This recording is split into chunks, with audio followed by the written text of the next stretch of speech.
Chapter 1175. Meijio Meijio Meijio Meijio Meijio Meijio. In the dimly lit venue, the fans in the audience were waving the light sticks in their hands crazily. They shouted a name that seemed to have been trained. The entire venue was filled with deafening cheers. Unfortunately, no matter how loud the cheers were, they couldn't drown out a voice. To be more precise, it was a voice that was amplified by a microphone. On the brightly lit stage, the sound of spotlights being turned on rang out several times within a short second. Spotlights of different colors shone on the center of the stage from different directions. Meijio, who was wearing a white gown and looked like a goddess of moonlight, was exposed to the audience's eyes. Meijio. At this moment, a voice that was several times louder than before soared into the sky. It reverberated throughout the entire venue, causing the ground to tremble. Standing on the brightly lit stage, Meijio looked down at the fans in the audience who were cheering wildly. She showed a sweet smile and opened her hands. "Hello, everyone." "Hello." The overlapping voices of agreement replaced the cheers and echoed in every corner of the venue. Meijio nodded in satisfaction. She looked at a certain spot in the audience and blinked cutely. "Thank you everyone for coming today. I'm very, very happy. So, I hope everyone can enjoy themselves today." After saying that, Meijio spun in a circle as though she was dancing. Then clear music started to fill the air and filled the air. Following that was Meijio's enchanting song. She danced with light steps. She stretched her beautiful body. Under the lights, Meijio had an extremely sweet smile on her face. She danced along with the music and sang to her heart's content. As the song entered the climax, the tune became more and more cheerful. The spotlights on the stage became brighter and brighter. Meijio's dance became more and more intense. As the performance progressed, she displayed all of her abilities. The mood and atmosphere of the audience in the venue continued to expand. Everywhere was filled with enthusiasm and joy. So beautiful. In a narrow passage near the backstage, Wu Yan, Toka, Yoshino Yakuya, and Yuxian were standing there. From the side of the stage, they were watching Meijio's performance from the closest distance. Listening to the beautiful melody, everyone's performance was different. Siyu's eyes were wide open as she watched Meijio dancing on the stage with a smile on her face. She couldn't help but be entranced by her singing. Her beautiful blue eyes were filled with waves. Clearly, she had been conquered by Meijio's song. Yijuya and Xianxia closed their eyes and listened to Meijio's song with their ears. Their expressions were serene. As for 10 fragrances, she blinked her innocent purple eyes and gradually became absent-minded. Even Toka, who didn't have a comprehensive understanding of idols and songs, and who didn't have much enthusiasm, was mesmerized by Meijio's performance. One could only imagine how good Meijio's singing was.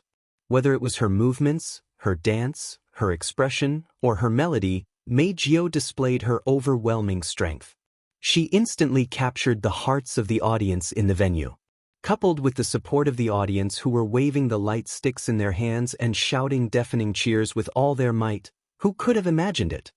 Seductive Meijio was actually a singer who had only debuted half a year ago. Without a doubt, because of Meijio's song, the atmosphere in the venue had reached an unprecedented level of craziness and excitement. The emotions of the fans were also unusually high. If someone fainted because of too much excitement, then it wouldn't be surprising. Toka, Yoshino, Yakuya, and Yuxian watched Meijio perform to her heart's content on the stage. Their faces were filled with longing. Perhaps in every girl's heart, there was a dream to stand on the stage. Yuxian, who was always listless, inadvertently noticed. Unlike everyone else who was captivated by Meijio's singing and charm, Wu Yan's face was expressionless. Yuxian even noticed that from time to time, Wu Yan's brows would flash with disappointment and helplessness. Yuxian, who was immersed in the stage, immediately woke up and looked at Wu Yan worriedly. "Master, do you not like Meijio's singing?" Yuxian's voice attracted the attention of the other 3 girls. They all turned to look at Wu Yan. "What's wrong?" Toka met Wu Yan's eyes and asked in confusion, "Shido, do you not like Meijio's singing?" "Is that so?" Yakuya tilted his head and crossed his arms. "If Master doesn't like Meijio's singing, Then let's leave, Brother Shido. Yoshino grabbed Wu Yan's sleeve to show that she was on his side. Wu Yan smiled when he saw the worried gazes of the 4 elven girls who were still immersed in Meijio's performance. They didn't even hesitate to proclaim their love for him. It's not that I don't like Meijio's singing. Wu Yan patted Yoshino's head to comfort her. He also held Yuxian's hand and gave the 4 girls a reassuring look. He then looked at Meijio and sighed. I'm just a little worried. Toka, Yoshino, Yakuya, and Yuxian's spiritual energy was sealed so they didn't notice anything. However, Wu Yan could clearly sense it. When Meijio was singing, her voice was filled with spiritual energy. In other words, Meijio was still singing with her mesmerizing voice as usual. She was constantly using her power to arouse the enthusiasm of the audience. It wasn't that Meijio's singing wasn't good. Even if she didn't use her spiritual energy, her singing could still affect the audience's emotions. However, after using her spiritual energy, the audience's emotions would be amplified and they would become even more frenzied. What did this mean? It meant that Meijio was afraid. She was afraid that her singing wouldn't receive the support she expected. Perhaps, Meijio was worried that her singing wouldn't receive the expected response and she would be ridiculed by the audience. In other words, Meijio was afraid of her own fans. That's why she wanted to use this method to amplify the audience's emotions. Obviously, the past experience, even after half a year, still affected Meijio and left a shadow in her heart. That's why Wu Yan said he was worried. As for his disappointment, it wasn't because Meijio used her spiritual energy to sing. It was because he couldn't hear Meijio's original singing voice and he was simply disappointed. Therefore, the disappointed Wu Yan didn't notice that Meijio, who was about to take a break after the performance, happened to see Wu Yan's disappointed sigh. Meijio's heart trembled when she saw the worry and disappointment in his wine-red eyes. She glanced at Wu Yan and then at the fanatical fans in the audience. Meijio hesitated. Should he try and see if he could sing his original voice without using the power of the elves? The moment this thought flashed through her mind, Meijio's bright silver eyes were filled with endless fear. In her mind, half a year ago, she stood on the stage and received the cold and dark gazes of the audience. She tried her best to open her mouth and speak into the microphone in her hand. However, no matter how hard she tried, she couldn't make a sound. That scene of despair appeared in her mind, causing the fear in her eyes to magnify infinitely. Under the urge of extreme fear, the thought of using her own voice to sing instantly vanished. Meijio shook her head and forced a smile. She waved her hand at the audience below. Soon after, under the cheers and gazes of everyone present, she slowly walked towards the tunnel by the side. However, in the deepest part of Meijio's heart, the thought that had vanished into thin air had already concealed itself from Meijio, leaving behind a faint mark. Chapter 1176. On the way back to the resting room, no one spoke. The atmosphere was heavy. Toka, Yoshino, Yakuya, and Xianxia tactfully walked at the back. They looked at Wu Yan and Meijio walking in front of them. They secretly exchanged glances. They seemed to be communicating something. Of course, although they said they were communicating through glances, there was only one emotion in Toka's eyes. It was confusion.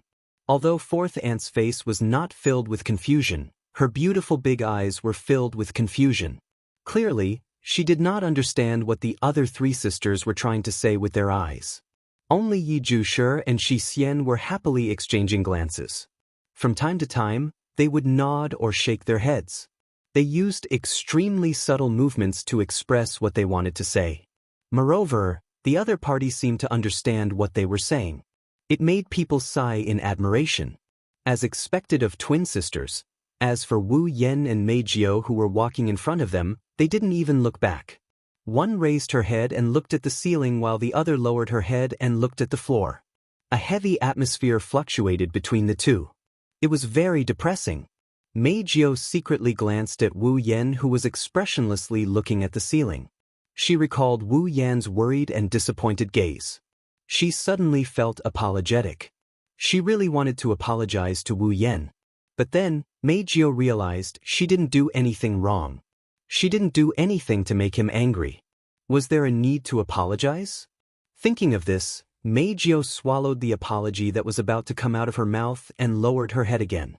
She continued to look at the floor. But Meijio actually knew. She knew why Wu Yan was acting like that. But Meijio didn't know how to respond. She could only choose to remain silent. For the current Meijio, finding the voice of the past, it was too difficult. Giving up the voice of the present was even more difficult. It wouldn't be an exaggeration to say that she didn't want to. Even though that was what she was thinking, Meijio's heart was unusually restless. She didn't want to continue remaining silent. She opened her red lips several times. However, he couldn't say anything and could only remain in this state. Until a certain moment, Wu Yan, who had been walking beside them and looking at the ceiling, suddenly narrowed his eyes.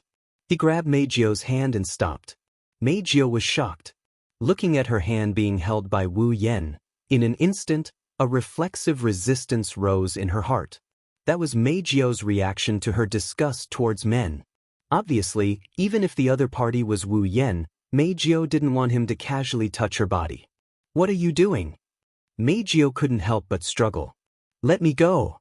Hearing this, Wu Yan glanced at the struggling Meijio. He ignored her actions and pulled her behind him. Then, he lifted his head and looked ahead. His lips curled into a smile. What an unexpected guest. Meijio, who was struggling, was stunned. It was only then that she realized, in the tunnel ahead, about 7 to 8 meters away from the group, there was a woman in office lady clothes with light blonde hair. She doesn't look like an Asian. She stood there and looked at them with a cold expression. Shido Oniai-san, Master. I repeat, Master. Toka, Yoshino, Yagia, and Yushin noticed something amiss as well. They ran behind Wu Yan and they looked ahead. When the girls saw the beautiful woman standing there, Toka cried out in shock. "Aren't you the photographer from the school trip?" "That's right. It's Irene. It's her." In the command room of Fraxinus, Shina was shocked when she saw Irene on the big screen. "Why is she there?" "Shina." Kotori turned around and looked at Shina. "Do you know her?" "It's hard not to know her." Shina raised her head and smiled. However, that smile looked fake. "Irene? Mira?" Methers, the second executive department head of the DM, was known as the world's strongest magician and was the executive director of the DM, Isaac Methers. "Isaac Ray? Bellum? Well, Scott's right-hand man. He's a dangerous person." "Damn." Night Moon and the other members of Ratatosker exclaimed in shock. "The world's strongest magician?" Kotori narrowed her eyes and asked Shina, "Is she strong?" "Strong. Very strong. Without a doubt, he is the strongest in the world." When he answered this question, there was no hesitation at all. "If I have the ability to kill an elf that hasn't manifested as an angel, then this person has the ability to kill an elf that has manifested as an angel in its complete form." Wow. Kotori's expression changed. On the other side, in the staff passage, Irene stared at Wu Yan, who stood in front of a group of fairy girls with a serious expression. "Long time no see, elf. There's the red devil. Fairy?" Meijio looked at Wu Yan in shock. In return, Wu Yan shrugged. "I didn't expect to see you here." Wu Yan revealed a smile that made Irene's heart tremble. Could it be that the world's strongest magician is captivated by Meijio's voice? Magician? Meijio's expression froze. She more or less understood the situation and why Wu Yan held her hand. She didn't resist and looked at Irene in silence. Irene glanced at Meijio before looking at Wu Yan. After saying this, Irene hesitated for a moment and softly called out, "I'll directly express my intentions. I'm here to invite you." "Invite me?" Wu Yan raised an eyebrow. He seemed to recall something and smiled. "Is it that disgusting guy Westcott?" Irene frowned when she heard Wu Yan call Westcott disgusting. She didn't say anything and just stared at Wu Yan. "Then what do you think?" "Brother. Don't agree." As soon as Irene finished her sentence, Kotori's voice sounded through the earpiece in a hurry. "Dem's company in Heavenly Palace City is only a subsidiary company, but we don't know what they have. We can't just go to the enemy's base."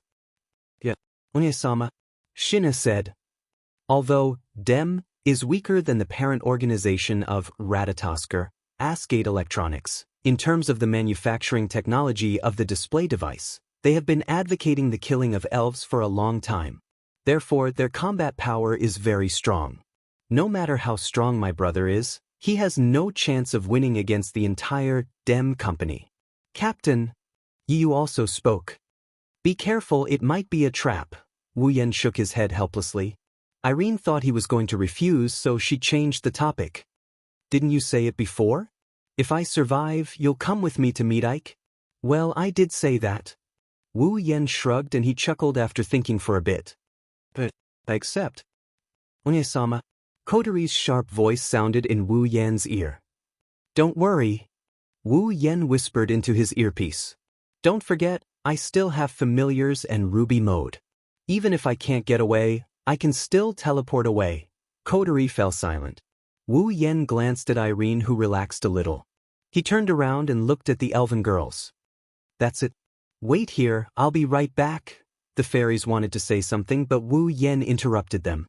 Don't worry, it won't take long. Wu Yan shook the girl's hands and he looked at Meijio. Meijio, please take care of Toka and the others. Meijio snorted and looked away. I'll take care of these cute girls even if you don't tell me, then I'll leave it to you. Wu Yan nodded and said apologetically. I had something to do this time, so I had to leave. I'll be sure to finish the next concert. Meijio snorted coldly once again. However, the slight dissatisfaction that was faintly revealed in her eyes had dissipated. Wu Yan chuckled and he walked past Irene and headed outside. Irene also turned around, but before she turned around, she glanced at Meijio discreetly. In his eyes, there was a glimmer of light flickering. Chapter 1177. A corner of Tiangong City, DM Company. With the tallest and largest building as the center, the area within a radius of a few hundred meters was actually the territory of the DM. With this area as the foundation, the DM was like the king of a territory. They built a lot of related facilities in the territory, such as office buildings, offices, research bases, and so on. Naturally, there were also residential areas specially provided for the DM staff.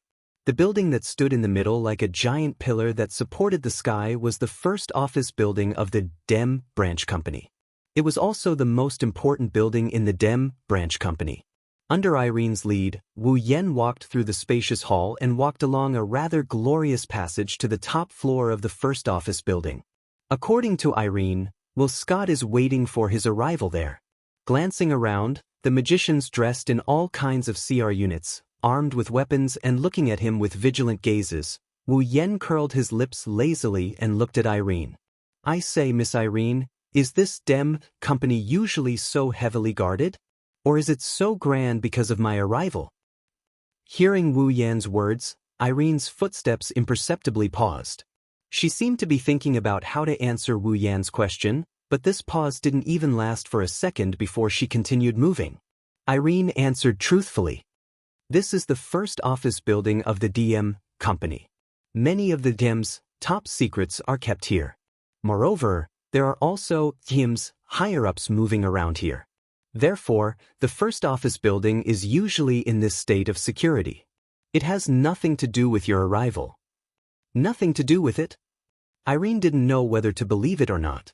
Wu Yan shrugged and said casually, It's usually so heavily guarded, I really don't know what the real state of alert is like. I really want to see.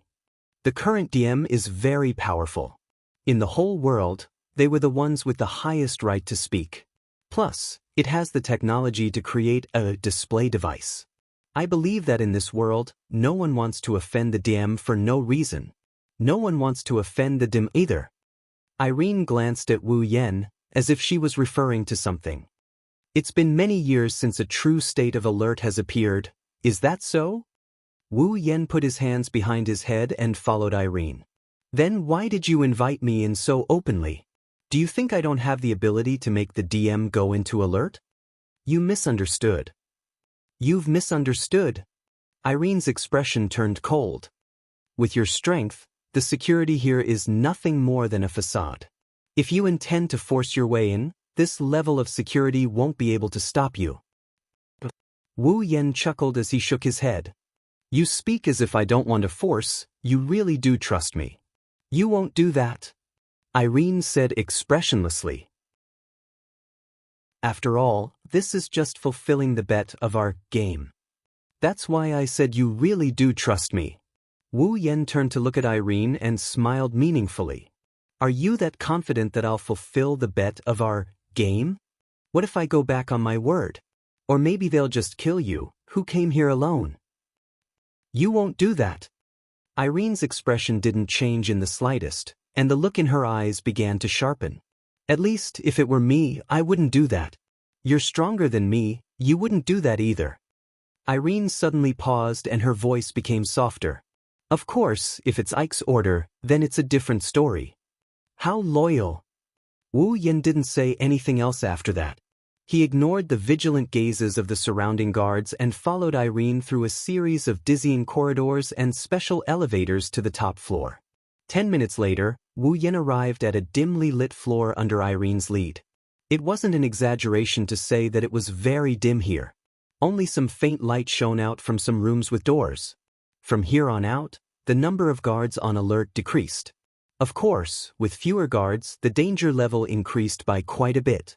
Wu Yan can see no less than 10 types of self-regulated display devices operating on their own. He believes that when it comes to defense, compared to other places with guards, this place would only be higher and not lower. Not long after, the two arrived in front of an automatic door. Irene took a few steps forward, took out an ID card and swiped it on the identification device beside her. The cold automatic door opened by itself, allowing Wu Yan to see the scene inside. It's a luxurious suite comparable to a hall. The floor was covered with a red carpet, and the furniture inside was obviously expensive. The sofa that was like a bed and the resplendent curtains were always eye-catching, appearing extremely luxurious. In front of the sofa, in front of a window that looked like a door, there was a tall man in his 30s. He was wearing a suit. He had a head of dark blonde hair and was wearing a suit. With a smile on his face, he looked like he had been waiting for a long time. The man looked over and his wine-red eyes met with Wu Yan's. Then, a smile appeared on their faces at the same time. Well, Scott had the kind of smile that looked like he saw something he loved, suppressing his excitement. On the other hand, Wu Yan had the kind of sneer that looked like he would launch an attack at any time. Irene's expression froze when she saw the smiles on Wu Yan and Will Scott's faces. She subconsciously lightened her steps and walked up to Will Scott's side. Then her beautiful face became as alert as the guards. Wu Yan was undoubtedly stronger than her. Now that he had come into contact with Will Scott, if he launched an attack now, Irene believed that she would not be able to stop him in time if she was not on guard. Therefore, even if it was for Will Scott, Irene had to be on guard. However, the two of them had completely forgotten about Irene. They stared at each other as if they could see through each other's thoughts. After a long time, Will Scott broke the silence first. "Welcome, Red Devil. No, it's Sukashido." The smile on Will Scott's face widened a little. "I'm Isaac." "Baram? Will Scott?" "Well, you can just call me Will Scott." "That's enough." Wu Yan waved his hand and sighed. "That's what I was planning to do, but the first impression you gave me, how should I put it? It couldn't be any worse. So, I'll skip the familiarity of calling you a friend. I'll just treat you as a passerby for now." Irene frowned deeply when she heard that. A cold light flashed in her eyes. Will Scott was stunned for a moment before he laughed out loud. "Is that so? That's not bad either. It's not a bad experience to be called respectfully all day long. Let's do it this way then. Thank you so much." Wu Yan let out an exaggerated sigh of relief, as if he was really glad he didn't have to call Will Scott by his name. Irene's expression turned uglier and uglier while Will Scott's smile grew brighter and brighter. It was a stark contrast. "Then, tell me why you invited me, Mr. Passerby." Wu Yan crossed his arms in front of his chest and looked at Will Scott, who was smiling like a fox. "If it were you, you wouldn't invite an elf to drink tea with you, right? That sounds good. That doesn't sound too bad. After all, I've never had tea with an elf before. Wilcote smirked. However, if you agree to my conditions, we'll have plenty of time to drink tea together in the future. Will Scott revealed a fanatical smile and stared at Wu Yen. So, if it's possible, can you join us? Chapter 1178. So, if it's possible, can we invite you to our side? In an instant, the entire room fell into a deathly silence. Westcott maintained his annoying smile as he stared at Wu Yen. Beside him, Elaine was shocked. She couldn't believe Westcott would say something like that. Westcott only needed the power of an elf. He had been obsessed with the power of an elf. It was unprecedented for him to invite an elf to join him. Compared to power, personality and human nature were harder to control. Moreover, the elf was a completely different species from humans. What about the personality and human nature of an elf? One wrong move and he might end up burning himself. There was no way Westcott didn't know this, but he still made such an invitation. Even Irene, who had always been by his side and thought she knew him very well, was confused by his invitation. Compared to Irene, Wu Yan's expression is a lot lighter. He looked at Will Scott, who is smiling. Let me ask you something first. What do you mean by that? Oh, is it that hard to understand? It's just the literal meaning. Westcott shrugged and opened his arms as if he was going to hug Wu Yen. He sounded excited. I want to invite you to join Dem, just like Elaine. You can be my right-hand man. You can sit on the same level as me or even stand at the top of the world as long as you agree. No matter what you ask, I will do my best to satisfy you. Elaine's expression changed. Even Wu Yen is frowning, let alone Irene. Westcott was the executive director of DM. He was one of the higher-ups in the organization. DM was one of the top organizations in the world. Westcott's position was higher than the rulers of other countries. His position was higher than theirs. Under such circumstances, Westcott made a special promise that he would do his best to fulfill whatever request Kieran made. Regardless of who it was, they would be moved by the promise. This was a chance to reach the heavens in a single bound. Unfortunately, in the eyes of Wu Yen and Irene, this promise is like a joke. Are you out of your mind? Wu Yen sighed and he continued without holding back. Left and right hands? Equal footing? The top of the world? Do you think an elf would crave power? Any other request is fine too. Westcott's smile didn't waver. His bewitching voice echoed in the air. As long as it's within my power, I will do my best to fulfill it. Even if I can't, I will do my best to fulfill it. What do you think? Westcott extended his hand to Wu Yen. His lips curled up. Do you want to join me? As soon as he finished speaking, the entire place fell into silence once again. Irene fell silent. She definitely didn't support Westcott's idea, but since it was Westcott's own will, even if she didn't support it, she would still follow it. Wu Yen turned a blind eye to Westcott's outstretched hand. He stared at Westcott's face. After a long while, he sighed again. I was wondering what you were going to say to me. I didn't expect it to be something so boring. Oh. Will Scott nodded without any surprise and turned his body sideways. So, you're rejecting me? I'm confused. What gave you the confidence that I would agree to your request? Wu Yen snickered. He looked at Irene, who was standing beside him. Is it the so-called world's strongest magician? Ignoring Irene's frosty expression, Wu Yen scanned his surroundings. Or is it this weak-looking Dem? His wine-red eyes landed on Will Scott. Wu Yen revealed a smile that isn't a smile. Or do you think you have the magnanimity to make me submit to you? I see.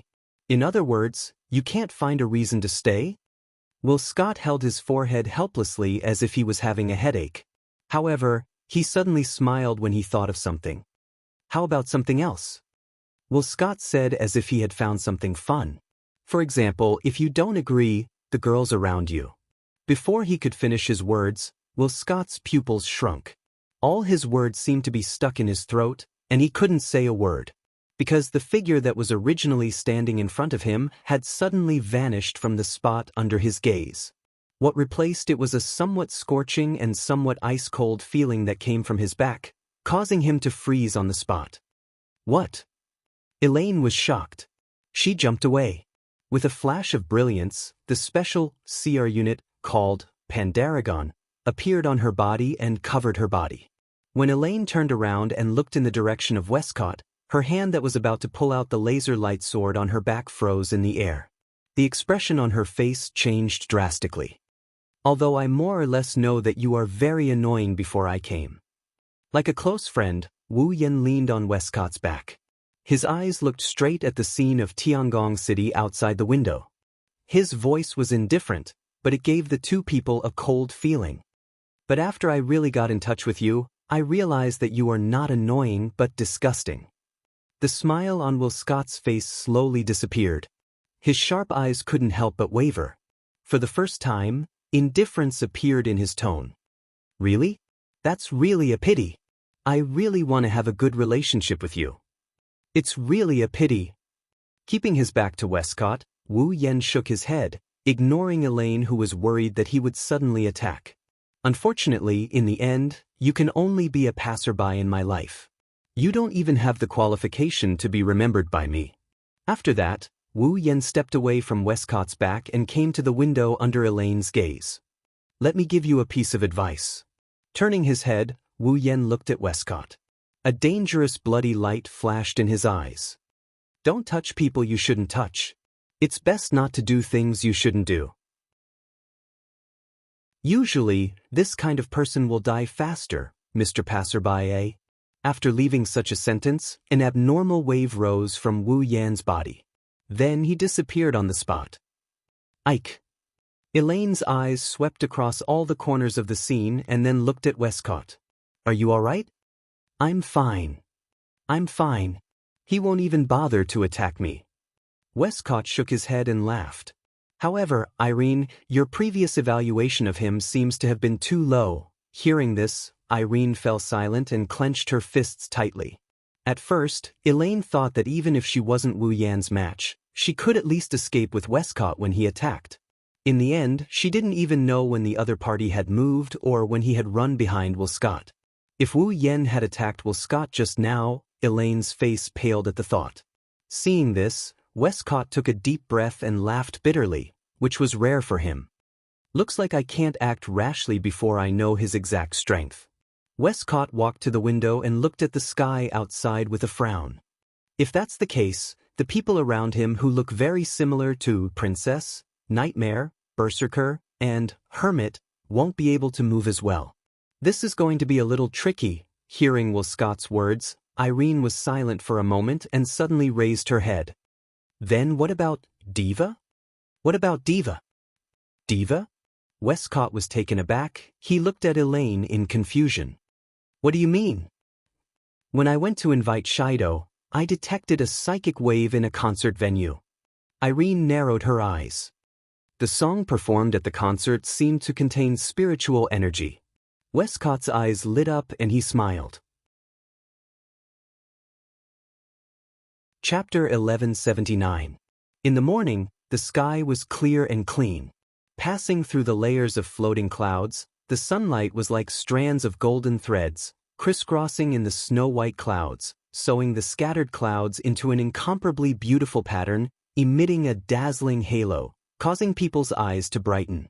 The scorching sun hung high in the sky, the red sunlight poured down like a torrent. The ground looked like it's on fire, the heat caused the air to distort.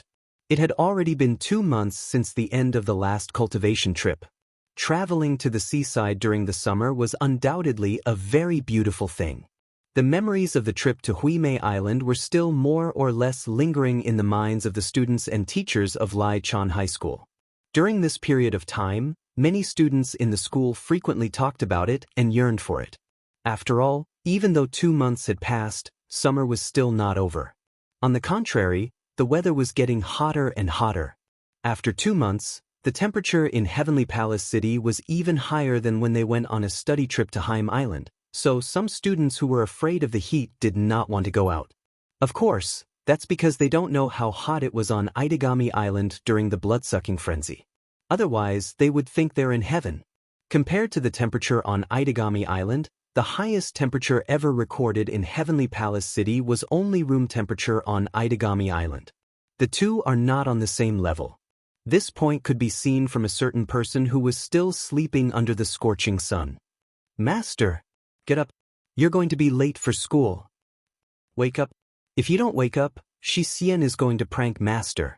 Yesterday, he won the battle for the right to sleep with Toka and Yoshino. Xianxia and Xianxia, who slept with Wu Yan until dawn, just finished tidying up their bed sheets and clothes. Then, they started the arduous and thankless task of cleaning the floor. Seeing Wu Yan sleeping like a dead pig despite their calls, Xianxia and Xianxia exchanged glances with each other. They had helpless looks on their faces. Damn it, this master. How can she be so lazy? She's not like this when she's awake. Isn't this too embarrassing for us, the Witch of Hurricane, the Master of Ba Wu? Question. Xianxia really doesn't understand why Yi Zhushi and Xianxia are unable to wake Master up every time. On the other hand, Master's younger sister could easily wake him up. This is the so-called experience, right? If it weren't for 10 fragrances and 4 fragrances always fighting with us for the right to sleep in the Master's room, we would have learned the skill of waking up the Master long ago. Indignant, this is indeed unforgivable. Master is clearly Xianxia and Yi Zhuya's master. The right to sleep beside Master should always belong to us. That's right. Looks like I'll have to give them an unforgettable trial next time. Agreed. So far, Yi Zhuya, Xianxia, 10 incense, and 4 kunai have a record of 35 wins and 25 losses. This side has the absolute advantage. It is indeed different with Yi Zhushi's help. No. This is all thanks to Xianxia. 10 incense and 4 kunai lost to Xianxia. I definitely can't do it alone, agreed. Xianxia definitely can't do it alone. She needs Yi Zhushi. That's right. If Xianxia and I work together, we are invincible. Agreed. As the two sisters chatted, they actually started hugging each other on Wu Yan's bed as if there was no one else around. Their tone was full of praise for each other and modesty for themselves. As the two of them chatted, a suspicious blush appeared on their faces. In that instant, the two of them seemed to be surrounded by pink air. Coupled with the blush and smiles on their faces, they looked like a super sweet couple. Who would believe that just 2 months ago, the two of them were still engaged in a life and death duel? Immersed in their sisterly love, the two of them kept emitting their bell-like laughter and sweet voices. However, no matter how sweet and pleasant they sounded, they were like flies buzzing in a certain someone's ears. They kept buzzing, making his veins bulge. Finally, at a certain moment, Wu Yan couldn't help but yell. He tore off the blanket on his body. Then he turned around and pushed Yi Zhuya and Xianxia onto the bed. He flipped over and pressed his body on top of them. Wu Yan's face was as black as charcoal. His wine-red eyes stared fiercely at the two beautiful faces right in front of him. He looked like he was gritting his teeth, causing the Bawa sisters to yell again. You suddenly woke up. You scared me, shoo. If Master didn't wake up, Xianxia would have called coterie. The two of you kept chattering in my ears. I had no choice but to wake up. Angrily clenching his teeth, Wu Yan looked down at the two exquisite faces and wickedly smiled. This won't do. I have to give you a little punishment, Yi Zhushi and Xianxia were both startled. Then, they let out a strange cry at the same time as their delicate bodies stiffened. This was because one of Lushan's claws had slid down the curves of their bodies, one under Yi Zhuya and the other on Xianxia's chest. Woo!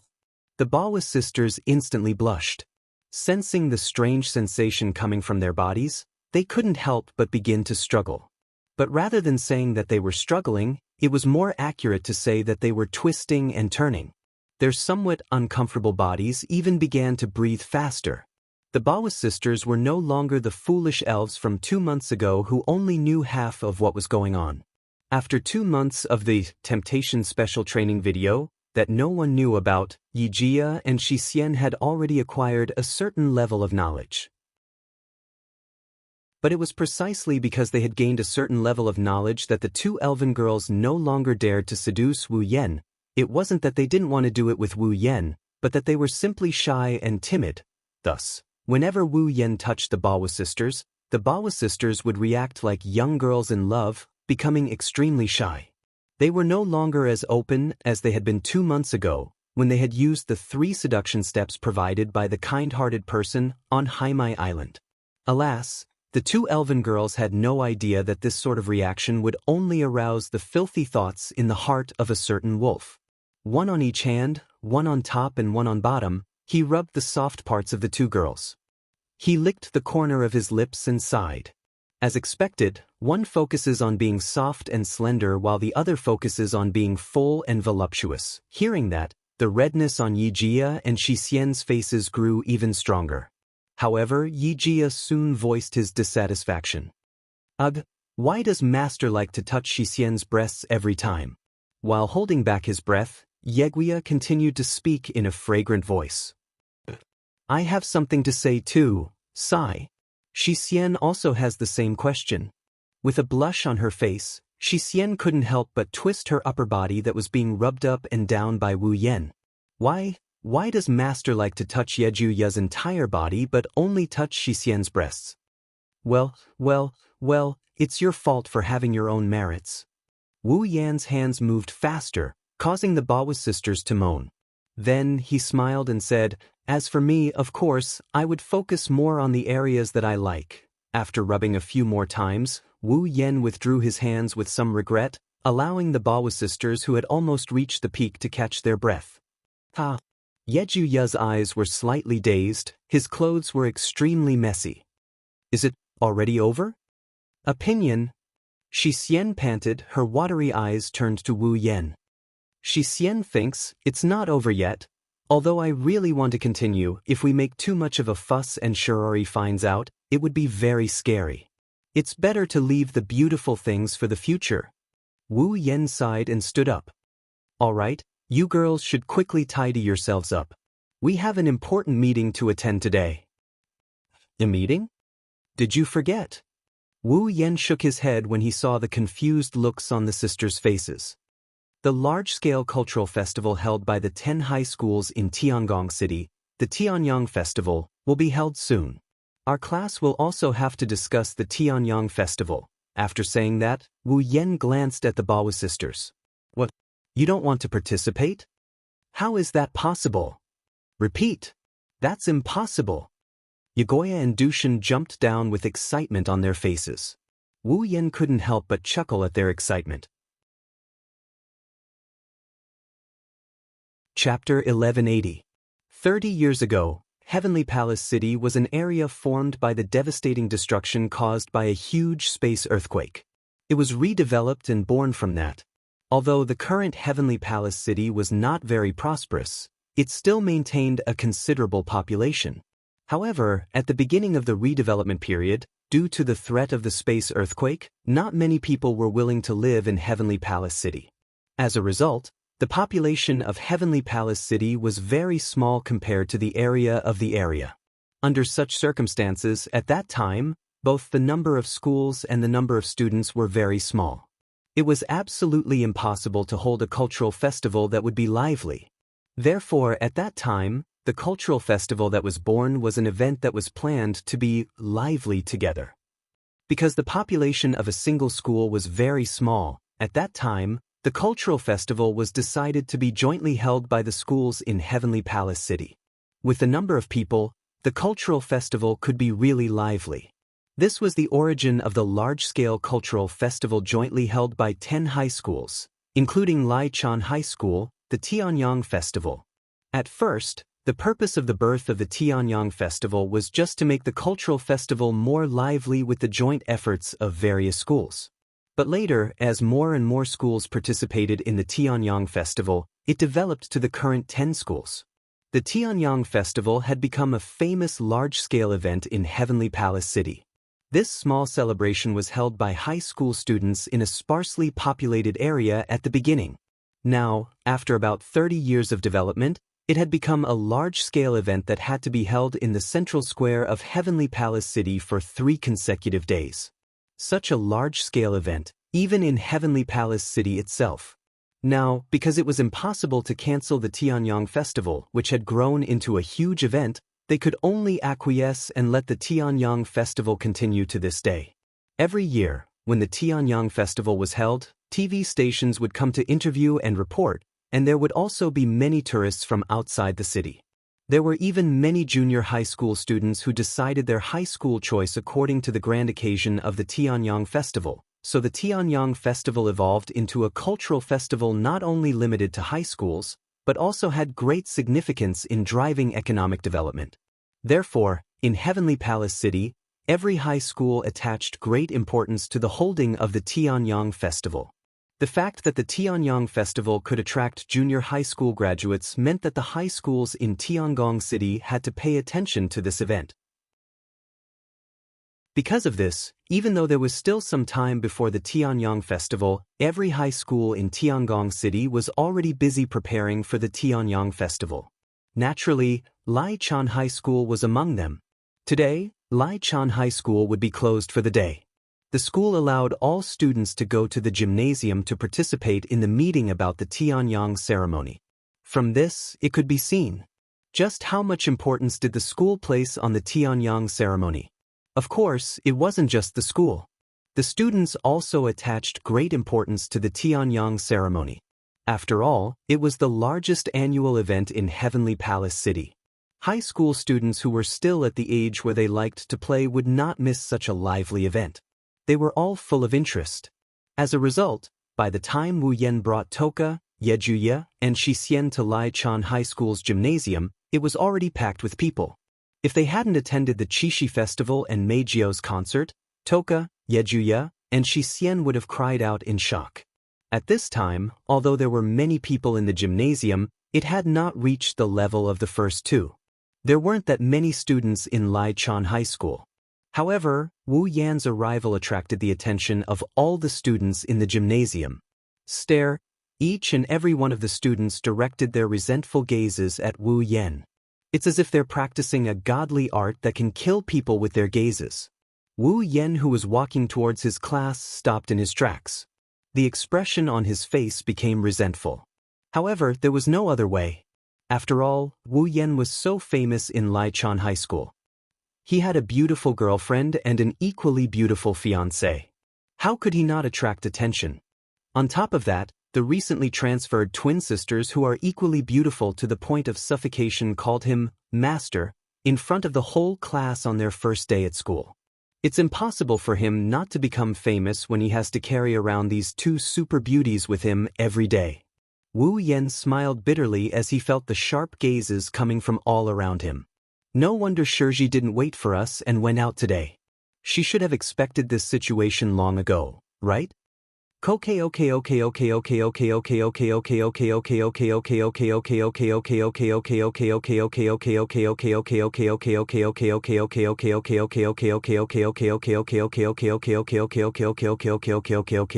Jeju sure laughed with her hands on her hips like a domineering queen. Isn't it natural for them to look at us in awe? Hee hee. Wu Yan laughed dryly and spat out. Are you sure that's a look of awe? After speaking, Wu Yan sighed and walked towards his class under everyone's gaze.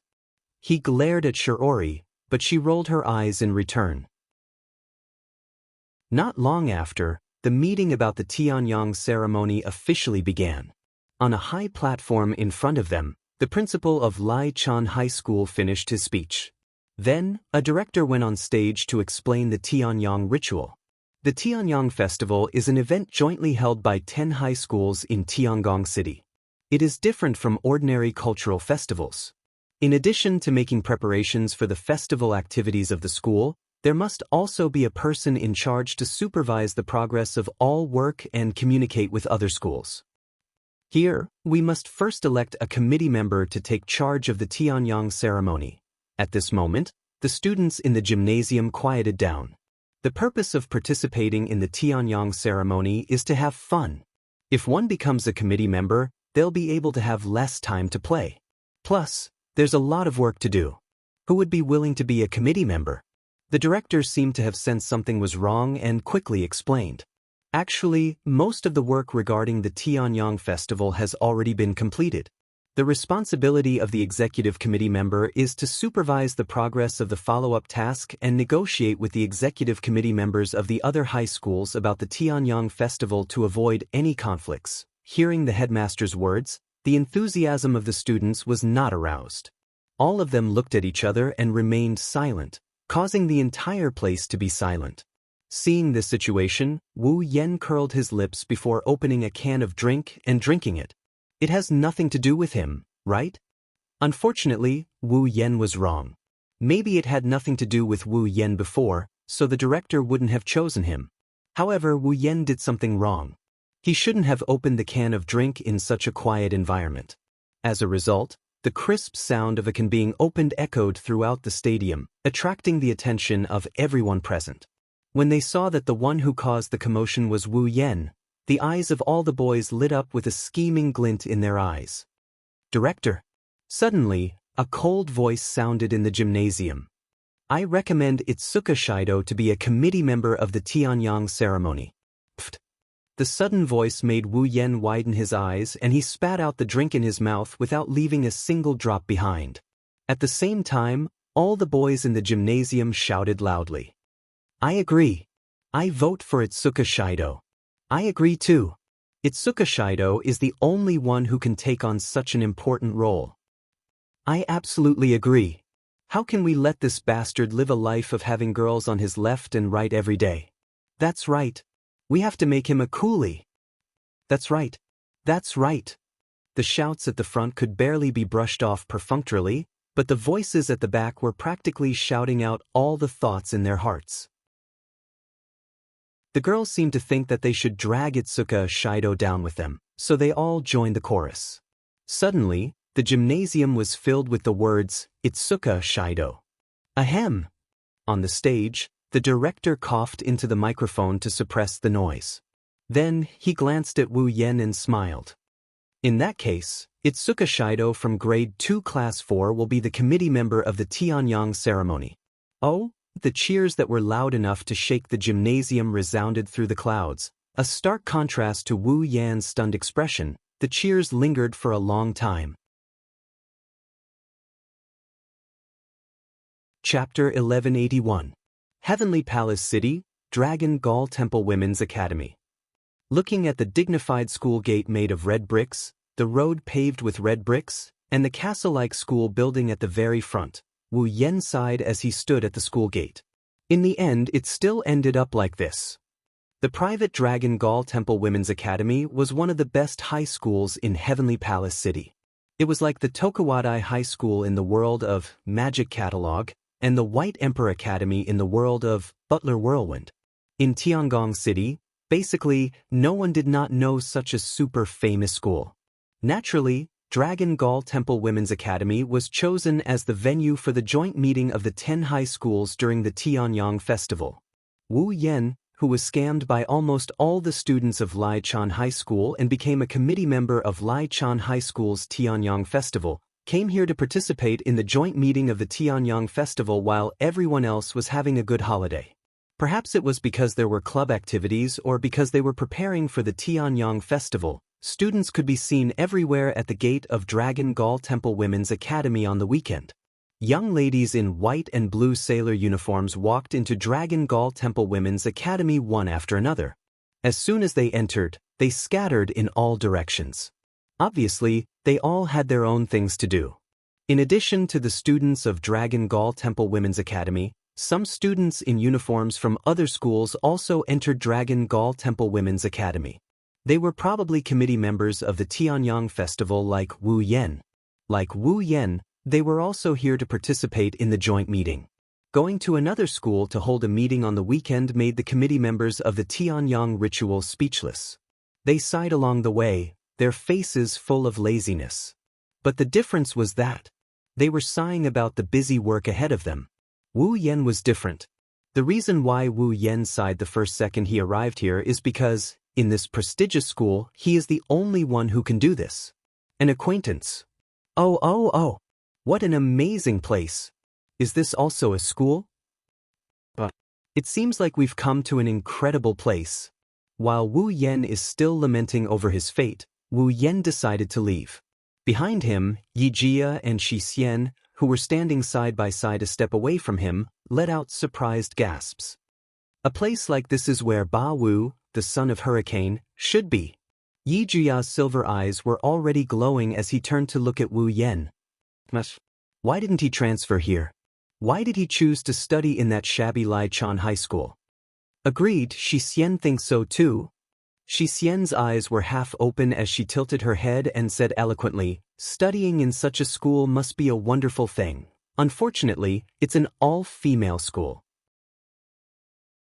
Only female students can study here. Wu Yan rubbed his forehead and looked at Yijia and Xixian in annoyance. In any case, I won't be studying in an all-female school. If you want, I can help you with the transfer procedures so you can come here and enjoy life as a student of a prestigious school. Both Yijia and Xixian shook their heads vigorously when they heard this. Although it looks good, a truly noble person wouldn't judge a book by its cover. Lichang High School doesn't look bad either. That means Xixian doesn't want to study in an ownerless school at all. Wu Yan shook his head when he saw how embarrassed the sisters were. All right, let's hurry up and finish the meeting and go home.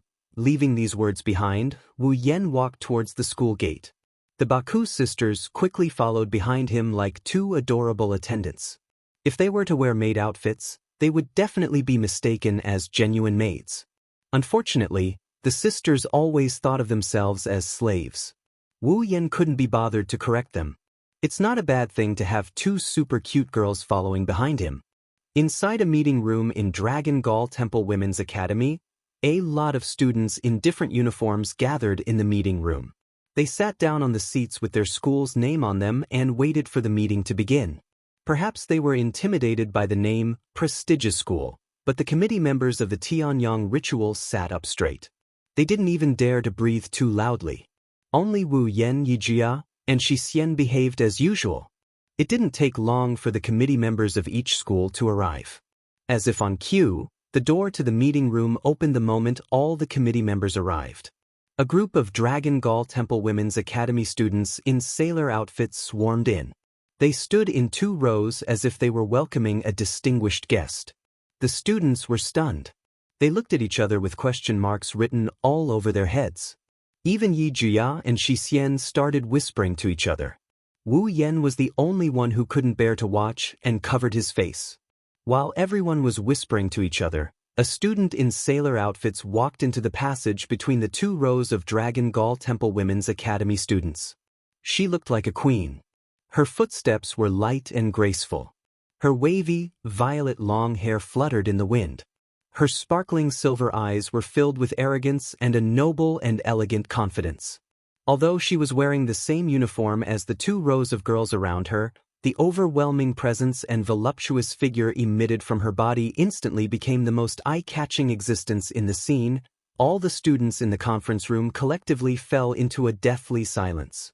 They held their breaths, their gazes unable to leave the girl who was so beautiful that she didn't seem to belong to this world. At this moment, the girl was undoubtedly the main character of this world.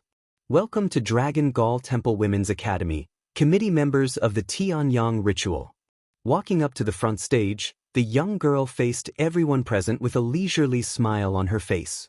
Her slow and leisurely tone reverberated in the surroundings, entering the ears of everyone present. I'm the committee member of Dragon Gall Temple Women's Academy's Tianyang ritual, Temptress Meijio. Temptress Meijio? At this moment, the conference room was filled with exclamations. Temptress Meijio. As long as one lived in Heavenly Palace City, very few people would not know this name. In just half a year, she became popular in the music industry. She had an intoxicating voice and was a super popular idol in the mystery faction, Temptress Meijio. Could it be her? The committee members from the other schools widened their eyes in astonishment. Upon witnessing their reactions, the students from Dragon Gall Monastery Women's College raised their heads proudly as though they were the ones who were talking about themselves. One could imagine how popular Meijio was in Dragon Gall Temple Women's Academy if she could make a group of young ladies from prestigious families behave like this. However, while everyone present was expressing their shock and pride, Yi Juya and Xianxia seemed to have only just realized what was going on, and they immediately cried out in surprise. "It's you!" Surprised exclamations replaced all the other voices in the meeting room.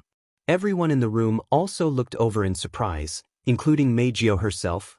Meijio gasped when she saw the shocked Yakuya and Dushin as well as Wu Yen, who was covering his face like he didn't have the guts to look at anyone. Meijio's jaw dropped as she gasped in shock. "Why are you guys here?" At this moment, everyone present looked at each other in dismay. They were all at a loss. Could the three people who came to Dragon Gall High School be acquaintances with Temptress Meijio?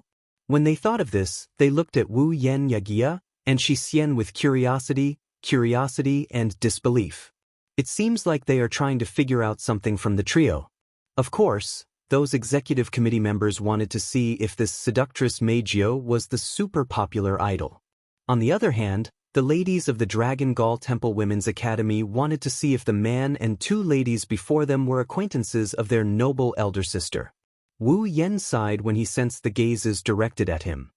He waved his hand weakly at Meijio, who is still on the stage. "Anyway, let's finish this meeting first." Meijio nodded in a daze. Chapter 1182. Heavenly Palace City in a House. Sitting in a luxurious reception room, Wu Yen looked around at the carefully designed windows and doors and the spacious balcony outside. He scratched his cheek. "Are all idols this rich? Can you not make such a cheesy comment?" Meijio, who was sitting on the sofa opposite Wu Yen, frowned and turned her head away unhappily. "You're the first man to come to my house. It's okay to feel honored." "Really? It has been a long time since I last saw you." Wu Yen nonchalantly picked up the cup filled with black tea and he took a sip of it. "Good tea leaves. Unfortunately, the brewing technique is a bit lacking, otherwise, the taste would be even better." "Era, you sound like you're really good at it." Meijio pouted like a child whose toy had been desecrated. "You're a man, you can drink water, why drink black tea?" "Sorry, I'm a man who likes to drink black tea." Wu Yen raised his eyebrows and raised the cup in his hand. "That's why I can say that about your tea. Since you know that it's me who made it, you should drink it with gratitude." Meijio's beautiful face was stiff. She turned her head and looked at the Bawa sisters who were happily pointing at the courtyard below. They seemed to be chatting about something. She sighed. Why are you the committee member for the Tianyang Festival at Lai Chan High School? It's not Yaguya or Xixian. It's fine as long as there are girls. I know you're sexist, I know you treat men like flies, but I still don't like it." He bitterly laughed. He put down his teacup and he looked at Meijio. "But I still have to thank you. If it wasn't for you taking care of Xiang and the others during the concert, I would have a headache.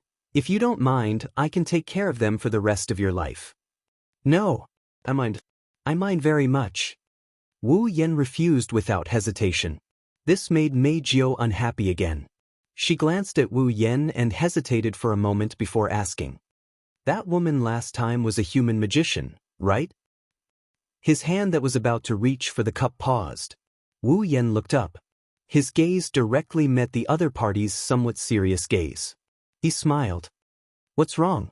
Are you afraid of trouble?" Wu Yen mentally prepared himself for Meijio's rebuttal. Who would have guessed that Meijio would say something like that? Meijio nodded with a serious expression. "I don't know how to describe it, but I can feel that person is different from the magicians I've dealt with before. He's dangerous." Wu Yen paused for a moment. When he confirmed that Meijio's expression and words were true, he shook his head helplessly. "I almost forgot. Even if you were a human, you're now an elf. If you can sense danger, it means that you're not only talented in singing. Why do you always think that you're useless? You're so long-winded." Meijio glared at Wu Yen angrily. "I know you know me well, but can you please stop bringing up my past? It's very annoying." "Well, I don't really care." Wu Yen shrugged. "I am prepared for a long battle with you. I don't mind a little while. Can you answer my question seriously? Mei Jiao held her forehead as if she had a headache. Because of this matter, I've been troubled recently. Also, didn't she say that you're an elf? Are you really an elf? Let's not talk about whether it's a fairy or not for now.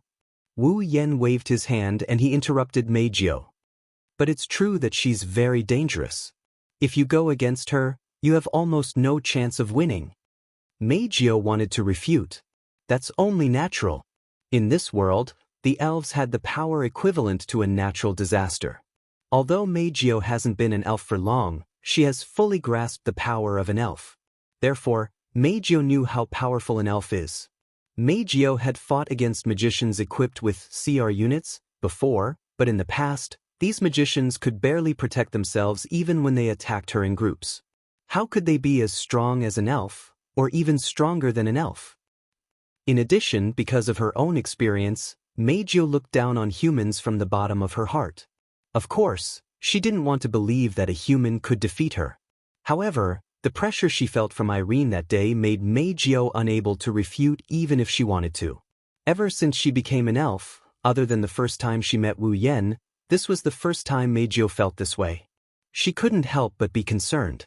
With a bit of unwillingness on her face, Mei Jiao asked in a low voice, "Can humans really be stronger than elves?" "I know you don't want to believe it."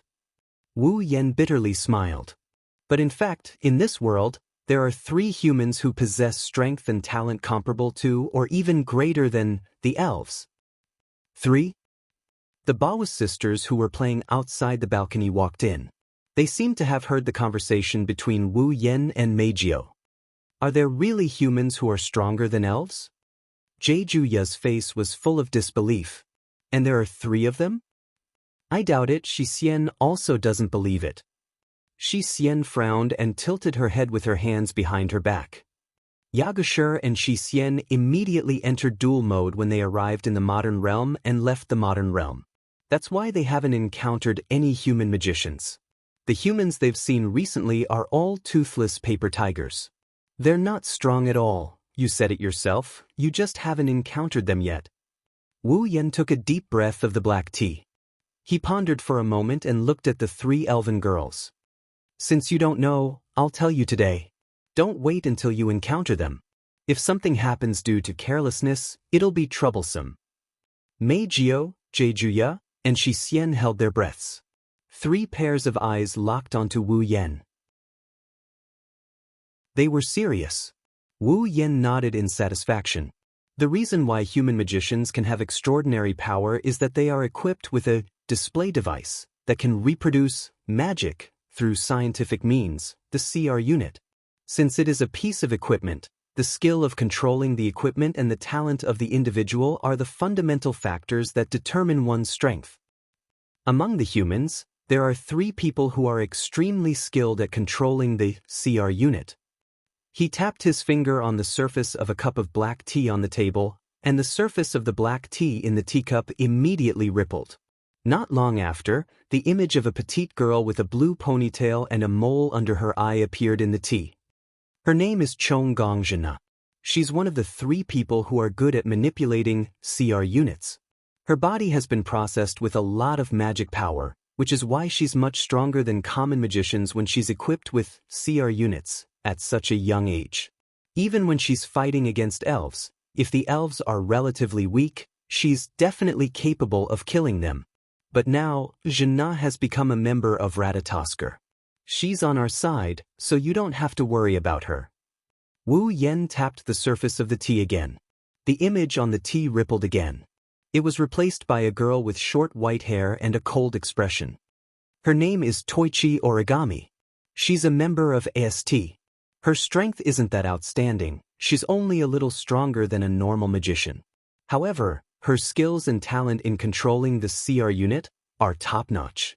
The reason she's not that strong now is because the CR unit of AST is too weak. If you give her the latest CR unit, she might be even stronger than Zhina. But for now, you don't have to worry. As long as she's in AST, she won't be able to make a name for herself. However, if you run into her, try not to get into a fight if you can. Lastly, with a wave of his hand, Toichi Origami's image on the surface of the tea was replaced by Irene. This person is dangerous. Extremely dangerous. If you run into her alone, don't hesitate and run.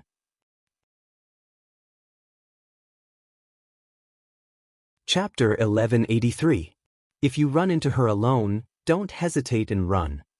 The moment these words were spoken, the expressions of the 3 elven girls present immediately changed, and their beautiful brows furrowed tightly. Is this person really that dangerous? His hands were on his hips as he leaned over the teacup. His silver eyes stared at Irene's reflection on the surface of the teacup. His eyes were filled with disbelief. Doesn't she look like a normal human? I have a question.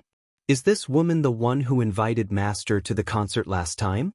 Xianxia recalled what she saw that day. Her narrowed eyes narrowed even further. Xianxia thinks that person isn't as simple as she looks. Do you think so too? Meijio couldn't help but look at Xianxia with a grave expression. I also felt an unusual oppressive feeling from that person. She's the most dangerous of the 3. Wu Yan rubbed his chin and pursed his lips. Her name is Irene? Mira?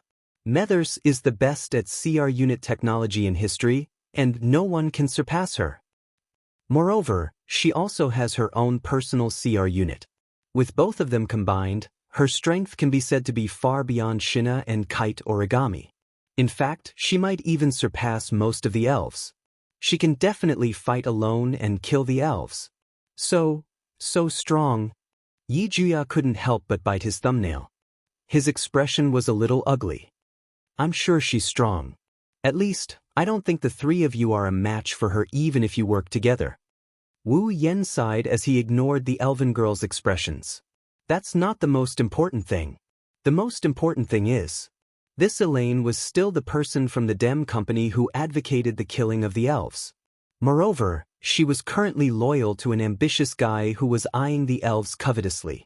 Compared to the previous 2 people, compared to the other 2, she's the kind of dangerous person who will go after elves even if they don't come looking for elves. So, Wu Yan warned Meijio, Yaguya, and Yu Xian in a serious tone. If you meet her alone, or even together, don't hesitate. Just run. Because, even if you don't have any enmity against her, she won't let you go. Following this sentence, the atmosphere at the scene suddenly dropped to the freezing point. Even the temperature was showing signs of dropping. At the very least, Meijio, Yakuya, and Dushin felt chills running down their spines when they heard Wu Yan's words. Perhaps she was trying to change the topic. Maybe she's trying to escape from reality. Meijio looked at Wu Yan and she asked him with a nervous tone. Could it be that even you aren't a match for this person called Irene? Jejuya and Xianxia looked at Wu Yan nervously. Meijio, Jejuya, and Xianxia have all fought with Wu Yan before. They were easily defeated by him.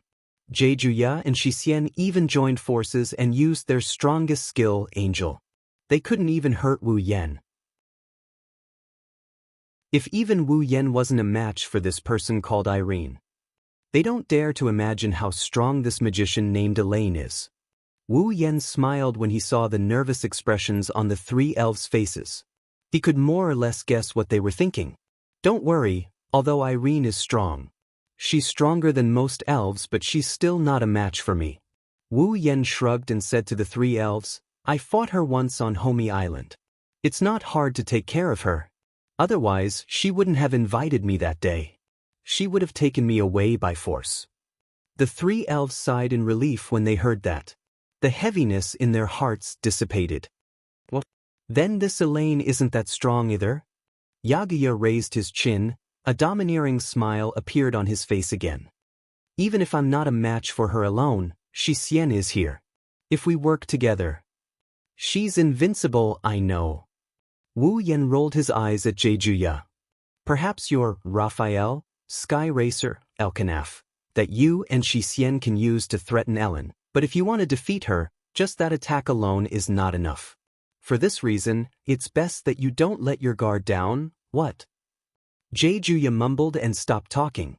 He still didn't believe a human could be that strong, but since it was Wu Yan who said it, He chose to believe him. Depressing, it's shocking that such a strong human exists. Xianxia lowered her head but quickly raised it again. But Zhuya and Xianxia won't leave Master. With Master here, there's no need to worry. The problem should be with you. Zhuya glanced at Meijio. You seem to have always been alone. If that human finds you, it should be very dangerous, right? I'm not worried. I'm not worried at all. Meijio pursed her lips as if she was trying to be brave. Let's not talk about whether the magician knows that I'm an elf. Even if she knows, I don't have to be afraid of her. My Gabjapple can control other people.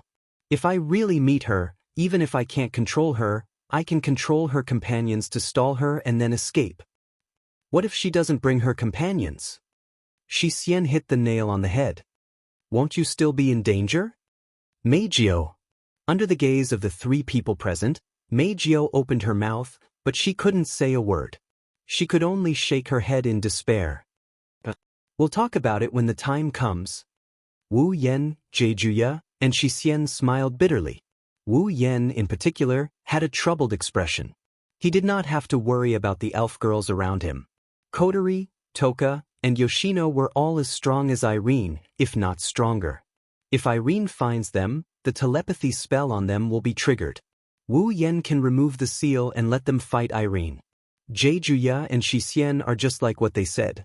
It's hard for anything to happen to them if they stay by his side.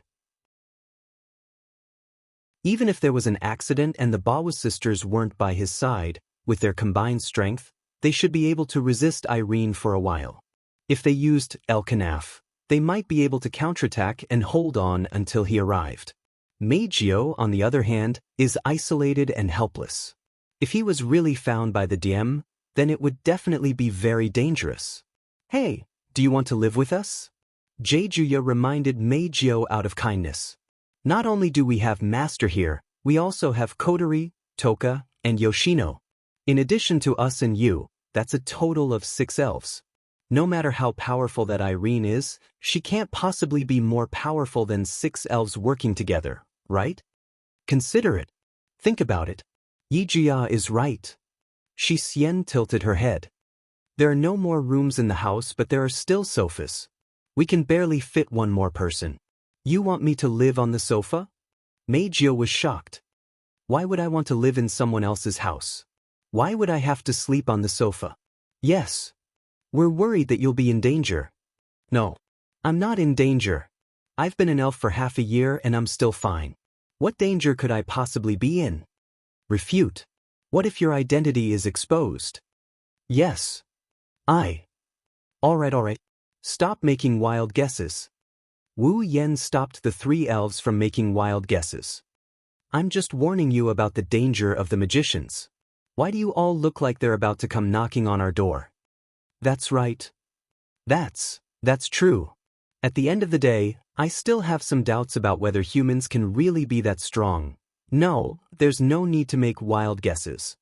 Wu Yan found it hilarious that the 3 elven girls are acting so sulky. He also started thinking about something. Perhaps AI Lien might really look for Meijio? It seems like I have to be careful. Chapter 1184. The night was as thick as ink, so deep that it couldn't be melted. The curtain-like night sky was dotted with sparkling stars. The moonlight was like flowing water, quietly sprinkling on every corner of Heavenly Palace City. It was like a thin silver mist, but also like a faint frost. Through layers of floating clouds, uneven mottled silver gauze fell. In the corner of Heavenly Palace City that belonged to the Gem branch company, at this time, every building was flickering with little lights. The top of the first office building was even equipped with a searchlight for patrol, making the entire STEAM-related facilities colorful, like fireworks blooming in the night, very dazzling. Of course, if one was outside, they could only see these superficial phenomena at most. If an informed person were to carefully observe the entire territory of the DEM, they would discover that in the shadows of some alleys or in the dark areas of the buildings, there were many humanoid robots with a cold luster and a metallic appearance. They were like ferocious tigers that were about to ambush them. Bandersnatch. The unmanned mechanical combat dolls specially made by the company.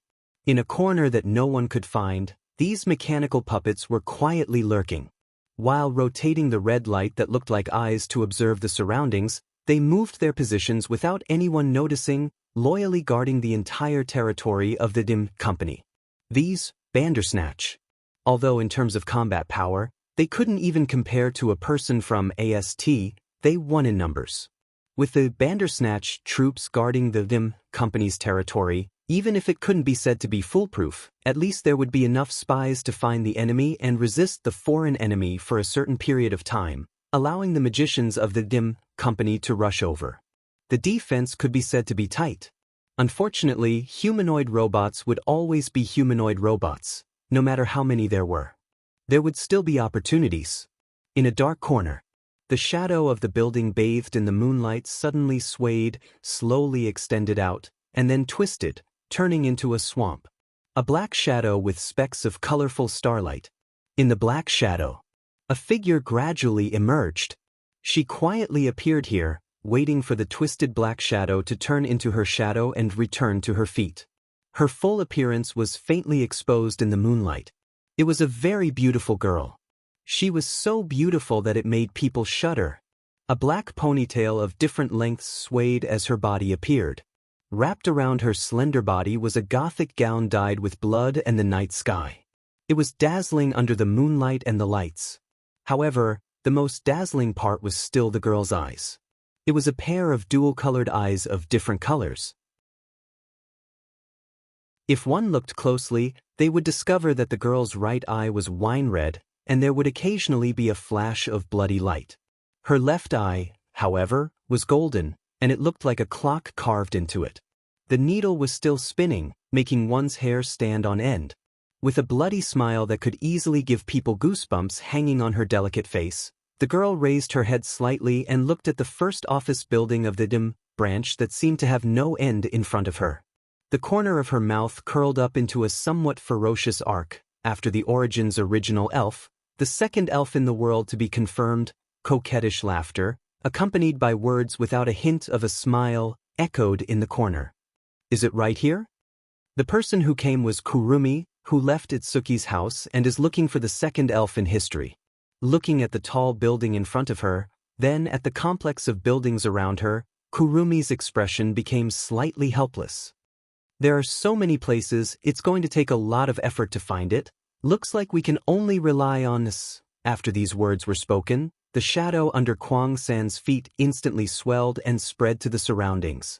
Immediately, many young ladies that looked exactly the same as Kwang San slowly appeared from the shadow. These Kurumi were summoned by Kurumi herself using the power of Chet from Angel, Zafkiel. They were the reincarnations of the timeline. Each of them has the same power as Kurumi. They can also use the two ancient pistols that represent the Zafkiel's hour and minute hands. Each of them is equivalent to a Kurumi. However, these clones can't use the Zafkiel's power of time. In terms of strength, they're much weaker than Kurumi herself, but they're still much stronger than normal magicians and bandersnatches. They're even more effective when used in human wave tactics or when searching for something. Let's begin. After summoning her clones, Kurumi immediately gave the order. The activity time of each me is the same as the time we need to consume, so if it's possible, I hope that everyone can hurry up. Kwang San closed her eyes after glancing at all the selves around her. Although Lord Husband has given me plenty of time, I don't want Lord Husband's gift to be wasted on searching. Of course, Lord Husband's time, we can't, whatever, it's a waste, hurry up, come on, let's search together, countless Kwang Sans giggled. Then, they disappeared into the shadows with their strange laughter. Kurumi, on the other hand, was still standing in the same place. Looking at the first office building, she narrowed her wine-red eyes. Then, she also fell into a black shadow and rushed towards the first office building. Top floor of the first office building. In the luxurious office, a black shadow slowly floated in from the ground and came to the center of the room. It twisted and turned into Kurumi. A pair of red and gold eyes swept across the scene. Kurumi lifted her high boots and slowly walked forward. Clear footsteps reverberated in the quiet office. Kwang-san walked leisurely. With each step, the smile on his face widened.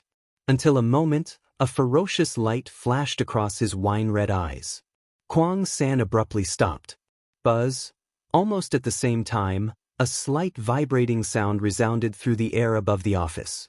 A laser lightsaber flickering with a golden brilliance flashed out without warning. Less than half a second after it appeared, the laser lightsaber slashed down towards Kwang-san's head without any explanation. Clang. A crisp sound of collision that was louder than any of the previous sounds reverberated, accompanied by a little bit of the impact of the collision. It blew away Kwang-san's faintly discernible bangs, causing her golden eyes, which were engraved with a clock, to be exposed. Raising her head, she looked at the laser lightsaber in front of her, which was in a stalemate with the short ancient spear in her hand. Kwang-3 raised her eyebrows and looked at the cold face of the person holding the laser lightsaber in front of her. Kurumi tilted her head and smiled as if she met a friend. You are? Yes. Did you block it? Irene, who was wearing a platinum CR unit, or Pandaragon, narrowed her eyes and looked at Kurumi, who was close to her.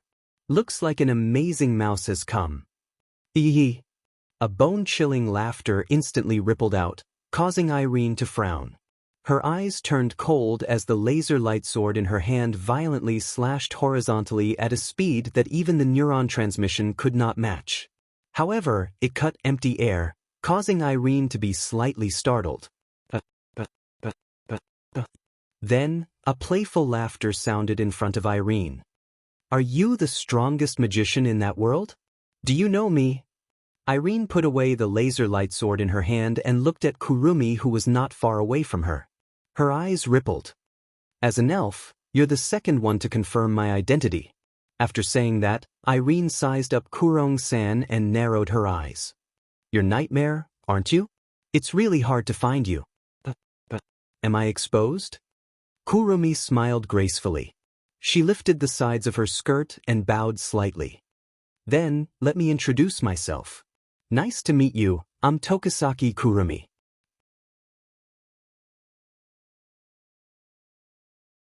Chapter 1185. Well then, let me introduce myself. Nice to meet you, I am Tokisaki Kurumi. Irene looked at Kurumi, who lifted her skirt and bowed like a noble young lady. Her eyes turned cold, there was even a hint of disgust. You're clearly an elf, but you're pretending to be a human. I really can't stand it, Irene said coldly as she raised the laser lightsaber in her hand.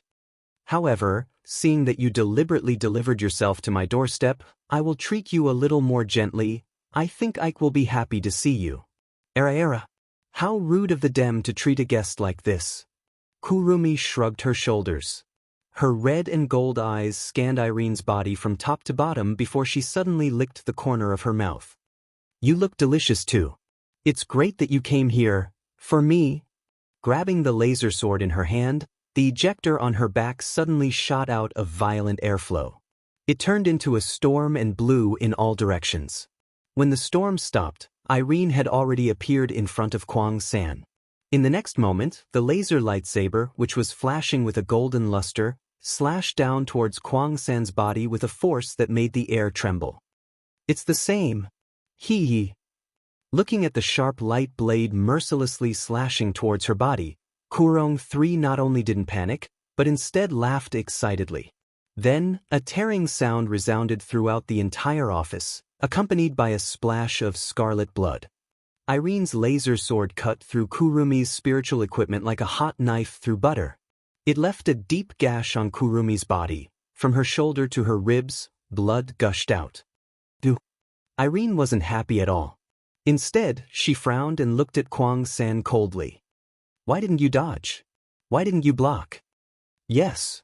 That's right, Irene's attack was effective because Kurumi didn't even try to block it. Just like that, Kurumi maintained her playful appearance and took Irene's fatal blow without holding anything back. Era. However, Kurumi didn't even look at Irene.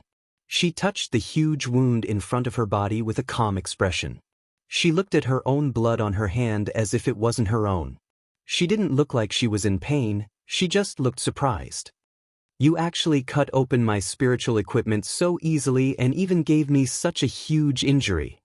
Licking the blood on her hand into her mouth bit by bit, Kurumi revealed an intoxicating smile. As expected of the world's strongest magician, Kwang-san turned a blind eye to the fatal wound on her body. He even licked his own blood with a smile on his face. Irene couldn't help but have a bad feeling in her heart. But just when Irene felt that something was wrong, the smile on Kurumi's face suddenly turned sinister.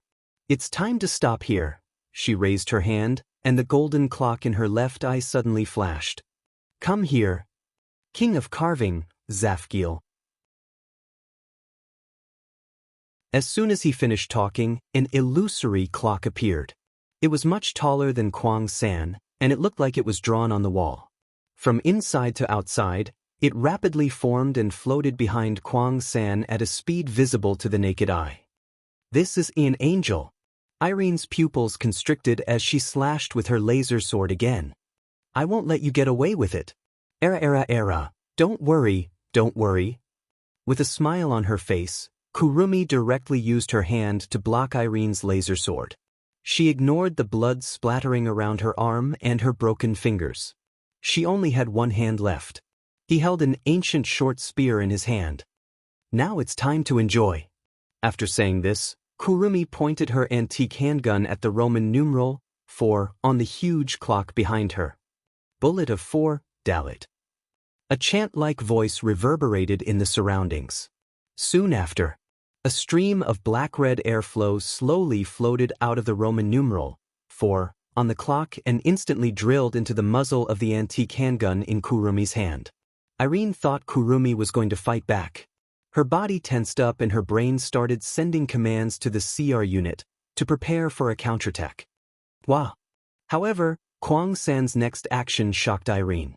This was because the muzzle of the ancient short spear in his hand was pointed at his forehead. Irene screamed subconsciously. Kurumi smiled. Then, Irene saw Kurumi pull the trigger of her gun without hesitation. Bang! An echo-like gunshot echoed. Kurumi's head shook as if she was shot. No matter how you look at it, it looked like she committed suicide.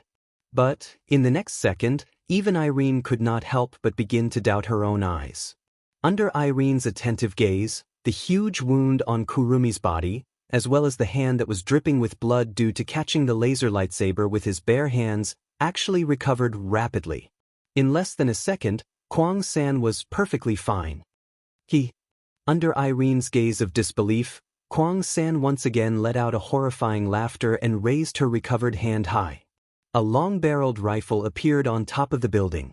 What a pity!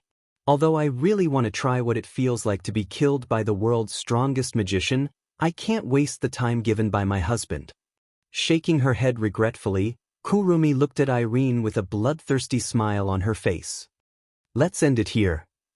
After saying that, Kurumi once again raised her gun and pointed it at the Roman numeral Vun. Aleph. Black and red streams of air flowed out from the one character on the huge clock and were sucked into the ancient handgun in Kwang-san's hand. Once again, Kwang-san pointed the muzzle at her own temple without hesitation and pulled the trigger abruptly. Bang! Bang! Umph! The moment the gunshot rang out, Kwang-san's figure also disappeared.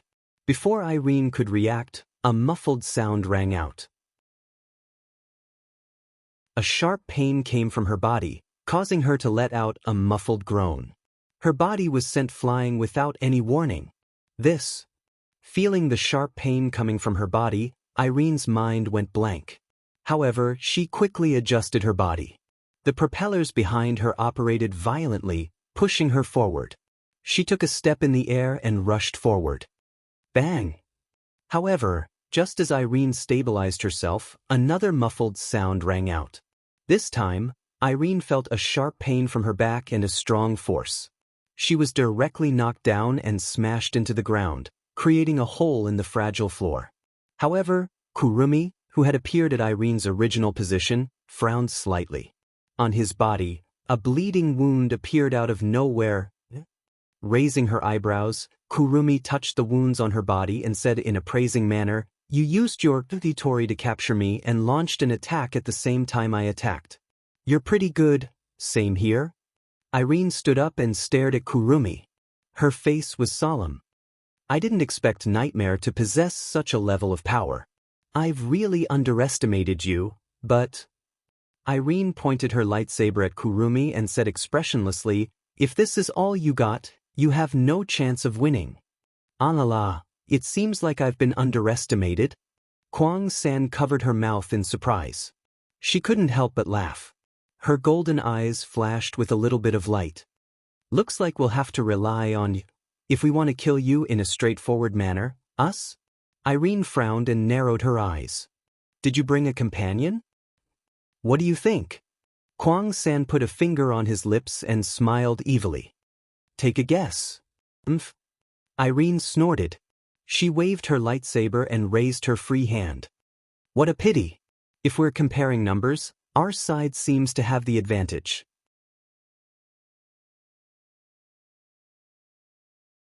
Chapter 1186. What a pity. We seem to have the upper hand in terms of numbers. As this sentence came out, outside the window of the first office building of the Tim branch company, blurry black shadows suddenly soared into the sky from below and flew past. Amidst the pushing sounds of ejectors, they drew a smooth trajectory and rushed over violently. Bang, bang, bang, bang. Amidst the continuous shattering sounds, the office windows were mercilessly destroyed. The blurry shadows rushed over and directly broke the windows. They floated above the spacious office and surrounded Kurong 3 in the middle. Taking a closer look, the blurry shadows were magicians wearing CR unit uniforms and a large number of Bandersnatch puppets. Era. Kurumi's eyes widened slightly as if she was very surprised. "Have we been exposed?" Swaggering into the enemy's base camp and even having such a fierce fight with me, the head of the DM's second executive department. Irene gently put down her raised hand as a faint smile appeared on her cold face. It seemed to be mocking and ridiculing at the same time. "Don't tell me you don't think you're in danger of being exposed in such a situation?" "Isn't that the case?" Kurumi blinked her eyes and pretended to be confused as she tilted her head. "I tried my best not to attract attention." "What a blunder. It's rare to meet an elf who can touch my body.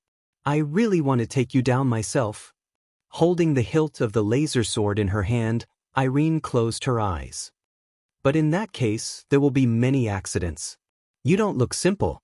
If something goes wrong, I won't be able to explain it to Ike. I can only do this." "Is that so?" Kurumi looked directly at Irene's face, and the corners of her mouth rose slightly. "But as far as I know, didn't you just suffer a crushing defeat at the hands of someone? Why didn't you take him down?" Elaine abruptly opened her eyes, her vision suddenly becoming sharp. "Looks like you know a lot of things. I really want to dig them out bit by bit." "That's really a pity."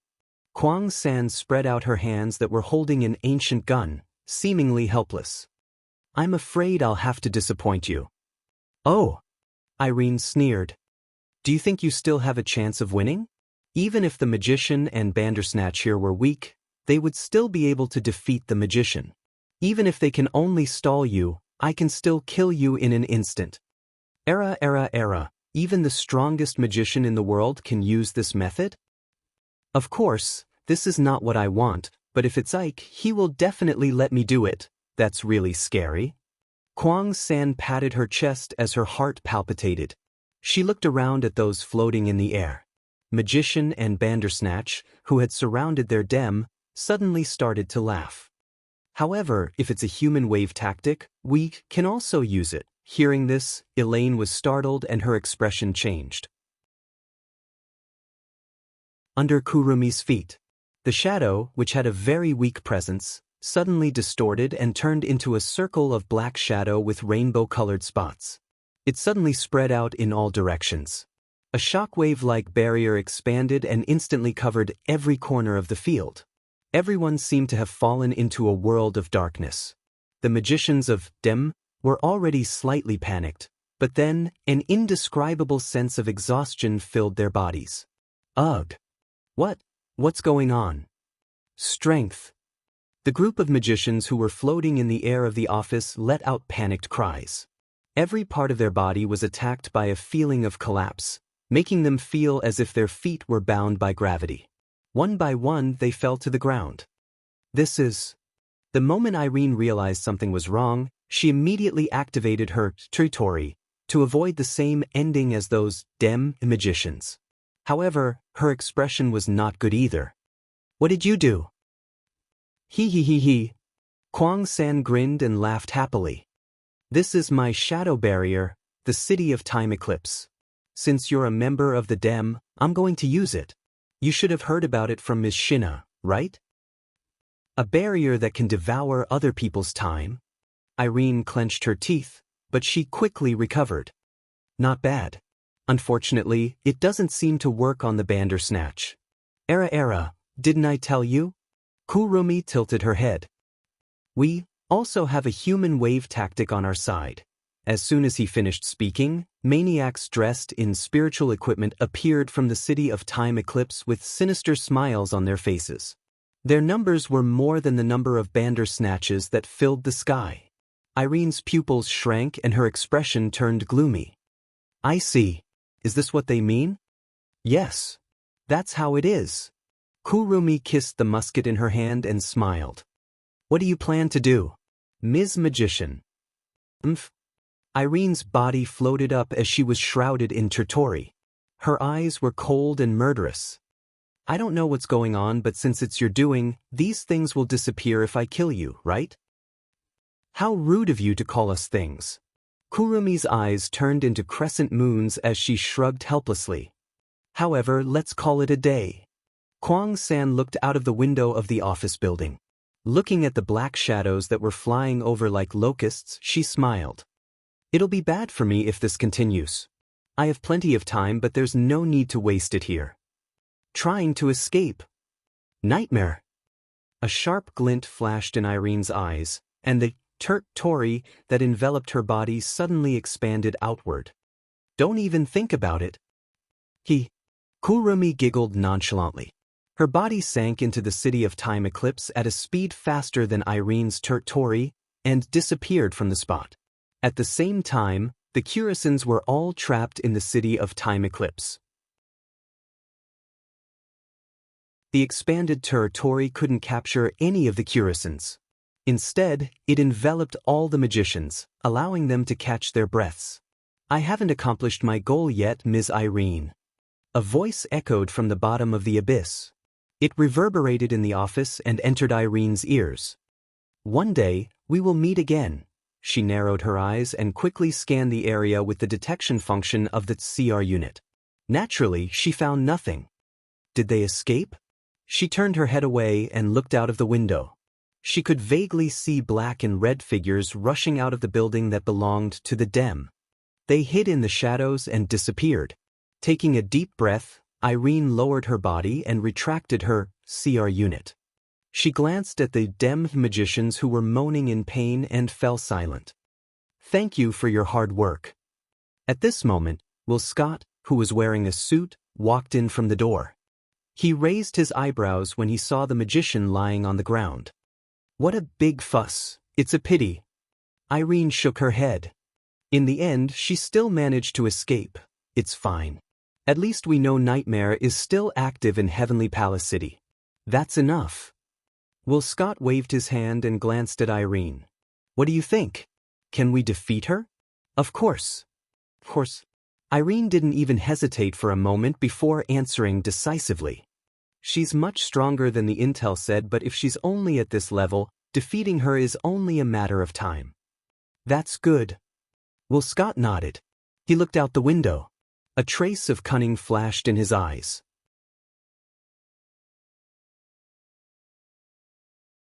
Chapter 1187. Night? Phew! Wu Yan let out a sigh of relief as he lay in the bathtub. His expression was one of comfort and fatigue. Needless to say, he's feeling good because he's soaking in hot water.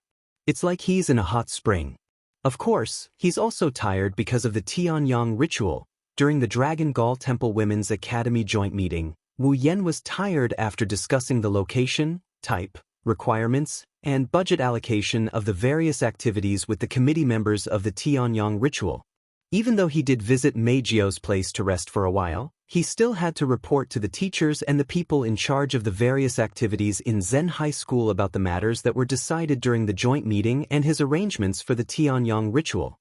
With so many miscellaneous matters piled up, he couldn't help but feel tired. Of course, compared to physical fatigue, mental fatigue was undoubtedly more serious. After all, dealing with such a large amount of information and intelligence, and having to run up and down, taking care of this and that, it wouldn't be strange at all if they collapsed from the pressure. Fortunately, Wu Yan is a true ancestor. He didn't feel any fatigue at all. With his perfect memory ability, he didn't forget a single detail even though there were so many things piling up in his mind. In the end, he managed to deal with it. Still, exhaustion is a given. Wu Yan even thought that instead of having to deal with so many things, he might as well have a fight with someone of the same level as him. That way, he wouldn't be as tired as he is now. He finally understood. He's not good at this at all. If it's Shokuha Misaki or Kotori, they should be able to easily deal with these troublesome matters. If it's Yukari, she wouldn't even need to think about it. She'll come up with a plan right away. She'll throw it to someone else and they'll be able to do it perfectly. Maybe even Hinajiku and Mikoto would be better than him at handling these things. He's really not cut out for this. While Wu Yan was mulling over these questions, suddenly, something happened. Outside the bathroom, a rustling sound entered his ears, interrupting his contemplation. He was startled and puzzled. This voice, why did it sound so familiar? It sounded like the sound of clothes being taken off.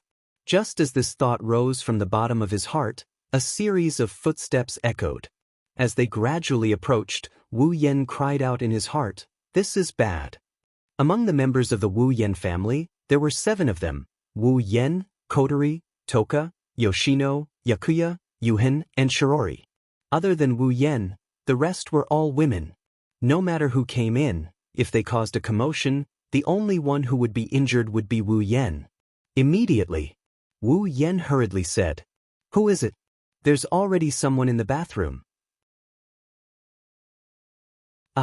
Perhaps they were startled by Wu Yan's voice. There was a small exclamation outside the bathroom, followed by a moment of silence. Wu Yan thought the other party had already left. Who knew, after a moment of silence, the sound of footsteps could be heard again. Before he could react, the glass door of the bathroom was abruptly pulled open. Then, a pair of identical sisters wrapped in only a bath towel walked in. Wu Yan stared at the scene. "Yakuya, Yuhin?" The corner of Wu Yan's mouth twitched as he looked at the Yamato sisters who barged in with blushing cheeks and their gazes drifting around. "Didn't I tell you there's someone in there?" It's because we know you're in there." Yakuya pursed her lips with a blush on her face. She lowered her head with a red face and said in a mosquito-like voice, "Yuhin and I, that's why we came in." Wu Yan almost couldn't believe his ears. His face was full of shock. "You came in because you knew I was in there?" Of course, Yuhin can prove what Yakuya said is true. Yuhin's cheeks were also flushed, but her expression was calm. It made one wonder if the redness was caused by shyness or because of the hot air in the bathroom. Did we cause trouble for Master? Rather than trouble, it's more like surprise. Looking at the 2 elven girls' rosy white skin, Wu Yan's expression became unnatural. "Why did you do this? Is it because of the duel with Toka and Yoshino?" It wasn't unreasonable for them to say that. Once upon a time, Yagoya, Yuhin, Toka, and Yashitsuna fought over the right to sleep with Wu Yan. Their goal was to make Wu Yan feel comfortable in the shower.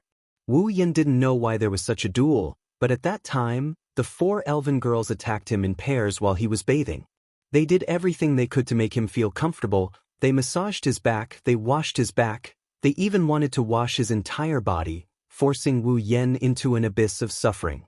Because at that time, Shirori found out about the duel between the 4 elven girls without any concealment. Thus, during the entire duel, Shirji stood outside the bathroom with a murderous expression, ready to rush in if she heard any discordant sounds and stab Wu Yan. How could Wu Yan not feel like he was in an abyss of suffering? Now, 2 elven girls barged in while he was bathing. It's no wonder Wu Yan thought that way. Unfortunately, he was wrong. Our duel with Toka and Yoshino ended before the sun even set. Yakuya said, "We didn't come here for a duel. Then this means that Yi Juya and Shi Xian only made this decision according to the records in the book." Shi Xian said in an incomparably calm tone, as if he didn't shock everyone to death. The book said that if a girl can rub a guy's back while he's bathing, the guy will be happy. Let's just ask. Wu Yan's eyebrows twitched a few times as he asked with a dry laugh. That book? What's it called? Yakuya and Yuhan looked at each other. I think it's called something like a growth record. Memories, Yuhan. I think the female lead is the male lead's aunt. Okay, my bad, I shouldn't have asked. Then? Yakuya looked at Wu Yan with a blushing face. He asked Wu Yan with a pitiful look. Can we rub Master's back? Uneasy. Yuhan's silver eyes rippled. She seemed to be in a daze. If it's Yakuya and Yuhan, can't we? No. Wu Yan's face stiffened. He couldn't help but look at the Baku sisters who are half covered by the towel while the other half is exposed to the air. He gulped and bitterly laughed. Isn't there a dangerous person at home? If you're worried about Shirori, then it's fine. Yakuya explained. Shirori just went out. Went out? Of course. Shi Xian nodded heavily. We don't have enough ingredients at home. We still need to make breakfast, so Shirori wants to buy some from the supermarket that's open at night. She won't be back for a while. Wu Yan's bitter smile deepened. Isn't this forcing me to commit a crime? Yakuya and Yuhan looked at Wu Yan's bitter smile and pouted. They looked like they were abandoned and complained in unison.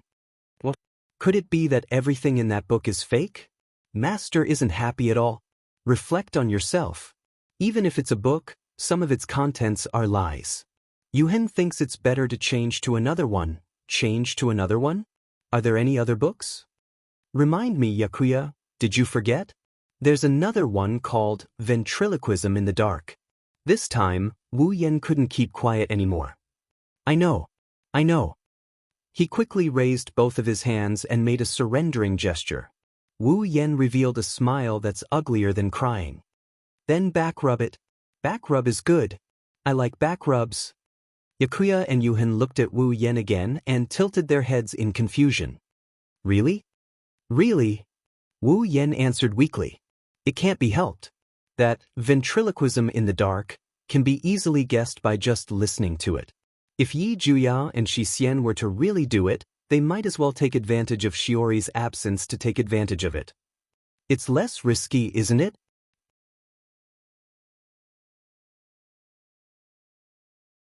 Chapter 1188. Ugh, so comfortable. Agreed, Shi Xian feels like she's about to melt. The moment they soaked themselves in the bathtub, Yagiya and Shi Xian let out moans of pleasure. Wu Yan, who was soaking in front of them, felt his heart skip a beat. His hands started moving uncontrollably. It looked like a sleazy action. Generally speaking, when taking a bath here, one should first clean his body in the showerhead before entering the bathtub to enjoy the pleasure of soaking in the bath. However, Yakuya and Yushin clearly didn't care about this. Toka, Yoshino, and Shirori had also finished their baths. They didn't need to think about the people behind them, so they didn't care about the rules. In the bathroom of Wu He's house, the bathtub wasn't very big. Therefore, after soaking 3 people in one after another, even though 2 of them were slender girls, there wasn't enough space. Thus, when the bathtub overflowed with water, the 3 people in the bathtub were tightly pressed against each other. Sitting in front of Yi Juya and Shi Xian, Wu Yan could clearly feel a part of the 2 elves' bodies unavoidably coming into contact with him. Their 6 legs were even intertwined as they moved back and forth, allowing a certain wolf to fully enjoy the touch of their delicate skin. As for Yi Juya and Shi Xian, they were still immersed in the pleasure of bathing. Bathing, it's so comfortable. Sigh, Shi Xian thinks that bathing in hot water is more comfortable than bathing in the wind. Although that's true, we are the witches of the hurricane. Elves who control the wind cannot abandon the wind. I disagree. Xian has no intention of abandoning the wind. No matter how comfortable it is, Xian still likes the wind the most. As expected of Xian. She's so sensible. I disagree. Yi Juya is more sensible than Xian because it was Yi Juya who reminded Xian. The two elves kept their legs touching Wu Yan's as they talked as if there was no one else around. This made Wu Yan speechless. He was starting to suspect that the two sisters weren't here to rub his back. Instead, it was to make fun of him. However, just as this thought appeared in his mind, Yigea and Xian exchanged glances and nodded solemnly. Hey, master? Yi Juya suddenly asked. Don't you think this place is a little narrow? Wu Yan was slightly taken aback. Then, she said angrily, have you ever heard of an ordinary family's bathtub that can hold 3 people at the same time? It's not like we're from a rich family. I understand. There's nothing we can do about it. Xian seemed to have been waiting for this sentence for a long time. The moment Wu Yan finished his sentence, she immediately took over. If that's the case, then Yejuya and Xian can only go to master's side. After saying that, the Bawa sisters abruptly stood up before Wu Yan could react. He turned around and soaked himself in the bathtub again. His movements were extremely neat. However, the moment they turned around, the two elves turned around and faced Wu Yan with their backs facing him. They even laid in his embrace. As the two delicate bodies entered his embrace, Wu Yan's body stiffened. His mind went blank for a moment. This is too bad. The fragrance from Yejuya and Xian's bodies and the slippery feeling from their intimate contact made Wu Yan erect his flag. He almost attacked. If only it was here. Wu Yan didn't manage to control himself properly. Once the battle started, it would definitely be a chaotic battle. At that time, perhaps when Shirori comes back, the battle here will be over. It's not over yet. Wu Yan shuddered at the thought of the consequences. In his heart, he kept telling himself, just take advantage of them, just take advantage of them. Don't be too serious. If you want to do it later. The Bawa sisters won't run away anyways. Endure. I have to endure. I have to endure even after becoming a ninja turtle. Enduring now will turn into the joy and accomplishment of the moment when I get my way. So, I have to endure. Wu Yan, who was screaming in his heart, couldn't help but feel his heart beating faster. Peng peng sounds were heard clearly by the Bawa sisters. They smiled mischievously and raised their heads. Their silver eyes met with Wu Yan's eyes. Oh, master, are you afraid? Afraid? Afraid? Wu Yan raised his eyebrows and forced a smile. Why should I be afraid? Explain. Explain. Yuxian placed her hand on Wu Yan's chest. She did the same with her body. Because master's heart is beating very fast. If you're not nervous, then you're afraid. Who's nervous? Who's afraid? Wu Yan really wanted to say that, but when he saw Yi Juya and Xian's big watery eyes and full breasts under the towel, he couldn't say anything. He's almost at the limit of his tolerance, afraid that he'll start a fight in the bathroom. Wu Yan forced himself to be calm and change the topic. Didn't you say to wipe your back? Hurry up. Yes. Mistake, it's Xian's fault. The Bawa sisters looked at each other and stood up again. Wu Yan let out a sigh of relief. He quickly turned around and let the sisters wipe his back. What the eye doesn't see, the heart doesn't grieve over. However, reality proved that Wu Yan was wasting his time. Even if his heart is as calm as still water, the sensation of the towel and hands rubbing against his back caused the image of the Yaku sisters wrapped in towels to surface in Wu Yan's mind. It made his heart itch even more. He might as well just look at them and enjoy himself. Wu Yan really wanted to cast a soundproof barrier to block out all the sounds in the bathroom. Then he could do whatever he wanted. However, if he disappeared with the Bawa sisters for too long, Shirji would definitely be suspicious when she returns. He doesn't want the news of him pushing down the sisters to spread to the entire date battle world. He can only comfort himself that he'll be able to eat them sooner or later. He'll be able to eat them. Wu Yan's mind started to wander and he couldn't calm down. He could only shake his body and bleed in his heart. Seeing Wu Yan's abnormal actions, Yi Juya and Xianxia, who were wiping his back, couldn't help but walk up to him in confusion. "Master, what's wrong?" Question: Did Yi Juya and Xianxia do something wrong? Just like that, the two sisters leaned on him, putting all of their weight on his back. That moment of perfect softness entered his senses, causing his face to flush red, and he couldn't help but yell out loud. "Nothing." The sudden shout gave the Bawu sisters a fright. The two sisters panicked and their feet slipped in the slippery bathtub.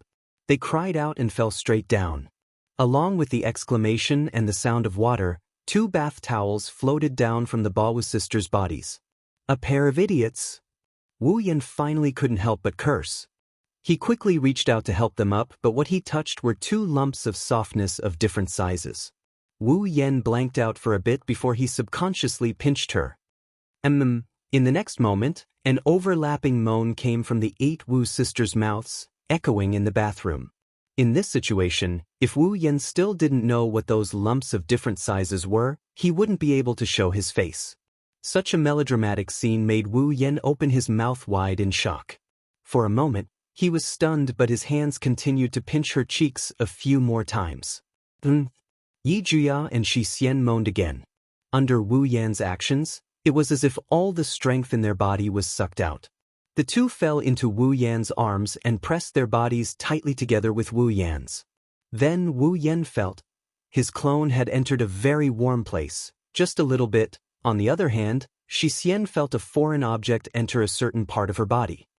No way. Unparalleled pleasure rushed through Wu Yan's body. He realized that he encountered a very bad situation. Wu Yan's rationality almost exploded. Gritting his teeth, Wu Yan took a deep breath. "I don't care. Even if I can't push, I have to take advantage of them." After saying that, Wu Yan reached out his evil hands. In the bathroom, there were 2 delicate voices that sounded like they were gasping for breath. They couldn't help but fluctuate. This scene lasted for a full 30 minutes until Shirori came back. Then it quietly stopped.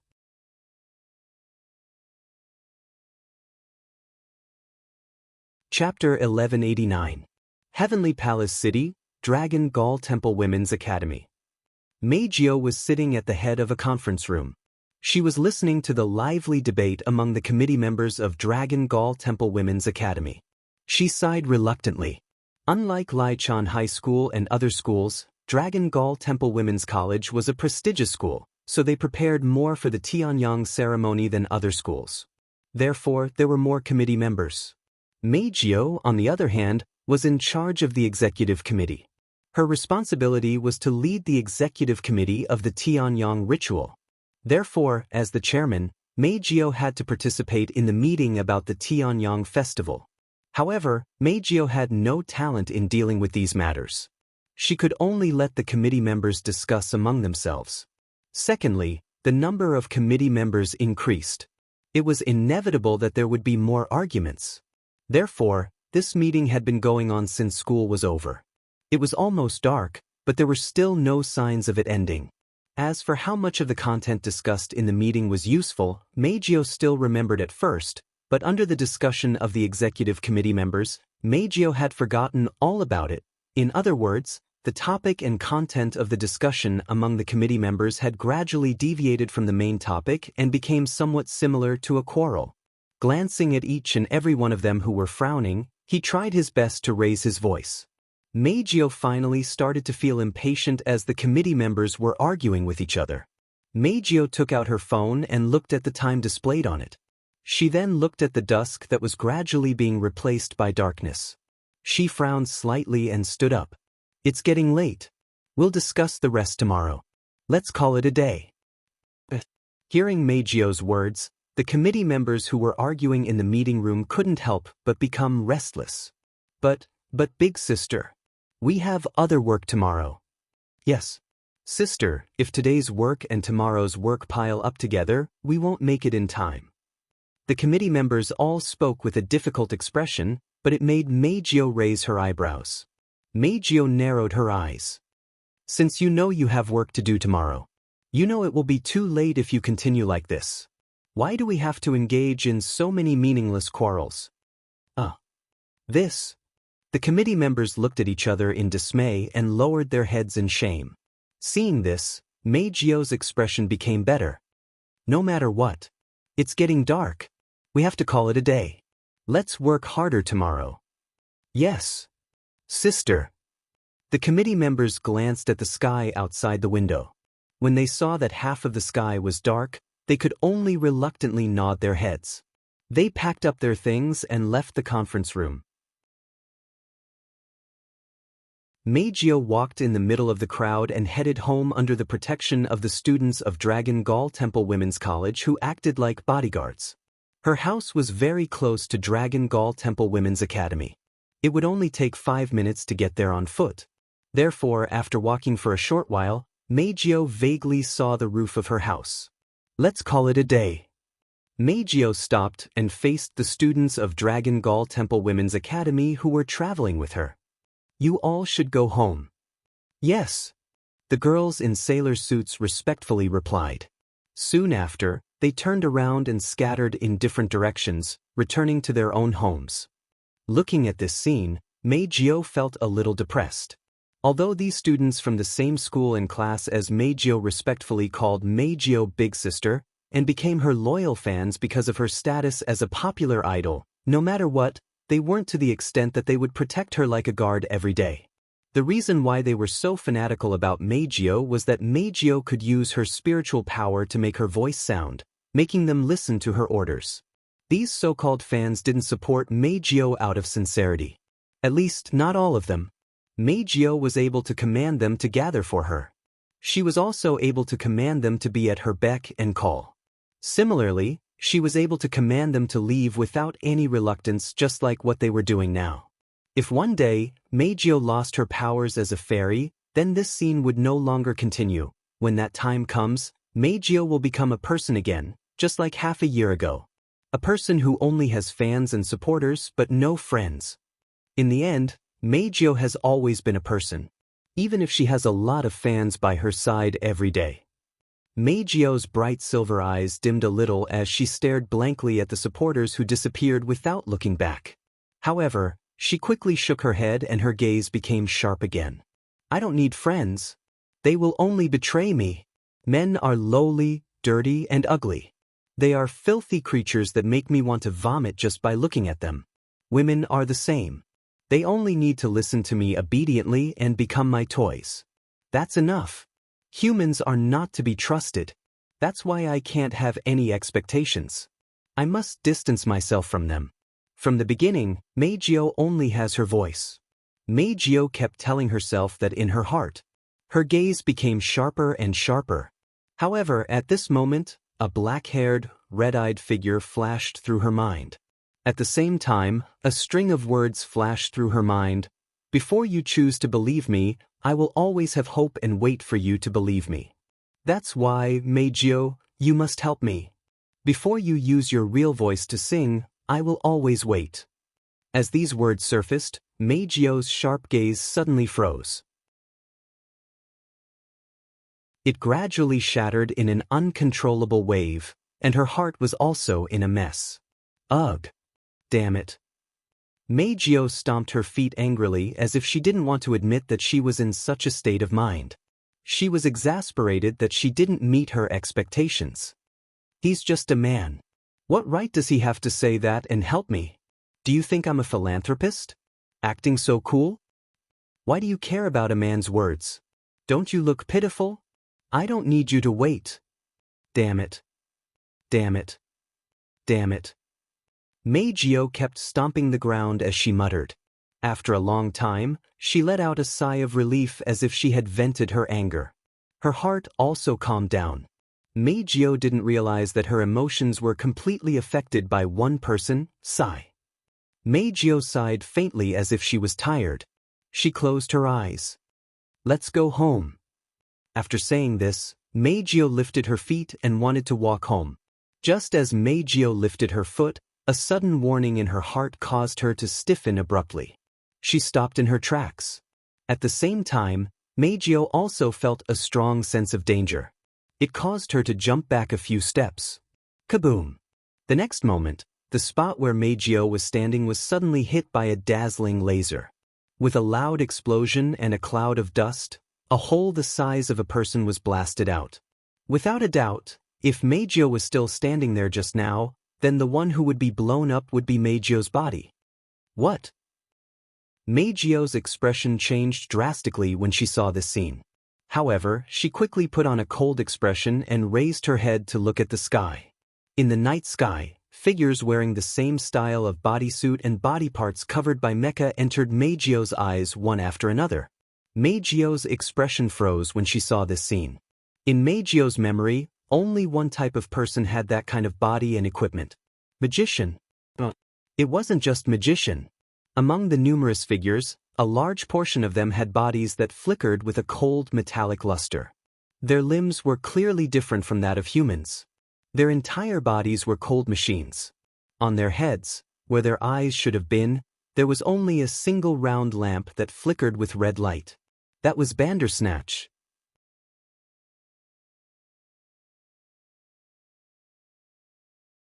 Chapter 1190. In the gradually darkening sky, magicians in CR unit, uniforms and cold, Bandersnatch, robots floated in the air. Some of them were holding weapons, while some raised their arms and aimed at Meijio, who was standing on the ground. The air was filled with the smell of gunpowder. Meijio glanced at the magician and Bandersnatch that surrounded her. She glanced at the human-sized hole that was blasted by the laser beam and her expression turned ugly. As soon as he said that, a woman who was hovering in the air, covered in red armor, had eye-catching red hair, and looked very much like a fox. She was hovering in the air, and her eyes were very high, making her look very much like a fox. What a pity, we're not the same as those useless AST people. He's not from AST. Meijio frowned. Then she seemed to remember something. She raised her head and looked at the red-haired fox-eyed woman. You're from the dim. Oh! The red-haired fox-eyed woman raised her eyelids and smiled sinisterly. I didn't expect an elf to know about dim. This is the first time I've heard of it in a mission. Elf. Meijio's face was gloomy. So, you already know my identity? That's right. That's it. The red-haired fox-eyed woman licked her lips. What's wrong? Are you scared? Elf, Viva. Scared? A sweet smile appeared on Meijio's face. Are you trying to say that I have to be scared of you because I exposed my identity as an elf? As a prey, you should act like one. The fox-like woman's voice turned sharp. You're an elf but you act like a human. Disgusting. Meijio's smile disappeared when she heard the other party's words. Well, it doesn't matter. The problem is that the people from Dem. Why are you looking for me? Ah. The red-haired fox-eyed woman seemed to have heard something inconceivable. Her eyes widened before she started laughing mockingly. You're not awake yet, are you? Didn't I just say that? You're the prey. The red-haired fox-eyed woman smiled sinisterly. She grabbed a gun in her hand and aimed it at Meijio. Diva. We're here to hunt you. Hunt. This time, it was Meijio's turn to widen her eyes in disbelief. Not too long later, the corners of his lips curled up. What an exaggerated goal. But do you think you can do it? As Meijio said this, she revealed an incomparably beautiful and disdainful expression. She smiled carelessly as if she didn't care about Meijio at all. The fox-like woman's face darkened. Whether or not I can do it, you will know very soon. As soon as the voice fell, the red-haired fox-eyed woman's eyes turned sharp. She immediately pulled the trigger of the gun that was aimed at Meijio. Bang, bang, bang. When the red-haired fox-eyed woman pulled the trigger as a signal, the numerous demmed magicians and Bandersnatch troops in the surroundings seemed to have regained their senses. Without any hesitation, they fired their weapons at Meijio. Amidst the chaotic sounds of gunfire, missiles and lasers rained down from the sky like a torrential downpour. Bang, bang, bang. Who knows if the evacuation order was issued in advance or if there was no one around to begin with. Amidst the continuous explosions, not a single ordinary person popped their head out. Plus, there weren't many buildings here, so the magicians of Dem were able to unleash the power of their weapons to their heart's content. Bang, bang, bang, bang, bang, bang, bang, bang. After a few minutes of concentrated shooting, the group of DM magicians and Bandersnatch finally stopped their attack as though they had run out of ammunition. Silence was restored between heaven and earth. What's wrong? Bang. That's it? What's so great about elves? Under the concentrated fire of such a weapon, even an elf would not be able to escape unscathed. That's what bang, bang, bang, bang, bang, bang. The red-haired fox-eyed woman and the other magicians froze for a moment. They couldn't help but look towards the direction of the light. Then, an illusory and intoxicating voice echoed from the center of the smoke and dust. It was like an echo from the center of the light. Bang, bang, bang, bang, bang, bang, bang, bang, bang, bang, bang. At the same time as the voice echoed out, the flashes within the smoke and dust suddenly exploded, blowing away all the smoke on the ground. Meijio was wearing a gown that looked like it was made of light. Behind her was a huge pipe organ. In front of her floated a long keyboard made of light. She had a smile on her face as she looked at them. With a smile on her face, she reached out her hand and pressed on the keyboard of light. The crisp sound of a zither vibrated, mixed with a violent whirlwind-like shockwave, madly rushing towards all the dem magicians in the sky. Bang, bang. The sound waves reverberating in the air hit the dem magicians and the Bandersnatch robots like a gust of wind. Dong! With a loud and clear sound, screams of agony replaced the sound of the zither and reverberated in the air. Other than the demmed magician who had cast his Turti Tori, just in time like the red-haired fox-eyed woman, all the magicians and Bandersnatch emitted white smoke and fell heavily to the ground.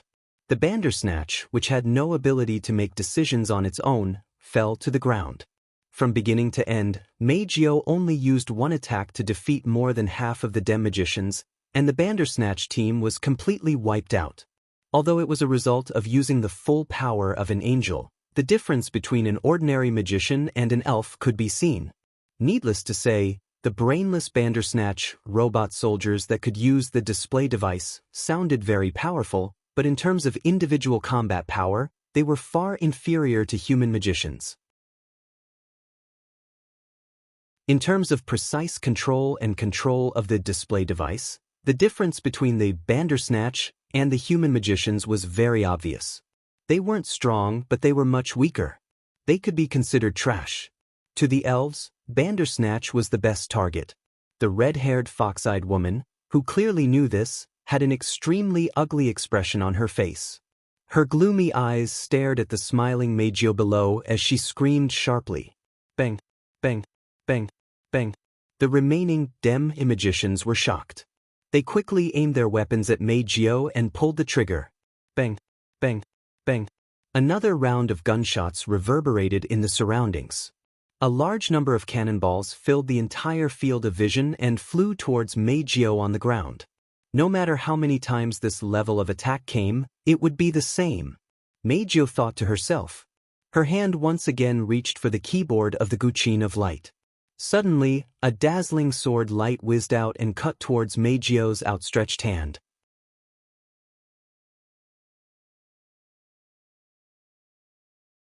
Chapter 1191. The dazzling sword light was like a meteor flashing by, cutting through the air with a sharp sound as it pierced through the air. For a moment, Meijio thought that it was an illusion caused by her vision, but the alarm in her heart told Meijio that it was definitely not an illusion. It was a real attack. As soon as Meijio noticed this, she decisively opened her mouth and a high-pitched voice containing spirit force came out of her mouth. Ripples spread out and formed a barrier in front of the sword light, protecting Meijio inside. In the next moment, the dazzling sword light collided with the sound barrier that was rippling like waves, leaving no room for explanation. Chi! With a crisp tearing sound, the sound wave barrier that Meijio hurriedly built was torn apart, causing Meijio to turn pale with fright.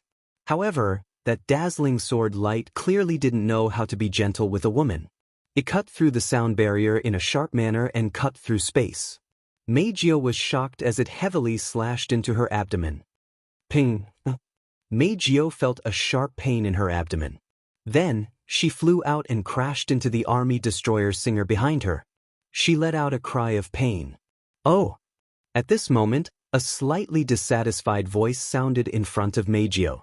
After cutting open the barrier, it doesn't have enough power to cut open the spiritual equipment? How lucky. Hearing this voice, Mei Jiao did not know why, but she suddenly had an ominous feeling. She held her abdomen and stood up. She looked forward. She saw where Mei Jiao was standing. A figure was floating up from the ground.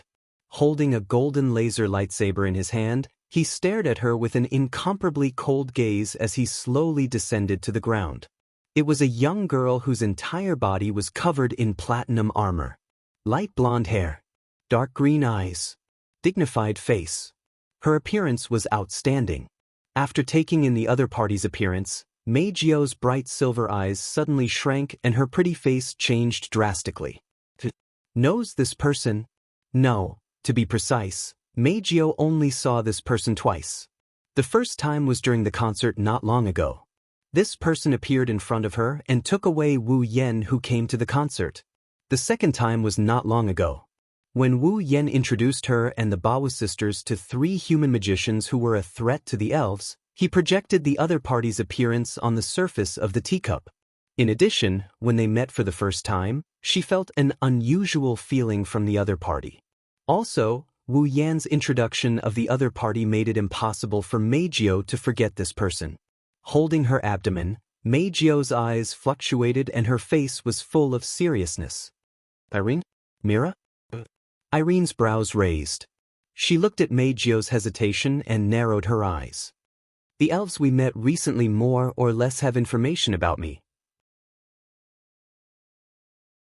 This isn't a good thing. Hearing this, Mei Jiao gritted her teeth and supported the huge body of the army destroyer singer behind her.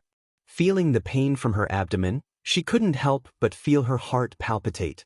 After cutting through her soundwave barrier and the protection of her spiritual equipment, she was still able to injure her so much. This Irene? Mira? Meth is indeed not an ordinary magician. Executive Director. In the air, the red-haired fox-eyed woman and the other dim magicians were overjoyed. They all landed on the ground and came behind Irene. However, they were met with Irene's cold gaze. So many people can't deal with one elf. Irene's cold gaze swept across the magicians and finally stopped on the red-haired fox-eyed woman. Jessica, it seems like you need to improve your strength. The magicians held their breaths and didn't dare to refute. Only the red-haired fox-eyed woman, who was called Jessica by Elaine, said unwillingly. Executive Minister, the power of the diva seems to be very good in group battles. I really didn't expect that, so Irene's gaze turned colder and colder. She interrupted Jessica mercilessly. Are you trying to find an excuse? No. Jessica was shocked. She gritted her teeth and lowered her head. I'm sorry. It's our fault. Executive Director, but... Raising her head abruptly, Jessica shouted at Elaine. Diva's Angel does have an attack that's very good in group battles. Executive Director, please let me try again. This time, I'll do it alone. All right. Say no more. After hearing the answer she expected, Irene turned around and didn't even look at Jessica. Since I can't do group attacks, let me try the diva myself.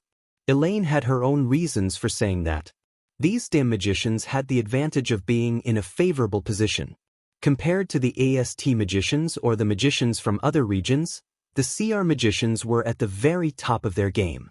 The DEM's technical requirements for the magicians were also much higher than the so-called elven troops. Together with the CR unit, the DIM was undoubtedly stronger than the average magician, much stronger. In such a situation, even with the help of Jessica, who was the strongest person in the DEM, after Janamiya Shina left the DEM, they still couldn't deal with this diva in front of him. Unless he personally took action, how could this mission be completed? In the end, other than Irene and Shina, no one in the DEM could face the elves alone. Now that Jinna is gone, Irene is the only one left. Irene had no choice but to stand up. However, Jessica was unwilling to give up. She opened her mouth and wanted to say something, but nothing came out. She could only glare viciously at Meijio and leave unwillingly. Seeing this scene, Irene sighed in her heart. All right, look for an opportunity and support me. Jessica and the magicians of Dem were overjoyed. Yes. Seeing all the magicians pointing their weapons at her and Irene raising her laser sword, Meijio's expression changed. She stared at Irene and remembered what Wu Yan said the other day. This person is dangerous. Very dangerous. If you meet her alone, or even together, don't hesitate and run away immediately. Even if you don't have any enmity towards her, she won't let you go. Wu Yan didn't look like he was joking at all, and Irene cut open her soundwave barrier. Meijio bit her lip and made up her mind. Meijio raised her head and took a deep breath. Seeing this, Irene's eyes flashed with a bright light, and she coldly shouted. Everyone, Tori, Domain of Will, activate. Jessica and the magicians were stunned for a moment. When they realized what was going on, they hurriedly followed Irene and unfolded their Tori, covering their whole bodies. Almost at the same time, Meijio took a deep breath and shouted a high pitch that was several times louder than before. Her high-pitched voice turned into a shockwave that swept across the area, stirring up clouds of dust. Like a tidal wave, it rushed toward Irene, Jessica, and the magicians from the Dem, covering all of them in it. Everyone, activate the jets. Her field of vision was suddenly blocked. Irene seemed to have sensed something and issued a command in a stern voice. All the magicians turned on the ejector behind them and shot out a frenzied airflow, blowing away all the dust in the field. They all looked in the direction of Meijio. What caught the eyes of the magicians was the silhouette of the elf who had turned into a streak of light and shot towards the horizon at an incredible speed. Don't even think about escaping. Elaine didn't even think about it. She immediately followed the propulsion of the ejector and rushed out.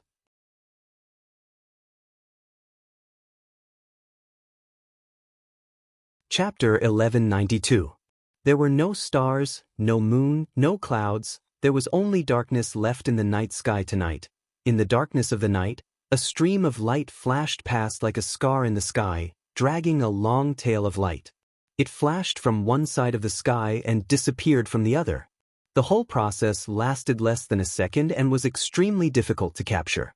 Amidst the flowing light, beautiful Nine, who was wearing a dress of light, was like a goddess of moonlight. Against the whistling atmosphere, she frantically mobilized the spiritual power in her body and flew in a certain direction at the fastest speed possible. That direction was the direction that Wu Yan, Yigea, and Xianxia told her when they left her house. It was the direction of Wu He's house. Beads of sweat dripped down from Meijio's smooth forehead. Meijio panted heavily as she held her abdomen. Her body turned into a meteor as she flew forward at an extremely fast speed. Meijio turned her head and looked behind her. She could clearly see that the Dem magicians, led by Irene, were operating their CR unit jets to the limit. They were like maggots following Meijio closely. If at this time, the residents of Tiangong City raised their heads and looked at the sky, then they would see a meteor cutting through the sky at an extremely fast speed, flying to the other side of the sky. There were many meteors following behind that meteor. It was like a meteor shower in the same direction. Meijio bit her lips and turned her head abruptly. Her bright silver eyes were filled with hope as she stared at the group of Dem magicians who were hanging behind her. Meijio could only place her hopes on Wu Yan. She could feel the terror of Irene, but Wu Yan was even more terrifying. If she could reach Wu Yan in time, then even if Irene was there, Meijio wouldn't have to be afraid of the Dem magicians anymore. Originally, if Irene wasn't there, those Dem magicians wouldn't be a match for Meijio when she used Angel. Even if there was Aileen, as long as he could escape to Wu Yan, everything would be fine. Wu Yan had Kotori, Toka, Yoshino, Yagoya, and Yushin. This was enough for Meijio to rely on. Not to mention, Wu Yan even admitted it himself. He had personally defeated Irene once.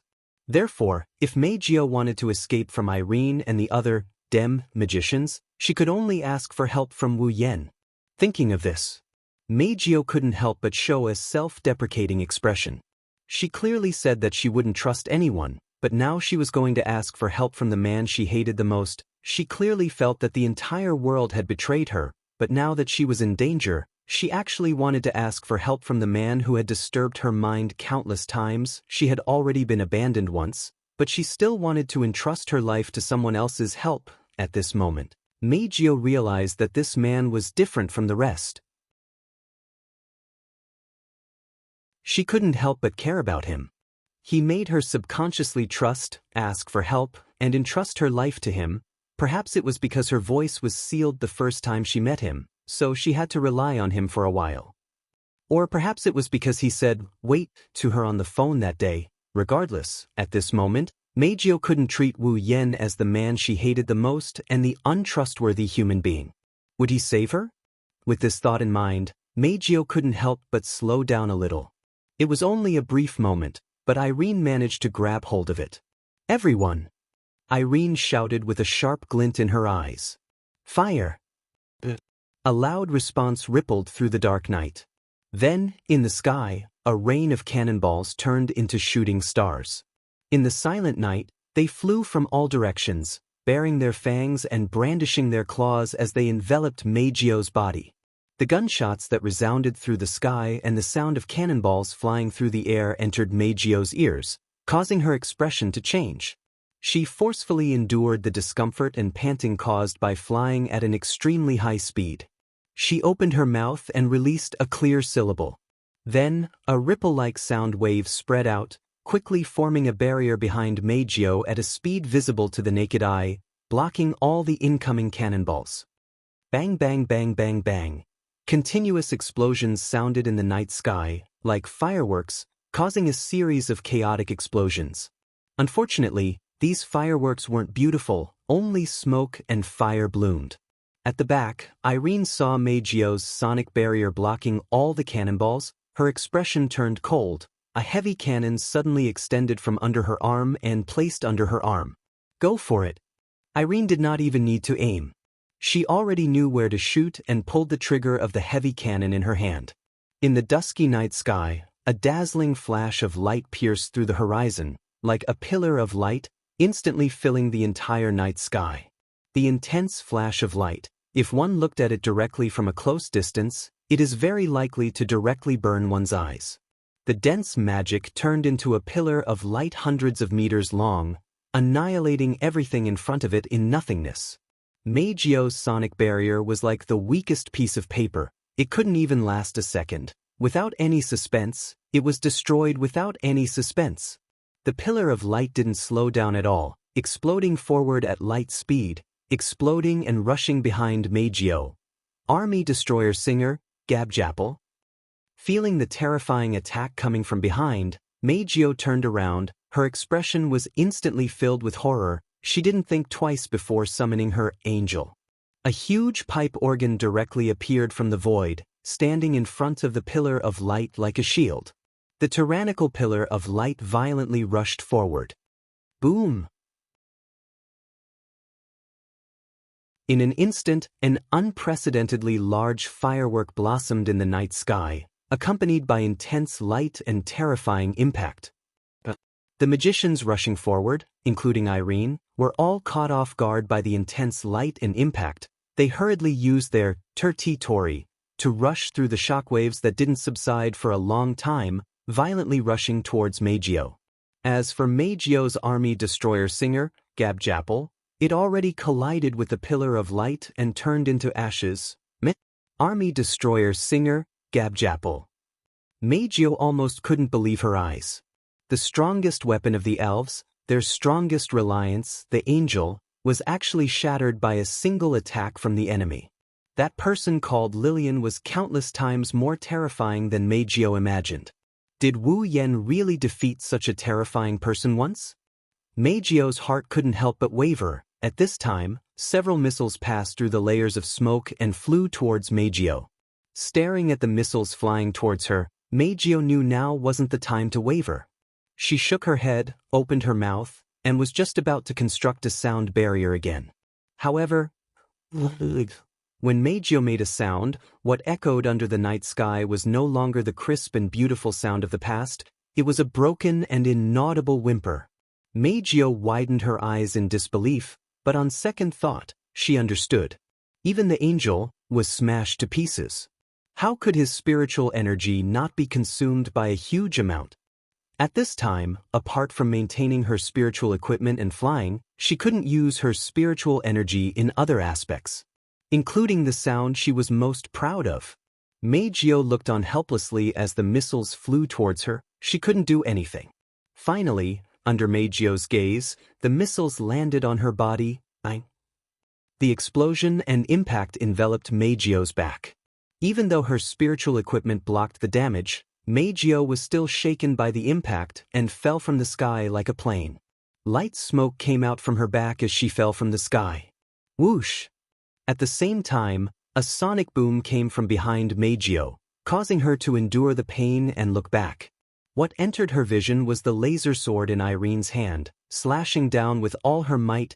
Meijio closed her eyes in despair. In the end, the emotion that appeared in her heart was a trace of uncontrollable regret. It was an apology to Wu Yan. "I'm sorry, I let you down with this thought." Meijio welcomed Irene's attack.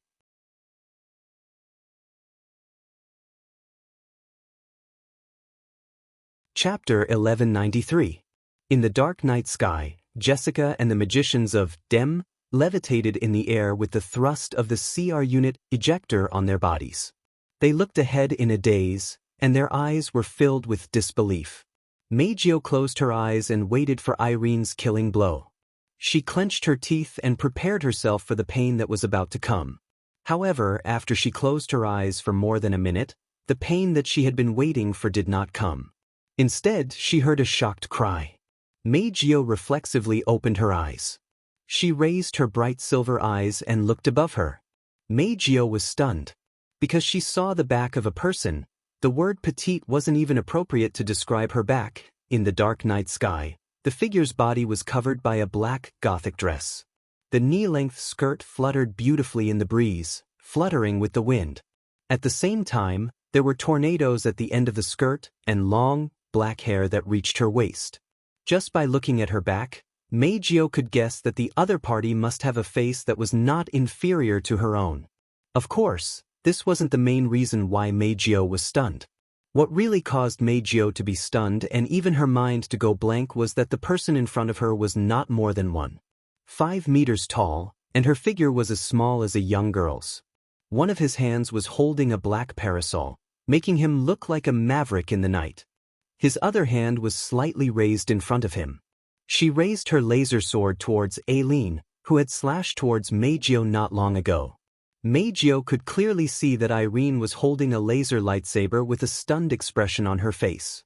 Maintaining his chopping posture, the laser lightsaber chopped down on the hand of the petite girl holding the parasol. What caused Meijio, Irene, Jessica, and the magicians of Dem to be stunned was that there seemed to be an invisible barrier in front of the petite girl's hand. The laser lightsaber was stopped about 5 centimeters away from the girl's hand. It couldn't advance any further. That was enough to give Meijio a fatal blow. However, it was stopped by a little girl who looked less than 10 years old with one hand. This was the fundamental reason why everyone present, who had thought that the battle had ended not long ago, was collectively stunned. No matter if it was Meijio, Irene, Jessica, or the magicians from Dim, none of them knew when this little girl had appeared. After all, they saw Irene holding a laser lightsaber a second ago. She was about to deliver a fatal blow towards Meijio, but in the next second, this scene appeared before them. None of the people present were able to react in time. While everyone's mind was still in a mess, the petite girl who blocked Irene's laser lightsaber with one hand holding the parasol raised her head from under the parasol.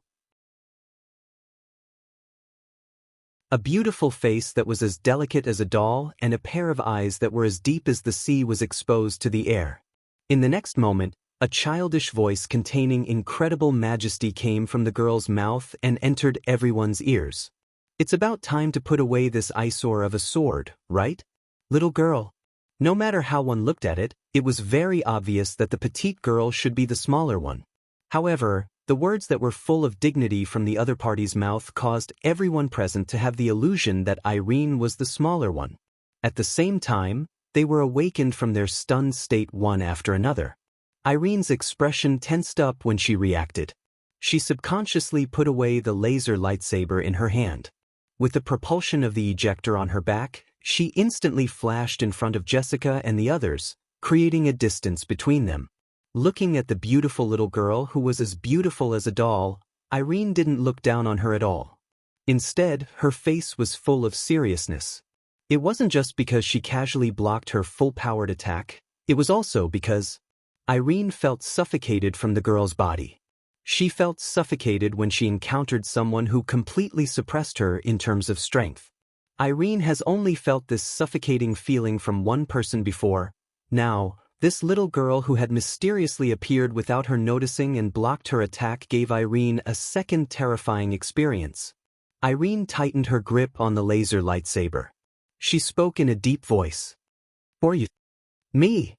The petite girl lifted her chin. A smile appeared on her delicate face. "Natsuki Nangong." The person who blocked Irene's attack and saved Meijio without anyone noticing was one of Wu Yan's familiars. The Witch of Space, Natsuki Nangong.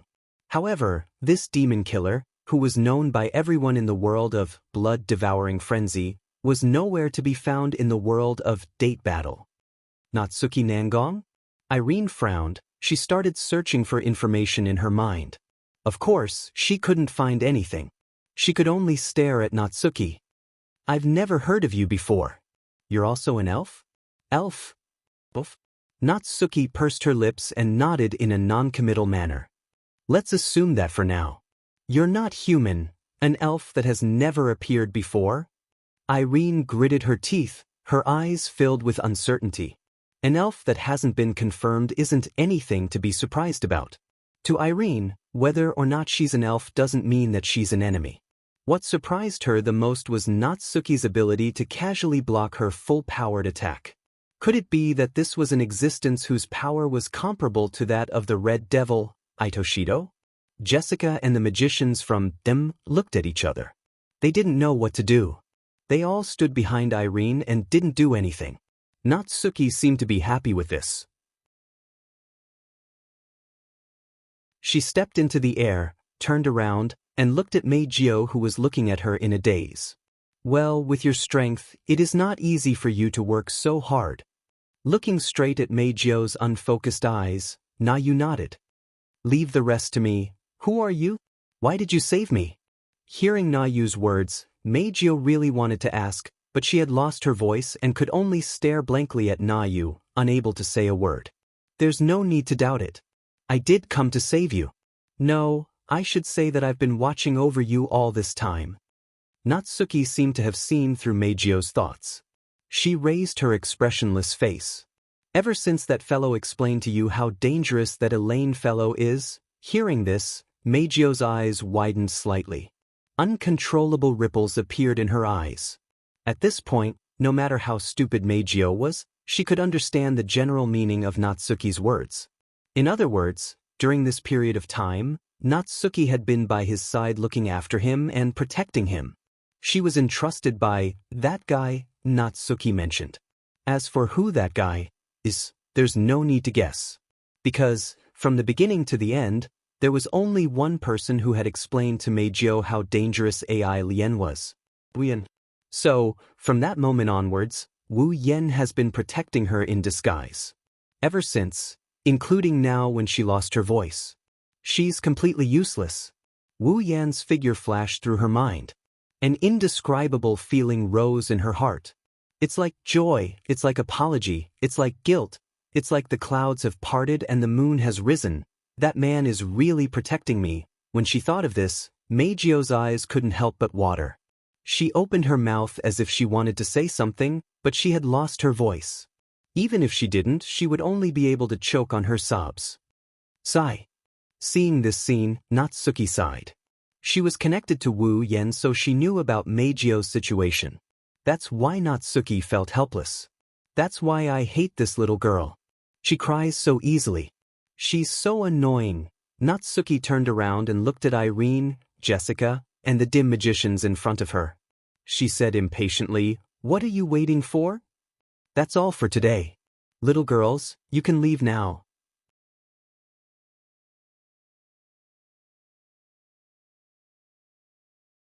Chapter 1194. Among the damned magicians present, the youngest one is only in her teens or 20s while the oldest, Jessica, is only around 25 years old. She's not even 30 years old yet. Yet, at this moment, a little girl who isn't even 10 years old is calling them little girls. She even used such a condescending tone. What kind of feeling is that? The other magicians and Elaine didn't say anything, but Jessica, who had the worst temper, couldn't hold it in any longer. She spoke with hatred. It's just a mere elf. Do you think I won't tear your mouth apart?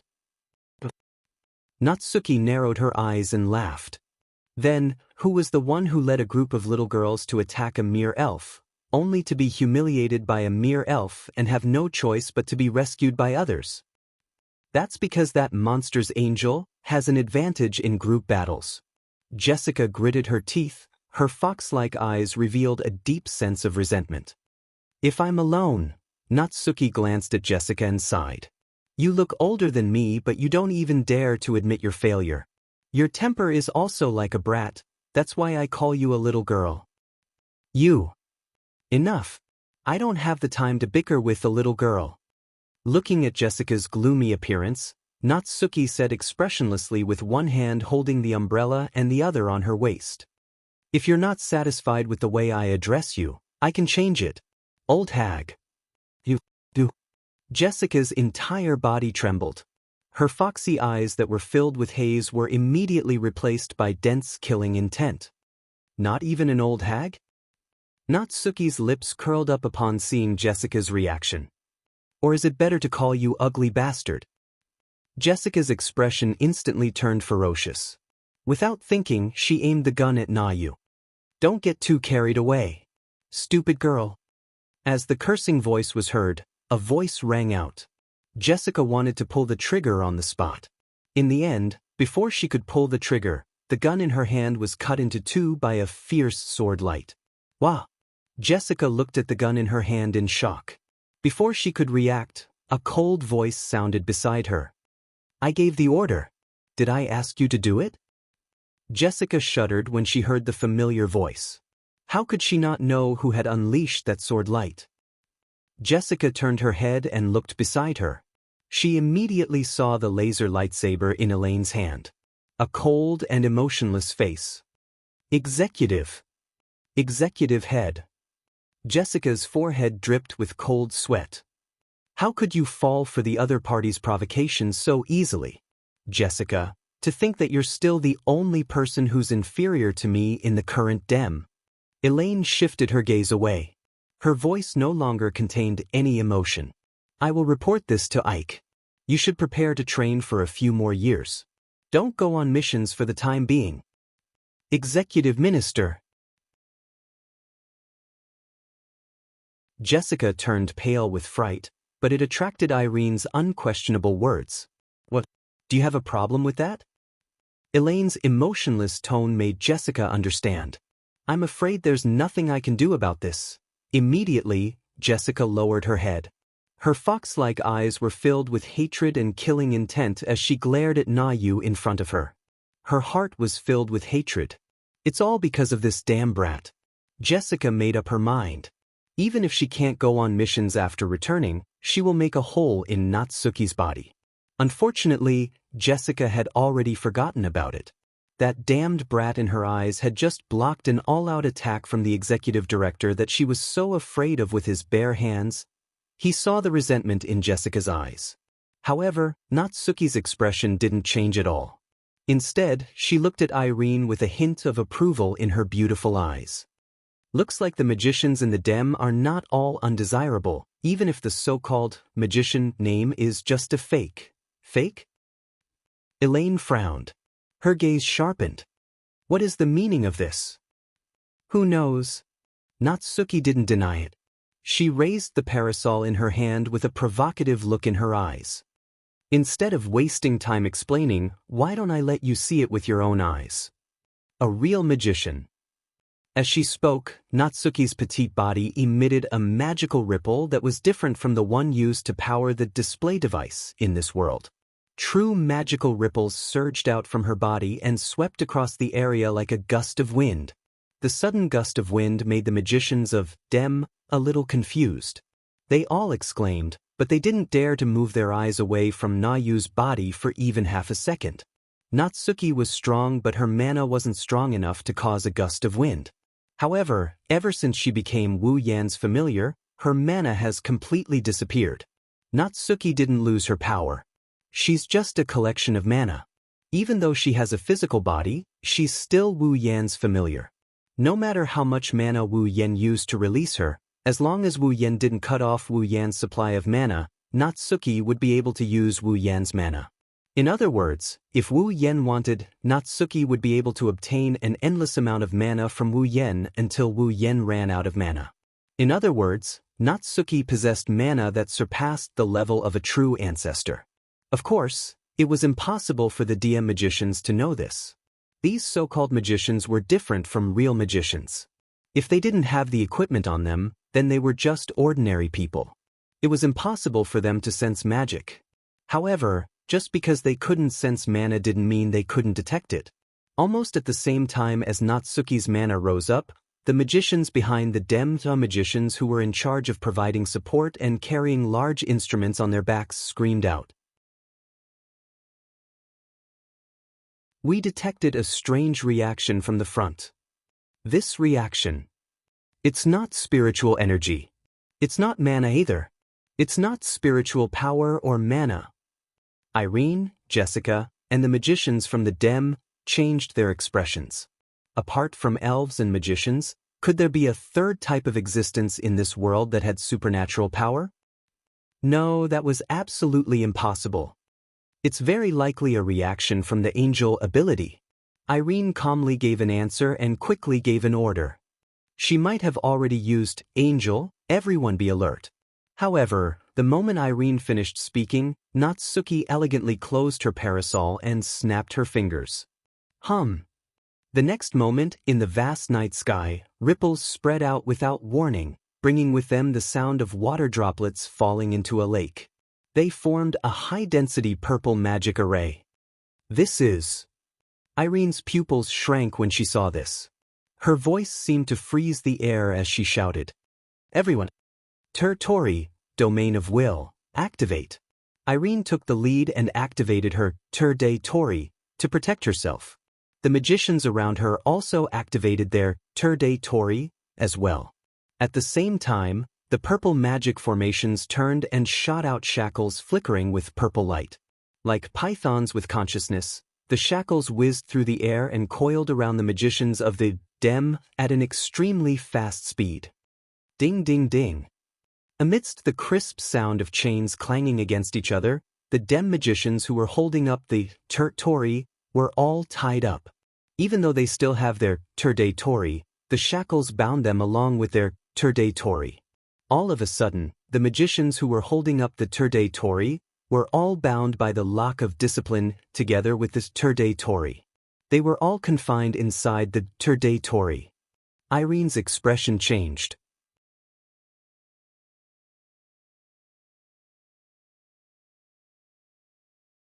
Chapter 1195. Executive Minister.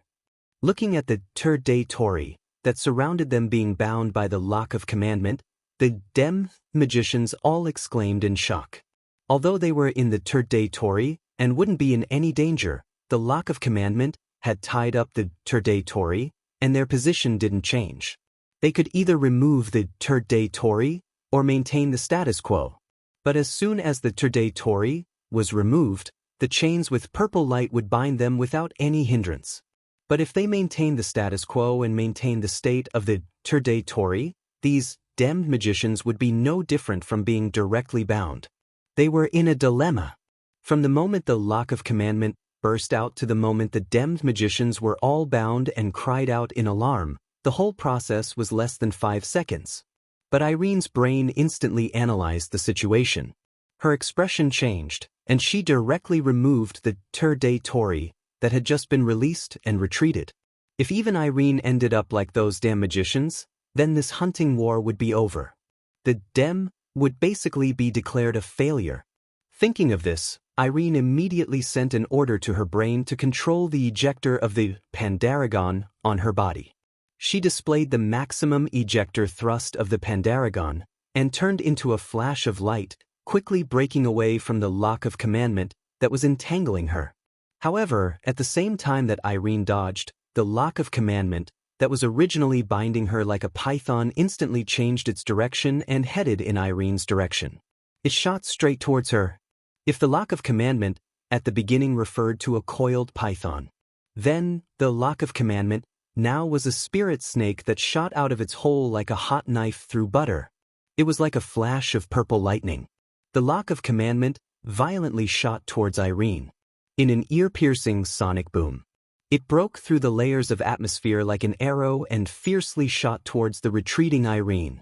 Looking at the lock of commandment that was shooting towards her, Irene's face tensed up. Irene's face was tense. While retreating, she quickly raised the laser lightsaber in her hand to block in front of her. Clang! At the critical moment, the front end of the lock of commandment heavily fell on the laser lightsaber in Irene's hand, stirring up a thick layer of shockwaves. Accompanied by the sound of collision, the lock of commandment continued to rush towards Irene without slowing down. Irene's body suddenly retreated even more violently, but this time it wasn't Irene who was retreating. It was the lock of commandment that was fiercely thrusting Irene, pushing her back. Sparks immediately burst out from the point where the laser lightsaber and the discipline lock collided, spreading to the surroundings like fireworks. The ejector on Irene's back was already operating to its limit, but it was unable to stop Irene's body no matter how hard it tried. Irene's hand that was holding the laser lightsaber was already trembling slightly. It was easy to imagine how terrifying the power of the lock of discipline, which could only be used to bind someone, would be when used as an attack. This was only possible when Natsuki, the original owner of the lock of commandment, was controlling it. If it was Wu Yen who could only borrow a portion of his familiar's power, he definitely wouldn't be able to use the lock of commandment to this extent, even with the help of the infinite martial arts. Feeling the surging force from the laser lightsaber, the web between her thumb and index finger was almost torn apart. The surrounding scenery was moving at an extremely fast speed, proving that Irene was still being pushed back by the lock of discipline. Irene's expression immediately turned ruthless. Ha! With a cold shout, her brain's control of the Pandaragon was pushed to the limit. Irene seemed to have received help from the gods. The strength in her hand exploded, and she lifted the laser lightsaber up. Clang! Another clashing sound rang out, but this time, it was the discipline lock that struck the laser sword like a spear and an arrow that was sent flying by Irene, shooting towards the sky. Ha! Ha! The next moment, Irene, who sent the lock of commandment, fell to one knee in the air, panting heavily. Her eyes were filled with exhaustion, and her brain was throbbing with pain. Even for Irene, controlling the Pandaragon to the limit will consume a large portion of her stamina. After this first clash, it's clear who's stronger and who's weaker. Natsuki could easily block Irene's full-powered attack. But Natsuki used who knows how much of her power, but Irene used all her strength to block it, and she was as tired as a dead dog. There's no need to continue guessing. Anyone with a discerning eye can see that Irene won't be able to defeat Natsuki. This made Irene, who had personally experienced this scene, as well as Meijio and the magicians of Dem, who had witnessed this scene with their own eyes, all changed their expressions. Irene's expression turned ugly. Meijio and the magicians from the Dem were shocked. The ones who understood Irene's strength the most were her and the magicians from the Dem. Meijio, who was forced into a corner by Irene, knew Irene's strength very well. Without a doubt, Irene was a magician who was stronger than normal elves, and even stronger than all elves. Now, the strongest magician in the world was fighting with an elf who didn't even look 10 years old. In the end, he was beaten to one knee by the other party in a single exchange of blows. How could Irene's expression not be ugly? How could the people present not be shocked? You! Irene panted heavily as she glared at Natsuki. She glanced at the chains of discipline that tied up the other magicians and spoke in a low voice. That chain of yours. Oh? You recognize my chains of discipline? Natsuki paused for a moment before remembering. I almost forgot, that guy used the chains of discipline when you fought him last time. As expected. Irene pointed her laser sword at Natsuki with a dark expression. Are you in cahoots with Itsuki Shido? In cahoots? Natsuki smiled and tilted her head.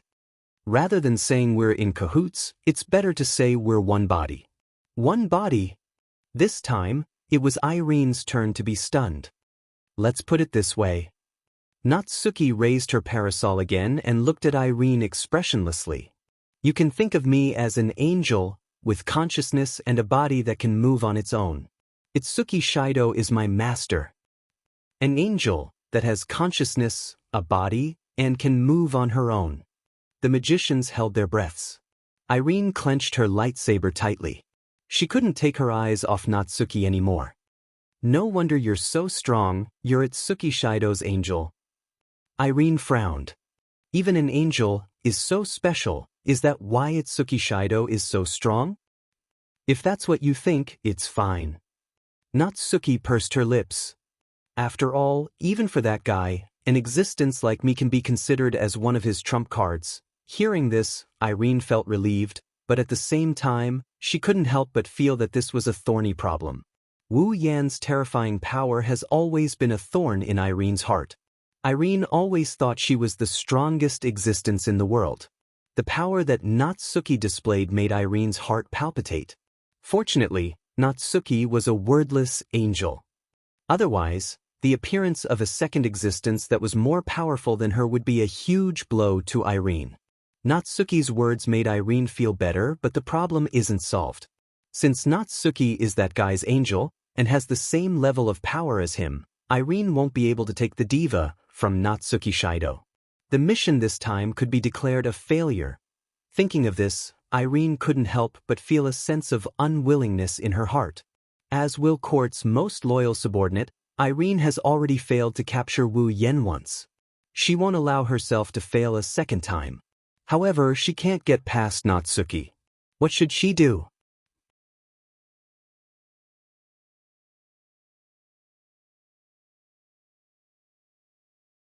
Chapter 1196.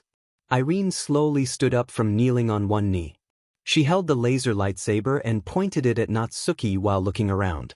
She looked at the magicians who were tightly bound by the purple glowing chains and was hesitant. Logically speaking, with Irene's intelligence, she should give up on the mission and choose to retreat. That would be the wisest choice. After all, she had already confirmed that her opponent was invincible. If she continued with the mission, they would be completely wiped out. That was definitely not a good thing. If it was the old Irene, she would definitely make such a choice. However, her opponent was not only a little girl who looked less than 10 years old, but also an angel with life. She was the angel who almost sent Irene to hell with her overwhelming power. Irene was unwilling to retreat just like that. Of course, if that was all, Irene could still convince herself to retreat. With Irene's personality, she wouldn't throw a tantrum just because her opponent looked like a little girl and overestimate herself by challenging her. The real reason why Irene hesitated and couldn't make the decision to retreat was because of Meijio. Irene could tell. Meijio's current state was like an arrow at the end of its flight. Meijio wouldn't be able to withstand a simple attack in her current state.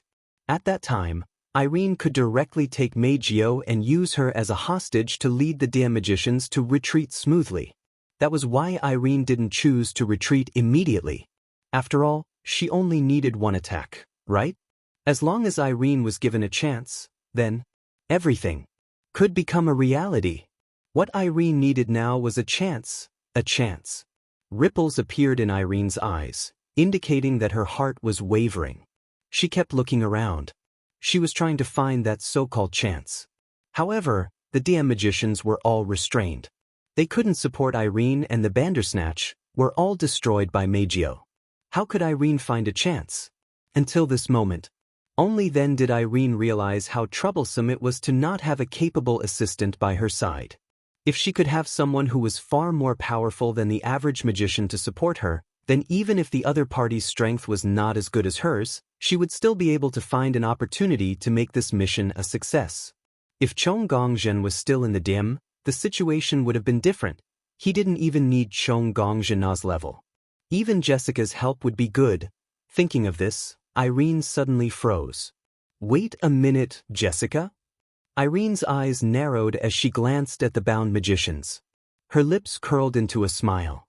Na Yu puckered her brows when she saw this. Right at this moment, a red ray of light suddenly descended from above her head and shot down violently. Sensing the sound of rushing air above her head, Na Yu gently lifted her head and looked above. Immediately, the scene of a red laser shooting over was imprinted into her eyes, causing her to narrow her eyes. Mana surged from his body, and the chains of discipline around him began to move. One of the chains split off and arrived above Na Yu's head at lightning speed. It also arrived in the path of the laser beam. Boom! The red laser hit the chains of discipline, but it didn't even cause the slightest ripple. How could these display devices destroy a chain forged by the gods? However, in the next moment, an endless stream of red lasers rained down on Na Yu's body without giving her any chance to explain herself. How annoying! Na Yu sighed and stretched out her hand again. She snapped her fingers and the empty chains of discipline shot toward her. One by one, they intertwined with each other and formed a net of chains that covered Na Yu's head. Bang bang bang bang bang. The rainstorm-like red flashes shot at the iron net formed by the chains of discipline, triggering a series of explosions and smoke with sparks. Natsuki turned a blind eye to everything around her. She shifted her gaze to the sky through the gaps between the chains formed by the chains of discipline. Then she saw something. Jessica is holding a laser cannon and continuously pulling the trigger. She is crazily shooting laser after laser at Na Yu. Damn it! Damn it! Damn it! Pulling the trigger of the laser cannon as fast as she could, Jessica yelled with a ferocious expression. Why can't I hit her, Tisk? Na Yu smacked her lips in annoyance. She raised her parasol and swung it. Whung! The space around Jessica began to vibrate and boil like boiling water. Several purple magic arrays suddenly fluctuated and shot out purple chains.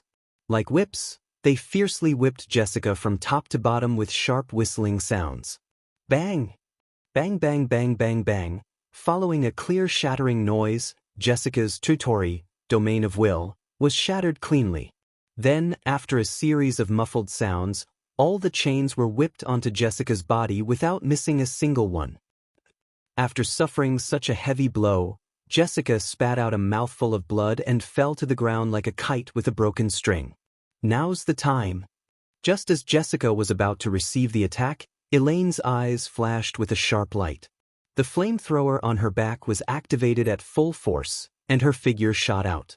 She arrived before Meijio in the blink of an eye. The laser sword in her hand was aimed at Meijio's abdomen and mercilessly pierced out. Meijio didn't even have time to react before Irene appeared in front of her. She watched as the golden laser sword stabbed into her abdomen. However, the ripping sound that should have been heard did not ring out.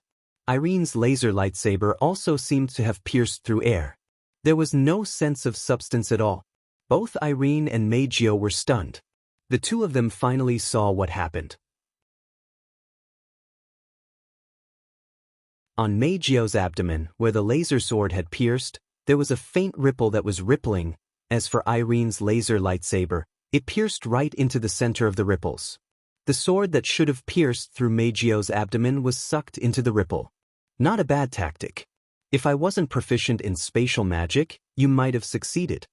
Before Irene and Meijio could figure out what was going on, an inconceivable childish voice echoed in the night sky.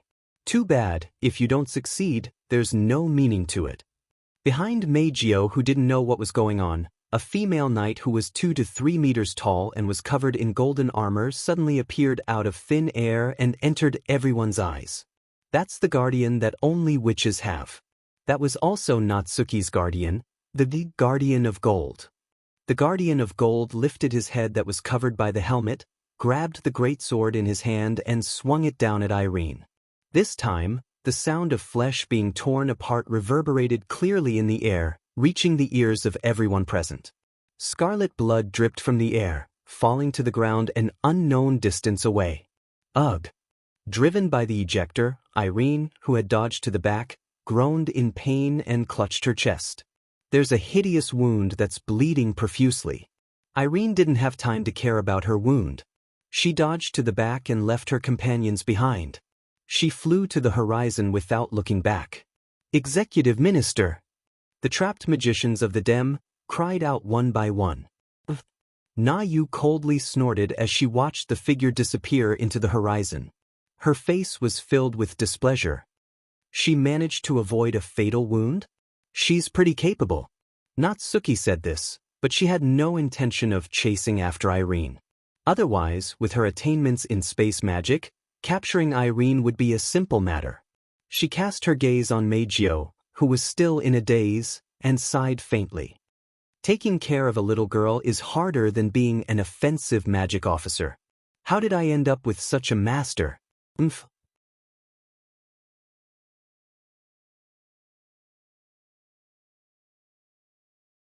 Chapter 1197. Heavenly Palace City, Itsuka's house. In the living room, a rich aroma wafted out of the kitchen. The aroma filled every corner of the living room. Toka, Yoshino, Shurzen, and even Kotori had a pitiful look on their faces. Watching Wu Yen tossing and turning the frying pan in the kitchen, Xianxia couldn't help but gasp in admiration when she saw Wu Yen tossing and turning the frying pan in his hands. I'm impressed. As expected of master, he's a true master of cooking. Indeed, he's so skilled. Yijuya, who had been reduced to a slave of a certain wolf but was still waiting for his master to cook, muttered in a tone as though he had a clear conscience. Are all the boys in this world so capable? Don't misunderstand. Kotori, whose red eyes were fixed on the plates in the kitchen, commented bluntly. Everyone has one or two strengths. This guy is just using his strengths in a way that girls should have. Cut the crap. You people. Wu Yen continued with his work. He didn't even look back. You're all watching others work as if it has nothing to do with you, but you talk so much. If you have the time, why don't you come and help? That way, you can do it faster and eat dinner earlier. Wu Yen sighed after saying that. His face was full of sadness. Why do I have to do all the work alone?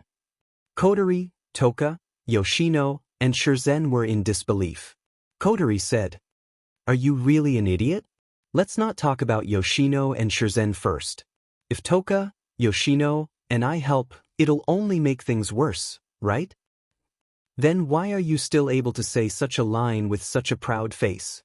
Wu Yen smiled bitterly. A girl who doesn't know how to cook will be laughed at? Who said I don't know how to cook? Kotori pouted. Although my cooking isn't as good as yours, I still know how to cook. Really? Wu Yen looked at Kotori suspiciously.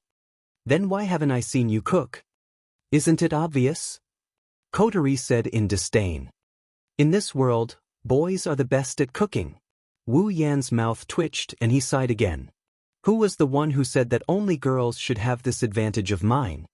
Speak. Xianxia thinks this is pretty good too. She sat on the sofa. Xianxia, who had been poking each other's arms to improve their relationship, suddenly looked at Wu Yen with a calm tone. Xianxia thinks that boys who are good at cooking are very handsome. Kotori paused. She looked at Sunset Cord in surprise. Hey, are you serious? I'm serious. Xianxia is very serious. Xianxia nodded heavily, casting his half-narrowed eyes at Toka, Yoshino, and Yakuya. Don't you think so? Well, since Xianxia said so, then it's true. Then there is no mistake. Yijuya's expression was a little unnatural, but he still raised his head and spoke forcefully. However, as the master of us 8 dance sisters, it's only natural that you have such talent. But Yoshino raised her hand with a red face. I think so too, I agree. Toka clasped her hands in front of her chest, stars twinkling in her purple eyes. Cooking is the best. Hearing this, the elven girls present all blushed with shame. Girl, we're asking about the person, not the food. Is the person who cooks less important than a dish in your eyes? Question. Xianxia looked at Coterie. Coterie, don't you think that a master who cooks is handsome? Coterie's expression stiffened when the topic shifted to her. She used a stiff voice to say proudly, but that's just a general rule, a general rule. I understand, so that's how it is. Yuxian looked at Coterie with a listless face and said something shocking. If Coterie marries Master, she'll be able to eat Master's cooking for the rest of her life. It's understandable that Coterie doesn't cook. What? Coterie's beautiful eyes widened, her face turned pink. Wu Yan, who was cooking, almost threw his frying pan away. He couldn't stay calm. Who wants to marry him? Coterie immediately stood up from the sofa and yelled with a flushed face and neck. A perverted hypocrite like him who brings back a few girls after leaving the house for a short while? You can have him if you want. Wu Yan's chest was pierced by a few arrows, tears streamed down his face. Although I also guess that you would deny it, is it necessary to do so? Is it necessary? Coterie crossed her arms and said arrogantly, I'm just telling the truth. Marriage. To eat Shido's cooking for the rest of my life. On the side, 10 Fragrance blushed before a dazed expression appeared on her face. A clear line of saliva slowly flowed down from the corner of her mouth, causing Siyu, who was also blushing beside her, to feel embarrassed. Xianxia lowered her head and thought for a moment before looking at Coterie again. In conclusion, Coterie doesn't want to marry Master, is that right? Isn't that obvious? Coterie's eyes were filled with hesitation, but she still didn't mince her words. I'm not going to marry him. I see. Xianxia turned around and exchanged glances with Yakuya. The two of them nodded solemnly. They stood up and ran into the kitchen without hesitation. When they arrived at Wu Yan's side, they hugged Wu Yan's arms with both of their arms. If that's the case, Xianxia and I will have to share Master. Agreed. If Coterie doesn't want Master, Xianxia and Yakuya will have no choice but to accept. Coterie's eyes twitched, and her face twisted. Toka's eyes widened, and she stood up. Coterie, Yoshino, Yagoya, and Yuxian thought she was going to object, but she didn't. Why are you two the only ones who can share Shido? I can't. Their legs gave out and they almost fell to the ground. Oi, you two. Wu Yan was sweating profusely. Don't hold my arm, how am I supposed to cook? Just as the 6 of them were in a heated argument and were about to break into a fight, a circular ripple appeared in the middle of the hall without any warning. As the ripple spread out, it instantly attracted the attention of everyone present, causing the scene to become completely silent. Then, everyone saw a petite girl in a black Gothic lowly costume and holding a parasol, walking out of the ripples with a beautiful girl in a gown of light that was more or less charred and dusty. It was as if they had passed through a door. Seeing these two people, Toka, Yoshino, Yagoya, and Yuxian subconsciously looked at the person they recognized and cried out in surprise. Meijio! Coterie, on the other hand, looked at the petite one with a surprised expression. Natsuki? While everyone else was shocked, Wu Yan was the only one who raised an eyebrow. He looked at Meijio, who was covered in soot. He put down the frying pan in his hand and he walked out of the kitchen towards the two girls. Wu Yan looked at Natsuki and Meijio and shrugged.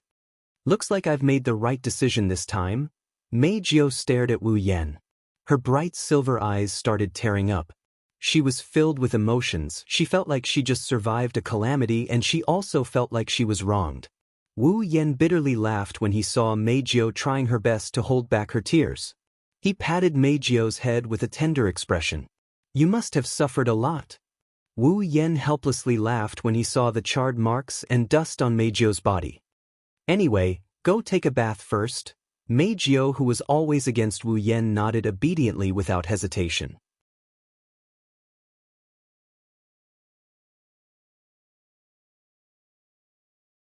Chapter 1198. Nighttime. In the living room, Wu Yan, Coterie, Toka, and Yoshino sat side by side. Yogi and Yuxian stood behind Wu Yen. Natsuki sat on the sofa with Meijio, who hasn't fully recovered her spiritual energy. She sipped on black tea as she recounted how the Dem attacked Meijio. Due to the Tianyang festival, Shiori had to do rehearsals for her class. She would be staying at her classmate's house for the night. Otherwise, they wouldn't be talking about elves and magicians in the living room.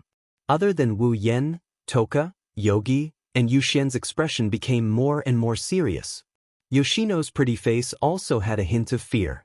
They were reacting to Meijio's near-death experience. Kotori's brows were tightly knitted. Her brows didn't loosen even after Natsuki finished. Another Dem? Kotori clicked her tongue in displeasure. She crossed her arms and glanced at Meijio. Although I knew that they had always coveted elves, I didn't expect that even Meijio, who was originally a human and had no problem with her background, would be discovered as an elf after living in Tiangong City for so long. Those guys wouldn't wander around Tiangong City with detectors every day, right? Yes, they really wander around Heavenly Palace City with detectors every day. Even if they're alone, it would take at least a month. It would take a month or so to finish the tour. How could Meijio be active in Heavenly Palace City as an elf for half a year? Wu Yen rolled his eyes at Kotori. He rubbed his chin. Well, with the power of Dem, it's not difficult to find an elf living among humans. It's just a matter of time. Meijio also uses her spiritual power to sing every time she holds a concert. It's already very surprising that she hasn't been discovered for half a year under such circumstances. Kotori nodded in agreement. She suddenly frowned. According to what you said, is Meijio's identity exposed because of the concert? Kotori looked at Wu Yen. The more she thought about it, the more likely it seemed. After all, didn't Irene appear at Meijio's concert venue when she invited you to meet Will Scott in Dem last time? Perhaps it was exposed at that time? This. Wu Yen pondered for a moment. He nodded. Very likely. Meijio was stunned. His expression became slightly complicated. He didn't expect it. In the end, the reason why she almost fell into a desperate situation was because of her singing. Could it be? Was it really wrong to use the power of elves to sing? Meijio was at a loss. She couldn't help but look at Wu Yen, who was deep in thought. If he didn't use the power of the elves to sing, would his voice be restored? Would he listen to her sing again? With this thought in mind, Meijio shook her head again, as if she was trying to get rid of the distracting thoughts in her mind. She fell silent. Regardless, I've completed my mission here. What to do next is up to you. Natsuki sipped from her cup of black tea as she spoke casually. After all, this is your home ground. I won't give you any suggestions, that's true. Kotori rubbed her temples as if she had a headache. But that Irene is really strong. Normal elves aren't her match. Even the old me wouldn't have been able to defeat her. Someone like that is too dangerous. Kotori was a little annoyed. There's nothing they can do about it. Irene's strength is a huge threat to the elves. Other than Toka and Kotori, no other elves are Irene's match. Even Toka and Kotori wouldn't be able to defeat Irene if they weren't summoned by Wu Yen. Under such circumstances, Irene's existence is the biggest obstacle for Ratatoskr. If they can't find the elves in the real world, before Irene, they'll most likely die. Even if they're lucky enough not to be killed, they'll be captured. Ratatoskr, who advocates peaceful means to solve the elves' problems, can't just stand by and watch this happen. Now, because of Oni-san, the Dem didn't come to us, but they must have gotten a hold of our situation. Kotori narrowed her eyes as she looked at everyone. I'm afraid that the fact that there are more than 5 elves living in this house has already been found out by the Dem. Perhaps even the existence of Ratatoskr has been exposed. Come to think of it, once we reveal any flaws, they will definitely attack us without hesitation, right? Isn't that dangerous? Yakuya couldn't help but ask. Of course. Yuxian said worriedly. Even if Master is here, we can work together to fight the enemy, but Shiori is still in this house. The robot army won't even let Shiori go? Toka was shocked. Isn't Shiori a human? The Dem won't give up the chance to kill the elves for a bunch of normal people? Coterie sneered. It's not just my sister. If the Dem really comes to us, even the neighbors might be affected. The Dem can just find an excuse to get away with it since no one would dare cause them any trouble anyway. The Dem has the ability to create a display device. Almost every country relies on the Dem to provide the display device. Even though the existence of the display device isn't disclosed to the public, how could the world not be tempted by such a powerful device? Just like the AST, the display device has been equipped with important institutions in every country for a long time. Therefore, if the Dem doesn't want to provide the display device to a country, it might greatly weaken the country's national power. Don't think it's exaggerated. In order to obtain the powerful display device, some countries even owe the Dem a huge debt. Since the Dem is an important source of the display device, no matter how unwilling the Dem is, they won't offend the Dem for a bunch of normal people. This is the reality. Even if it's cruel, if that's the case, we can't just sit by and watch. Wu Yan clenched his fist. He glanced at Miyuki, Yagusha, and Yushin before turning to Kotori. Don't tell me the Ratatosker higher-ups aren't going to do anything about it? Those bastards only know how to hide behind the scenes. They won't stand up against the Dem. Kotori pouted. Yasgate Electronics' display device technology is more advanced than the Dem's, but due to their different viewpoints, the Dem has recruited a large number of magicians. Their combat power is much stronger than the country's. In comparison, we don't have a single decent magician on our side. It's already hard enough to have a real magician. How are we going to fight the Dem's magician army? This is more troublesome than I thought. Wu Yan closed his eyes and knocked on the table. After a while, he opened his eyes again. If that's the case, let us do it. Do it? Everyone was stunned. That's right. Wu Yan turned around and looked in the direction of the Dem branch office. His lips curled into a cold smirk. If we uproot the Dem's base in Heavenly Palace City, they'll restrain themselves a little, right? Uproot the Dem's base? Toka, Yagusha, Yushin, Yoshino, and Miyuki were stunned. Kotori's face tensed up as she stared at Wu Yan. Are you serious? What do you think? Wu Yan grinned. His eyes flashed with a glint that told Kotori if she's telling the truth. This.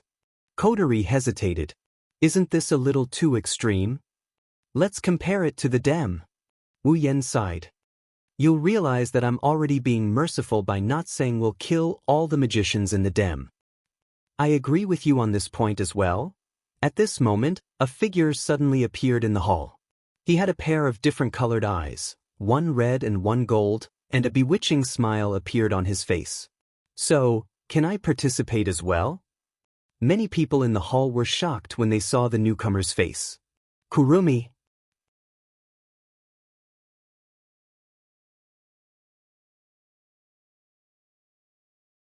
Chapter 1199. Heavenly Palace City, DM Branch Office. Tonight, the night sky was dark with no stars, no moon, and no clouds, making the night seem especially long. The territory of the Dem seemed to be far away from the hustle and bustle of the mortal world. The lights in the streets between the Dem's territory and the Dem's territory seemed to be unable to shine over, causing the area between the Dem's territory and the street to be incomparably dim like a dividing line. It was as if telling the world that the other side of the dividing line was not something they could touch. The darkness of the night was a stark contrast to the lights.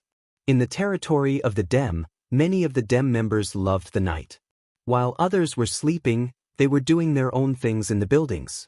Of course, a portion of them were only on night duty, patrolling the area.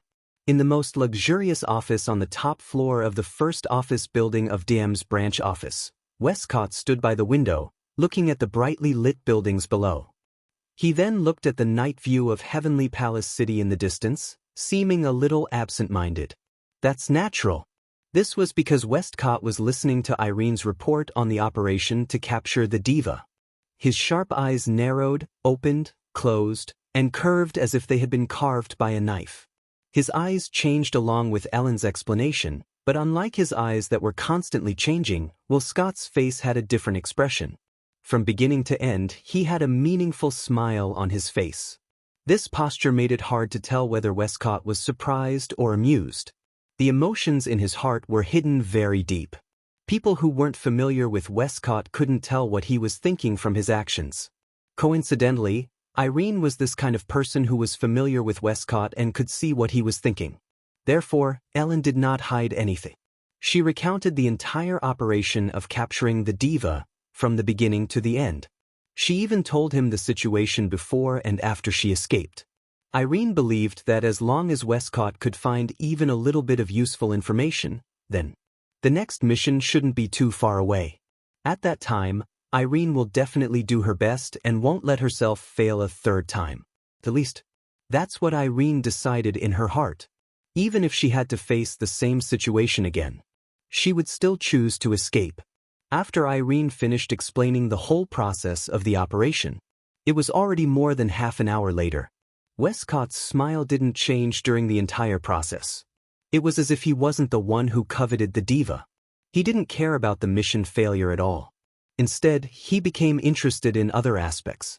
An angel that has life, a human form, self-consciousness, and can move freely? Westcott looked at Irene curiously. Is there really such an angel? I don't know. I don't know. That's what he said. Irene paused and said, although we can't choose to believe the enemy's words, compared to having such a powerful person appear out of nowhere, I'm more willing to believe the former. That's interesting. Will Scott closed his eyes as if he was trying to hide his emotions. The corner of his mouth curled up. Can you bring that special angel back? Irene's expression changed a few times, and then she closed her eyes.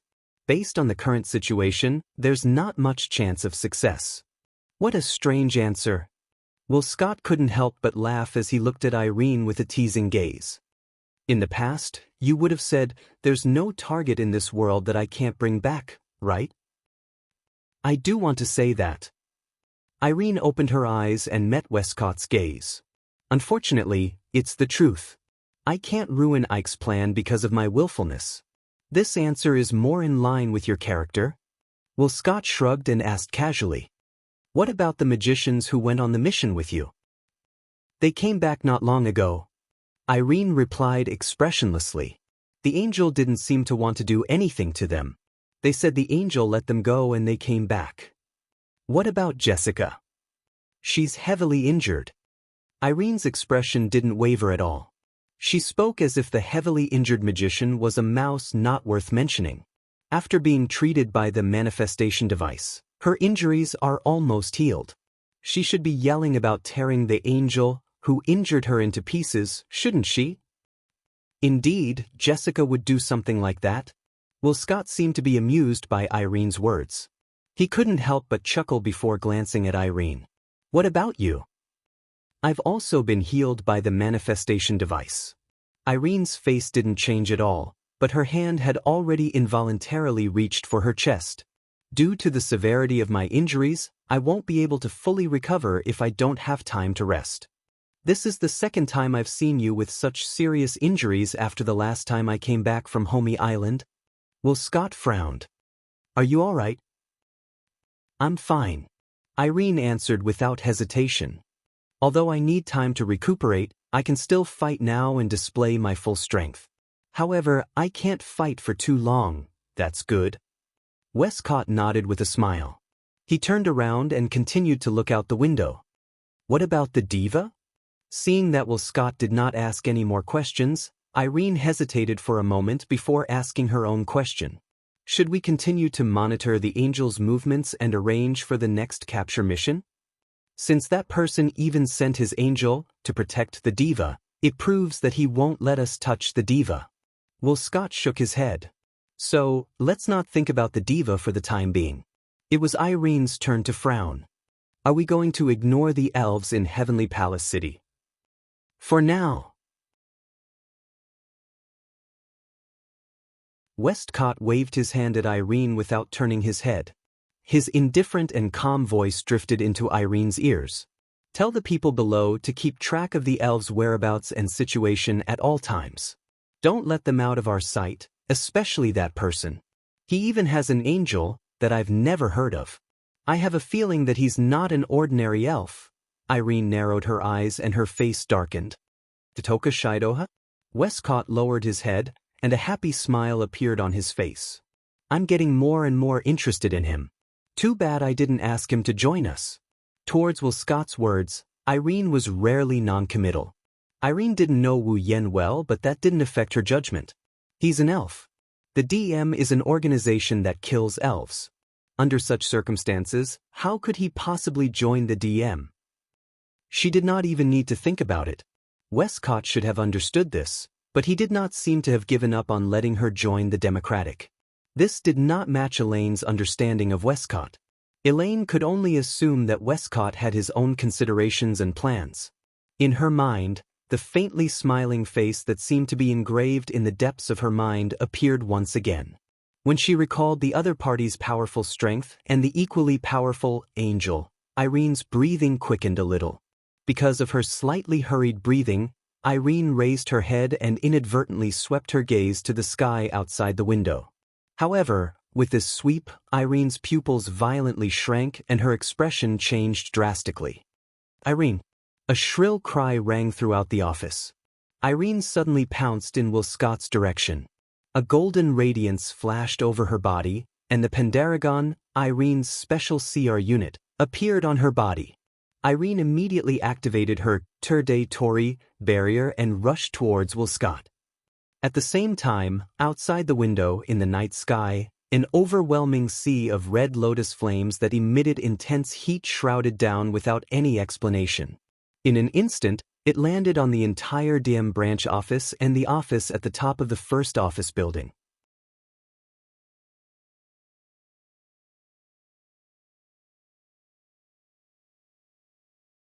Chapter 1200. In the sky above the DM branch office, in the void, a piece of space suddenly undulated up and down like the surface of the water. At the same time, invisible ripples spread out, like a mirage gently swaying, full of illusions. Not long after, in the ripples, several figures walked out in the air as if they were taking a stroll. They appeared in this dark night sky, floating above the DM branch office. It wasn't until all of the figures walked out of the ripples that the ripples gradually dissipated. The people who came were naturally Wu Yen, Natsuki, Kurumi, Yakuya, and Yuxian, who planned to directly attack the DM branch office. Originally, Toka and Yoshino also expressed that they wanted to come together, but they were rejected by Wu Yen. Toka and Yoshino were indeed very strong. One was a 9th Order powerhouse, and the other was a peak 8th Order powerhouse. If they helped, presumably, this battle should be much easier. However, compared with the strength of the two elf girls, their personalities were not suitable for this attack. Toka was simple, naive, and romantic. Although it's not that she hasn't fought before, she has never taken the initiative to fight, let alone kill. The purpose of this attack was to uproot the DM branch office in Heavenly Palace City. Under such circumstances, even if Wu Yen didn't intend to carry out a massacre, he couldn't guarantee that he wouldn't kill anyone. Taking the initiative to fight like this may even evolve into a massacre. Letting Toka come with them, it's a bit inappropriate. Not to mention Yoshino, this little girl who was so kind that she didn't want to fight back when she was attacked by others. She didn't want to bring pain and fear to others. Bringing her here was really cruel. Toka and Yoshino were pressed at home by Wu Yen and the others to sleep. As for Meijio, let's not talk about whether she was willing to come or not. First of all, she hasn't recovered her spiritual power yet, so she would only drag them down if she came. As for Kotori, she returned to Fraxinus. She's ready to provide backup at any time. She's also here to help Wu Yen and company. If anything goes wrong, she'll be able to detect any anomalies and act as backup for Wu Yen and company. In any case, with Wu Yen, Natsuki, Kurumi, Yaguya, and Shixian's strength, it would be impossible for them to defeat Huang Xiaolong. If there were no accidents, dealing with a DM branch company was just a matter of time. With Wu Yan's red jade mode suppressing everything, it would be difficult for anything to go wrong. Is this the headquarters of the Dem magicians who specialize in killing elves? Wearing a skimpy, skin-tight restraining suit with shackles on his hands, feet, and neck, Yi Juya looked down at the territory of the Dem with an excited smile on his face. You look very fragile, master. Can I blow it away? Agreed. Xianxia didn't seem to have a good impression of the Dem either.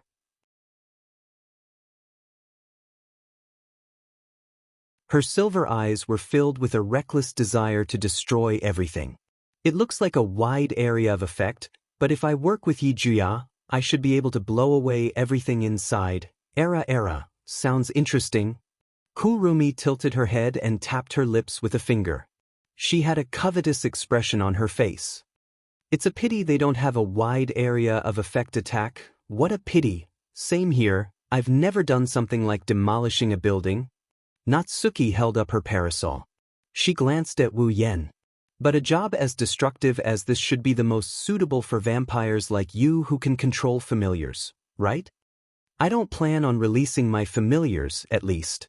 A branch company isn't worthy of me releasing my familiars. Wu Yen grinned and he took a step forward. He arrived in front of everyone and he looked down at them. He raised his hand and a crimson spatial ripple appeared above his hand. The ripple spat out a long sword that exuded an ancient aura. The sword fell into Wu Yan's hand. I don't plan on releasing my familiars, but I'll give them a nice greeting gift. I don't need to use my familiars. Grabbing the Nayatan Shana, Wu Yen grinned maliciously. It's enough for me. As soon as he finished speaking, a thick red lotus flame burst out from the blade of Nyetan Shana. It expanded and shot into the sky like a pillar of fire. It was so hot that even the air was evaporating. It instantly turned into a curtain of fire. Next, Wu Yen swung Nyatono Shana down with a curtain of fire. Bang! In an instant, the entire red lotus fire curtain collapsed and poured down crazily from the sky like a tide. It was like a sea of fire that covered the sky and covered the earth. It was like a waterfall, steaming hot air. With a loud bang, it fell to all the buildings below. Kaboom! The violent sea of fire hit the territory of the Dem branch company without any explanation. The temperature between heaven and earth rose in an instant, and the rich red lotus flames rushed in all directions. It was like the magma of a volcanic eruption, and also like the sea of fire that exploded, burning all the buildings of the Dem branch company. What is this? Fire. It's fire. It's on fire. Heavens! Why is there such a big fire? Put out the fire. In less than 10 seconds, the land occupied by the Dem branch company was engulfed in scorching flames. One building after another was engulfed in flames. The terrifyingly high temperature on the ground caused the glass windows to melt and evaporate in an instant. Visible to the naked eye, scorch marks spread across the ground. One by one, people escaped from the buildings in a sorry state, screaming crazily. This scene was like a scene straight out of hell. Woo! A loud alarm rang out from the building below, spreading throughout the entire area in an instant. It's the space-time alarm. It's unknown if it's to defend against the sea of fire or because they noticed Wu Yen and Ko's arrival. The spacequake alarm reverberated throughout the entire Dem branch. Shortly after, the buildings bathed in the sea of fire were covered by thick steel plates. Most of the people moved away to take shelter. Then Wu Yan's group saw something. Magicians in CR unit and cold bandersnatch robots flew up into the sky like locusts and flew towards them. Era. Kurumi pursed her lips and smiled. We've been discovered. They're finally here? The corners of Yi Juya's lips curled up into a smile as he stretched his body. Perfect. I haven't moved my body for several months. It's about to fall apart. I'm excited. Xianxia thinks so too. Xianxia had a rare smile on her face. After all, I've been living a comfortable life. It can't be helped that my body has become sluggish. What should we do, Admiral? Natsuki had one hand on her waist and the other holding an umbrella. She ignored all the magicians and bandersnatch robots below. Her delicate face was as calm as an ancient well. She had a condescending expression on her face. However, it's true that Natsuki didn't care about those weak magicians and bandersnatch robots. She wasn't afraid even when she could only use her avatar to move around. Now that she can use her real body and guardian, she's Wu Yan's familiar. Do we need to dismantle these pieces of scrap metal?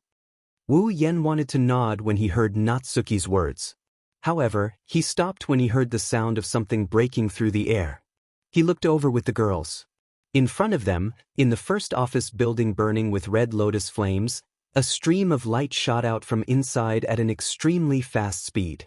It flew over and appeared at the head of the group of Dem magicians and Bandersnatch. It's Irene who's holding Will Scott. You guys? Irene's pretty face was so gloomy that water was about to drip out. She supported Will Scott's body and glanced at all the buildings that were covered in layers of flames. Her face was slightly twisted. She looked up at Wu Yan, Natsuki, Kurumi, Yijia, and Xianxia. She gritted her teeth and stared at Wu Yan, who was holding a saber with blazing red lotus flames. Her eyes were filled with terror.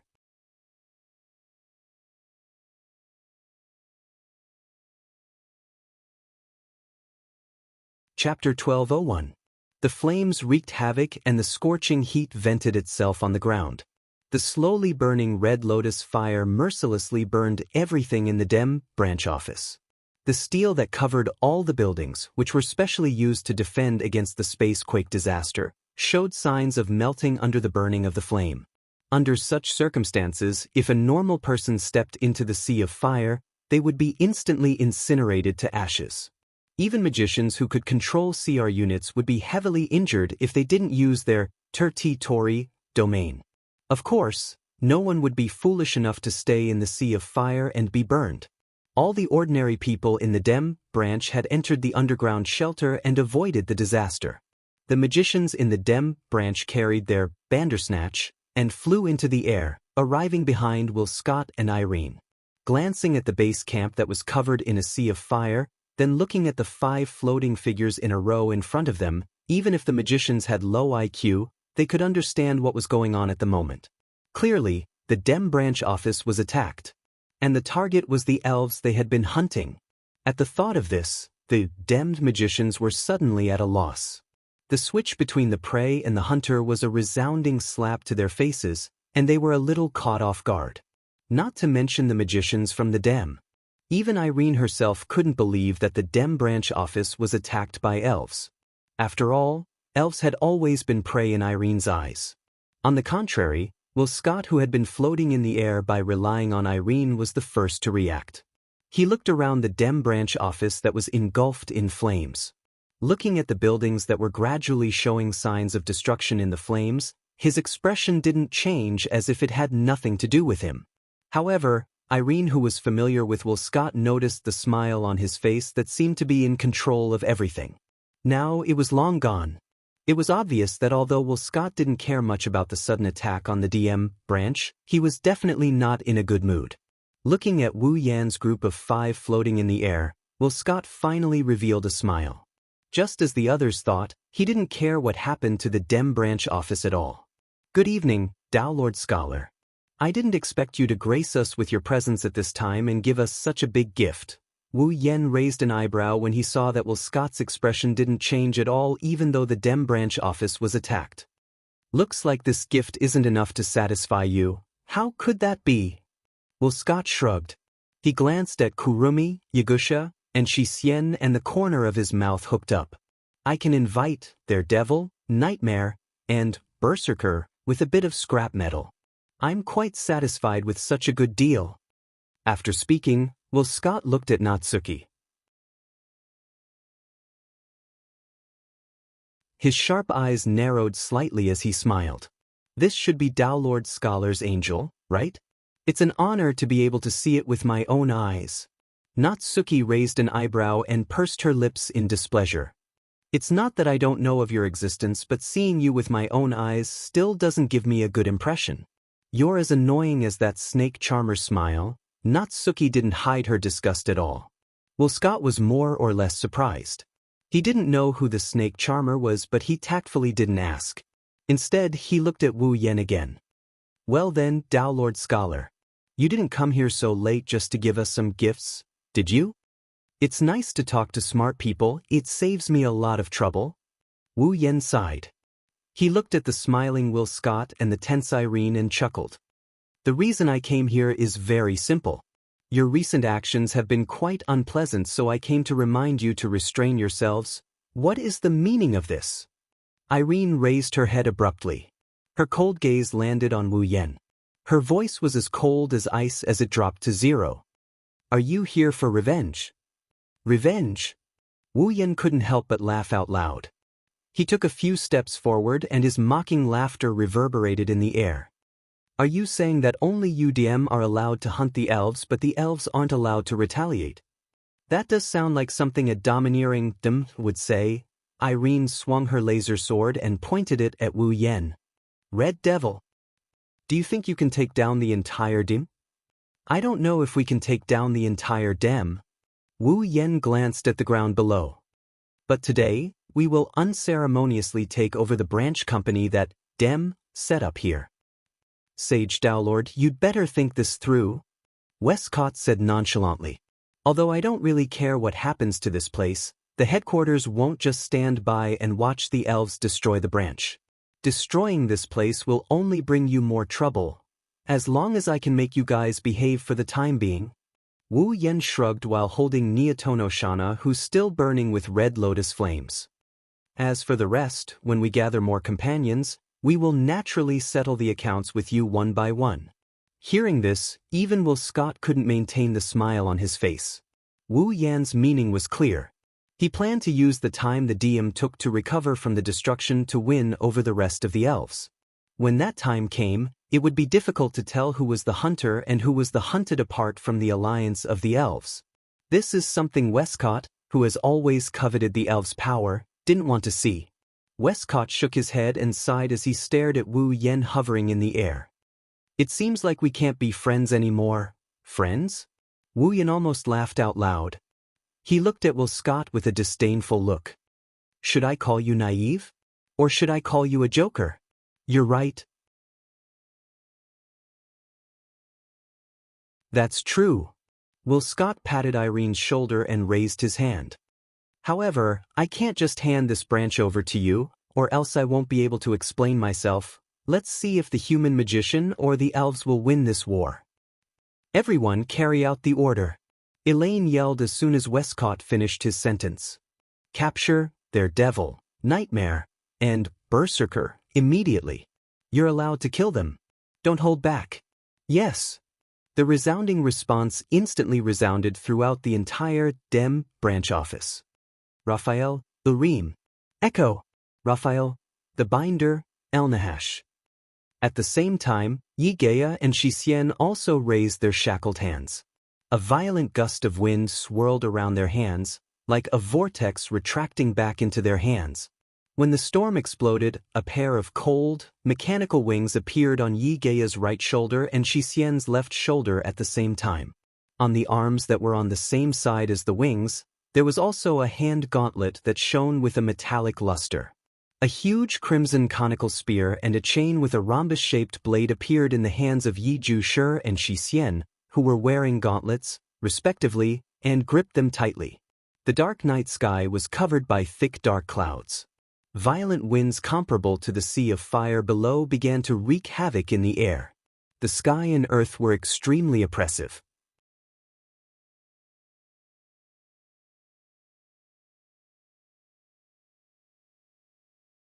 Chapter 1202.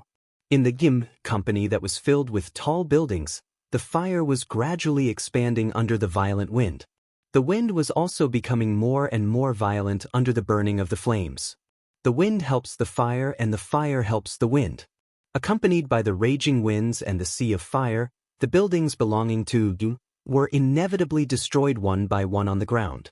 Charred stones flew everywhere under the raging winds. The entire Gim branch company was slowly walking towards destruction.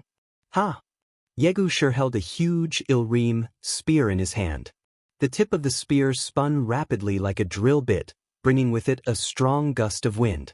Like a huge tornado arrow, the spear shot out with a sharp whistling sound and attacked the Dem magicians. Dusk Cord also swung the El Naash chain spirit pendulum in his hand, creating complicated trajectories in the air, creating gusts of wind. As dusk cord swung it, the gusts of wind turned into sharp wind blades, slicing forward.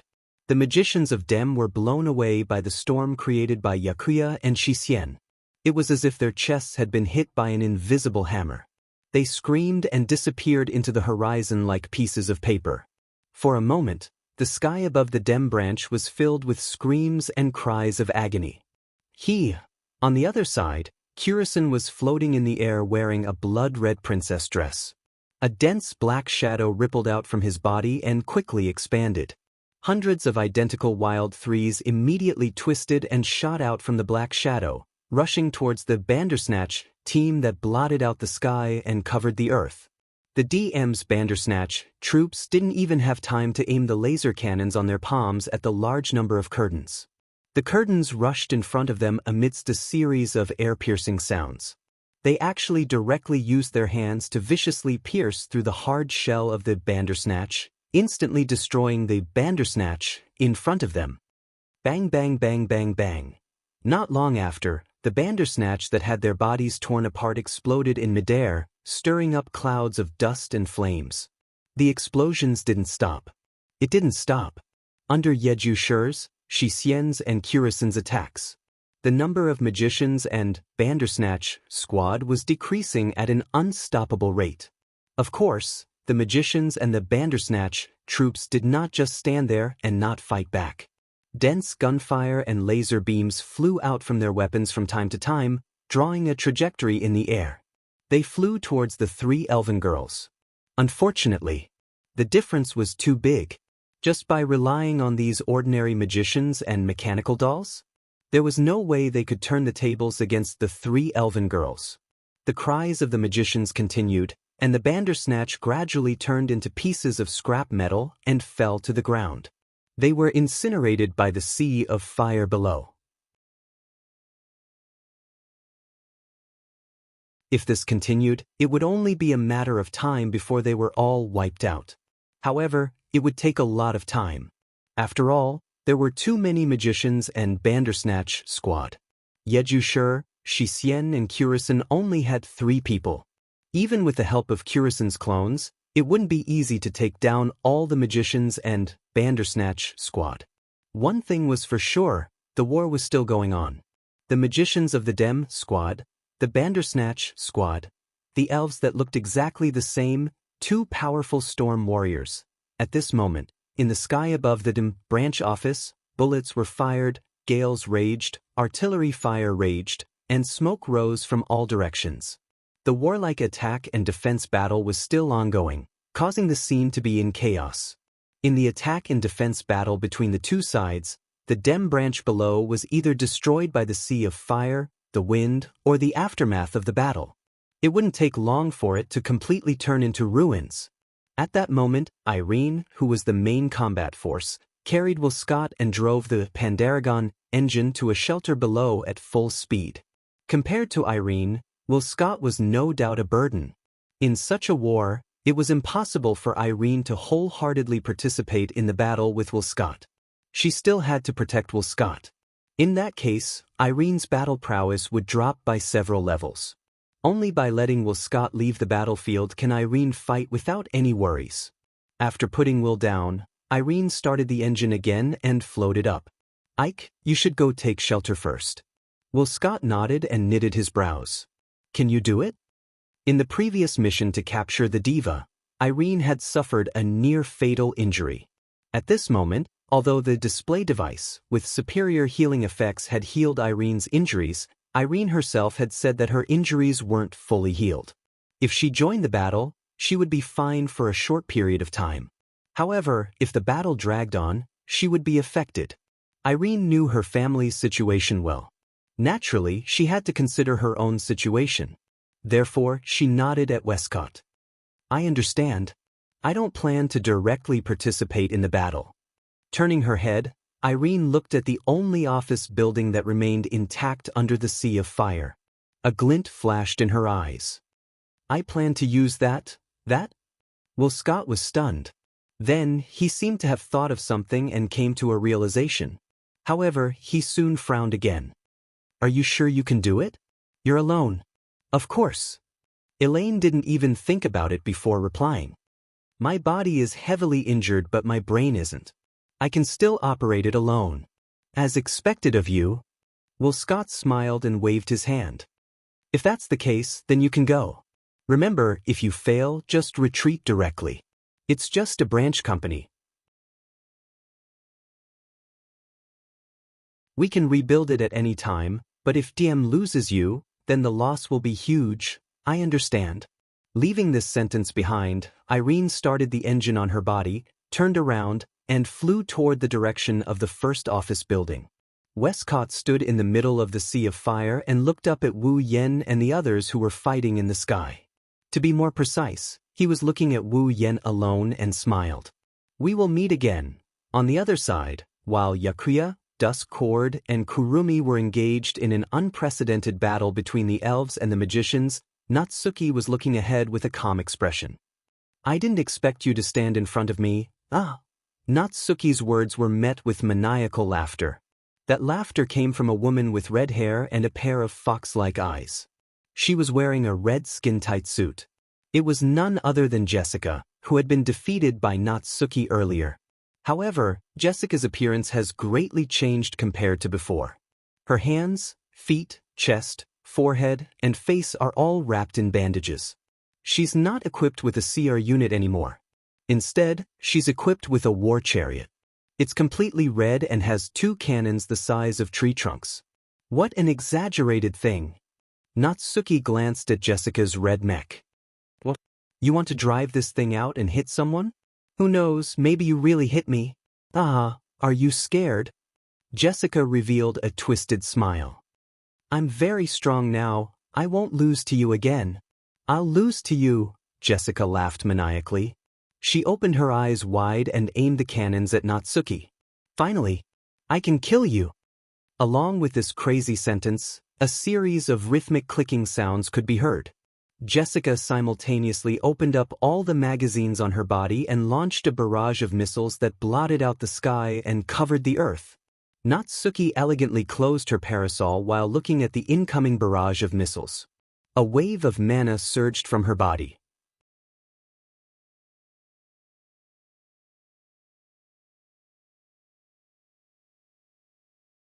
Chapter 1203. Swish, swish, swish, swish, whoo, bang, bang, bang. The sound of something breaking through the air came one after another without any pause. It reverberated in the vast night sky, accompanied by the sharp whistling of the wind and the sound of explosions. Bang, bang, bang, the screams of the demmed magicians continued, accompanied by creepy laughter. Then, the sound of gunshots also sounded, filling the world with all kinds of noises, proving that the chaos on the scene had not stopped. In the underground corridor of the first office building of the Dem branch company, Irene drove the Pandaragon's engine and flew deeper into the building. At the same time, she heard all the sounds on the ground through the Dem's wide-area radio. Her eyes were full of solemnity. Just by listening to the sounds, Irene roughly knew how the attack and defense on the ground had become. Obviously, the Dem was at an absolute disadvantage. Just the continuous screams in the radio channel and the noise caused by the loss of contact one by one were enough for Irene to guess the situation on the ground. If this continues, the destruction of the Dem branch office was only a matter of time. This was something that Irene absolutely did not want to see. It was not that Irene was distressed about the Dem research facilities and buildings. Even if these were all destroyed, Irene would not even frown. The reason why she did not want to see it was only because of psychological reasons, the investigation and capture mission on Heim Island. When they first arrived at Heim Island, because of Wu Yan's intervention and the destruction of Albald, they declared a complete failure. The mission to capture the diva was also destroyed because of Natsuki's intervention. Now, even the Dem branch office that was guarded by Irene herself was attacked by the elves who were supposed to be prey. This was really unbearable for Irene, who had never lost her composure like this before. So, that was why Irene pushed Will Scott, who was supposed to be her priority, out to take refuge alone.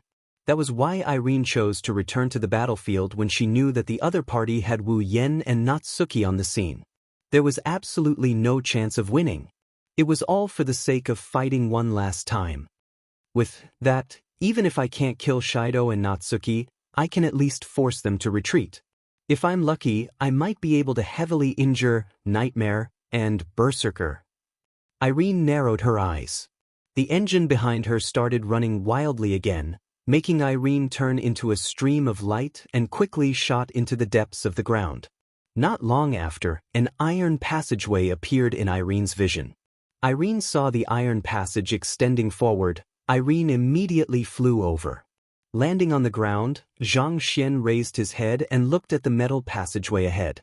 About 10 meters ahead, there was a small platform.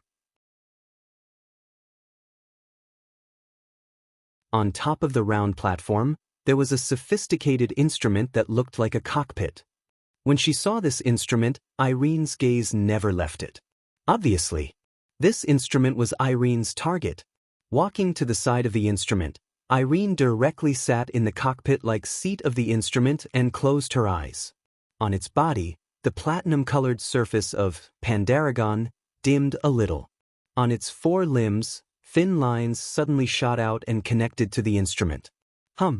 Suddenly, several indicator lights on the instrument's body flashed. In an instant, it lit up like a light bulb, and the screen on the instrument also lit up. Lines of data that made people dizzy flashed past, filling the entire screen. It maintained this state until 10 seconds later. The data on the screen froze for a moment before disappearing one after another, replaced by an image. A volley of bullets was fired, the wind was raging, artillery fire was raging, and smoke was rising from all directions. It was a chaotic scene like a war. It was the image of the battle between the elves and the dim magicians on the ground. Irene slowly opened her eyes, looked at the image on the screen, her expression froze. She instantly issued the command to control the instrument. Looking at the chaotic battlefield and the sea of flames below, Wu Yan's black clothes fluttered in the wind. His body was as steady as empty tie. Ignoring the storm that could blow away buildings, he scanned the battlefield, taking in everything that's going on in his mind. Kurumi's avatars destroyed the Bandersnatch one by one, and the DM magicians were blown away by Yeju Shi and Yeju Shixian. The enemy's numbers were steadily decreasing. Wu Yan's expression became more and more satisfied. He glanced at Natsuki, who is playing hide-and-seek with Jessica. Jessica flew into a rage and Wu Yan scratched his cheeks. Looks like I don't have to do anything. At the same time, Kotori's anxious voice came from the wireless earpiece in Wu Yan's ear. There's a large amount of mana being generated. The magnitude of the reaction is even greater than the mana used to power Fraxinus. Be careful. A large amount of mana being generated? Wu Yan frowned. He sensed something and he turned around. He looked at the only building left standing in the sea of fire. The first office building of the Dim branch. Under Wu Yan's watchful gaze, the first office building of the Dem branch company started moving. It shouldn't have moved. It should be said that the entire first office building of the Dem branch company suddenly floated up and left the ground. Amidst the tremors of the ground, it flew up. Dense mana flowed around the building like a golden light. It covered the entire surface of the first office building. Under the effect of the mana, the red lotus flames on the building were extinguished, revealing the charred building. This is... Wu Yan and Kotori, who saw this scene through the big screen in Fraxinus, were all stunned. While everyone was still in a daze, the first office building suddenly exploded and fell apart in an instant. The deafening roar covered all the other sounds on the scene and attracted everyone's attention. Looking at the scene of the first office building exploding, the magicians of the Dem team cried out in shock. They didn't know what was going on either, even if they told the others. Wu Yan, on the other hand, saw some black shadows in the explosion of the number 1 office building. When the smoke and dust from the explosion slowly dissipated, the existence of the first office building had been completely erased. What appeared in everyone's eyes were instruments that looked like automatic surveillance cameras. However, they were several times larger than automatic surveillance cameras and were the size of tables. What's that? Kotori couldn't help but ask. How am I supposed to know? Wu Yan bitterly laughed. He narrowed his eyes as he looked at the flying machines. But it's normal. This is the DM's territory after all. I don't believe they don't have any ultimate defense measures. Then you have to be careful. Kotori said in a deep voice. If that's the case, then those things aren't simple. It's unknown if Kotori's words are true, but the instruments in front of them started circling in the air at an extremely fast speed. They all stopped at a fixed position. Immediately after, the two ends of the instrument flickered with light, emitting light, connecting with the light emitted from the instrument closest to it, forming a huge circle with light, emitting a strong light.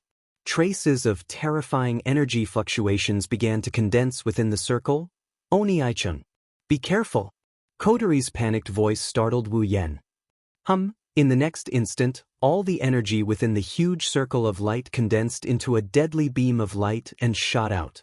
Wherever it passed, the fighting automatons and Kurumi's doppelganger were crushed like dried twigs. Like a pillar holding up the sky, the huge beam pierced through space and evaporated the wind and atmosphere. It enveloped Wu Yan's figure.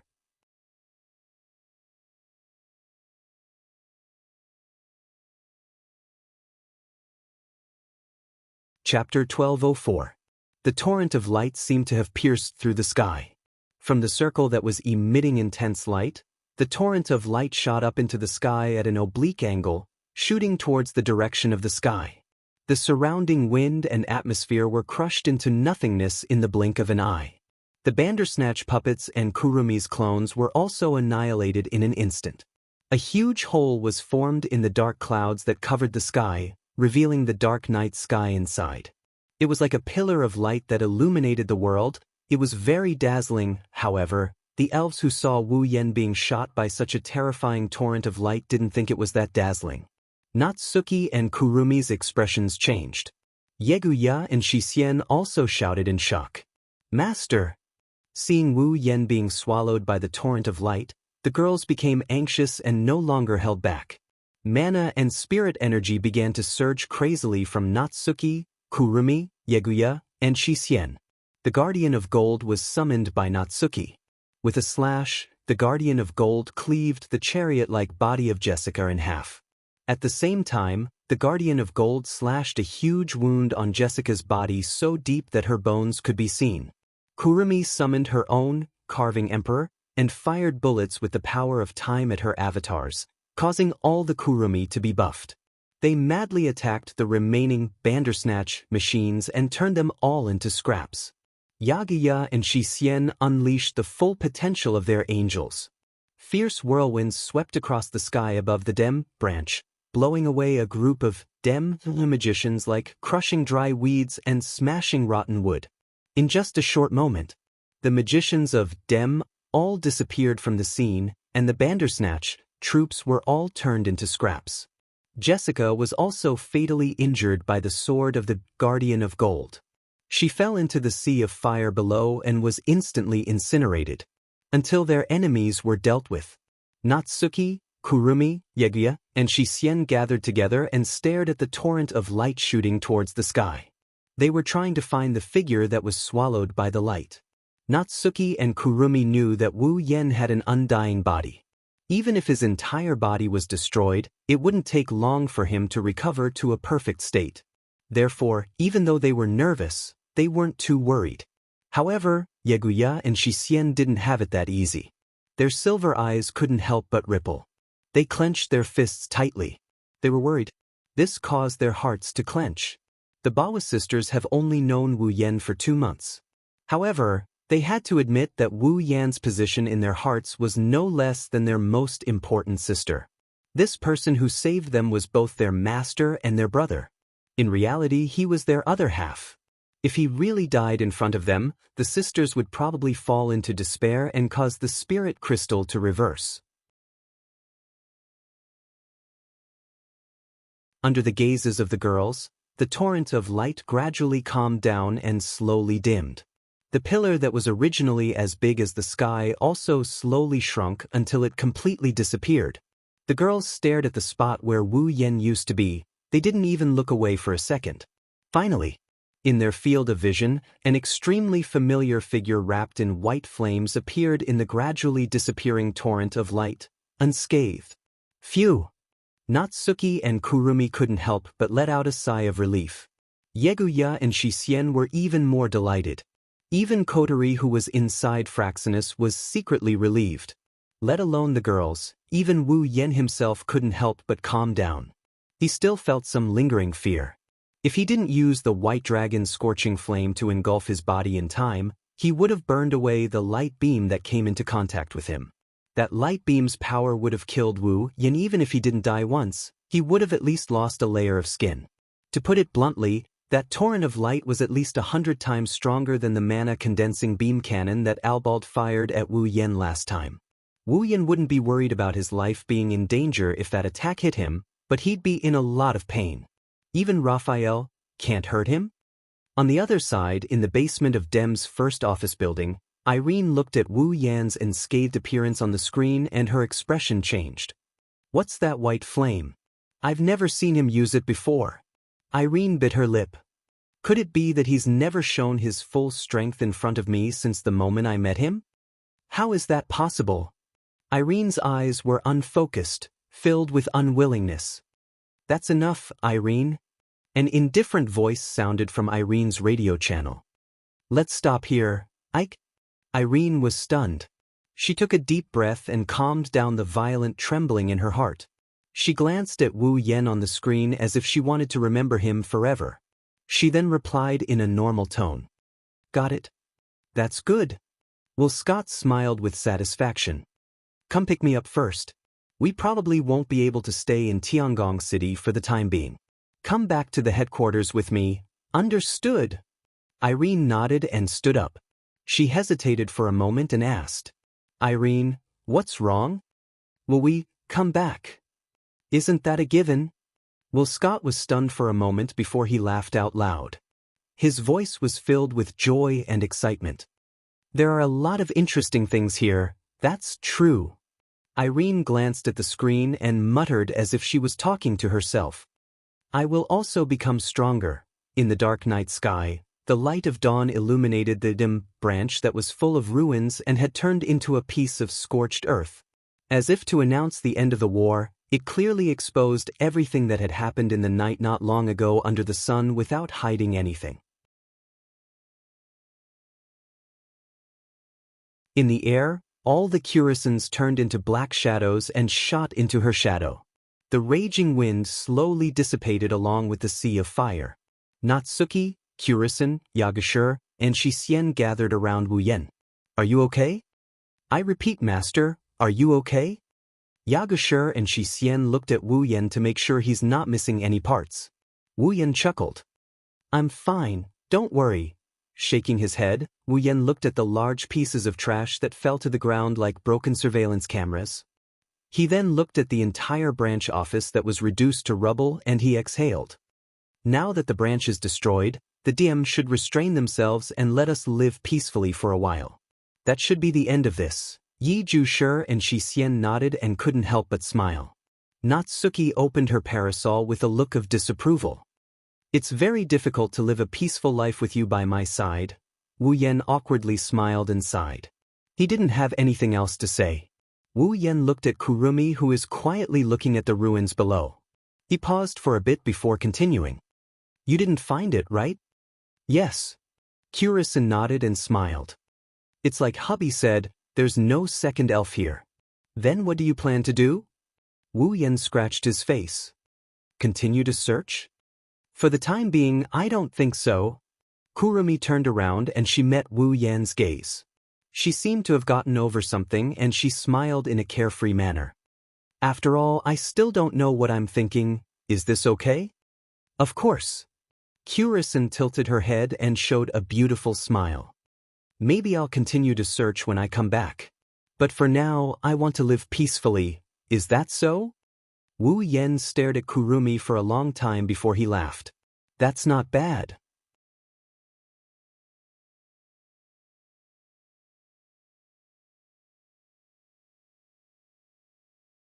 Chapter 1205. Now, all the branches of the DM industry in Tiangong City have been turned into scorched earth. Both the research facilities and the office facilities have been turned into ruins. Witnesses nearby at that time claimed to have seen a fire in the DM industry branch, which is very likely to be an important reason for the destruction of the place. As for whether the fire was man-made or a natural disaster, we don't know yet. The relevant departments have instructed us to investigate the matter further. It is worth mentioning that in this disaster, there were no casualties in the branch of the DEM industry in Tiangong City. As soon as the disaster appeared, all the staff in the industry were evacuated. I have to say that this is a miracle. Wu Yan was sitting on the sofa in the living room of Wu Yan's house. He munched on bread while watching the live broadcast of the destruction of the DM branch on TV. After a while, he shook his head and sighed in disappointment.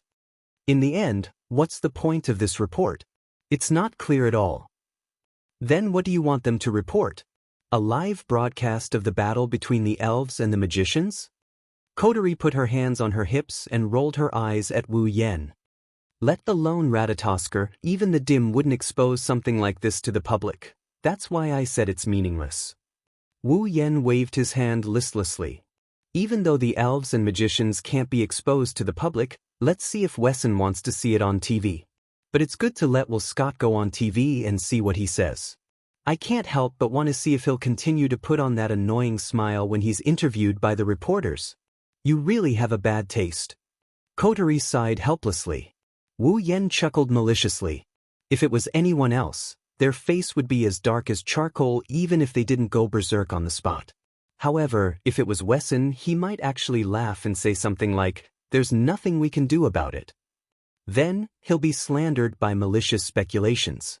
For example, his own territory was destroyed. There must be something going on behind the scenes. Maybe Westcott set fire to DM's branch office himself, or something like that. In this world, there are always people who are bored. They're always looking for something to do. Wu Yan didn't mind seeing if Wesson could still laugh in the face of public opinion. No wonder Coterie said he had a bad taste. However, after hearing what Wu Yan said, Coterie understood. Coterie understood what he meant. Will Scott should have been interviewed since such a big thing happened in the DEM branch. But he's not on TV now. Looks like he probably left already. Wu Yan crossed his arms and shrugged. He actually ran away without saying anything. As a villain, isn't he a little too unqualified? At the very least, he should have said, "I'll definitely be back," right?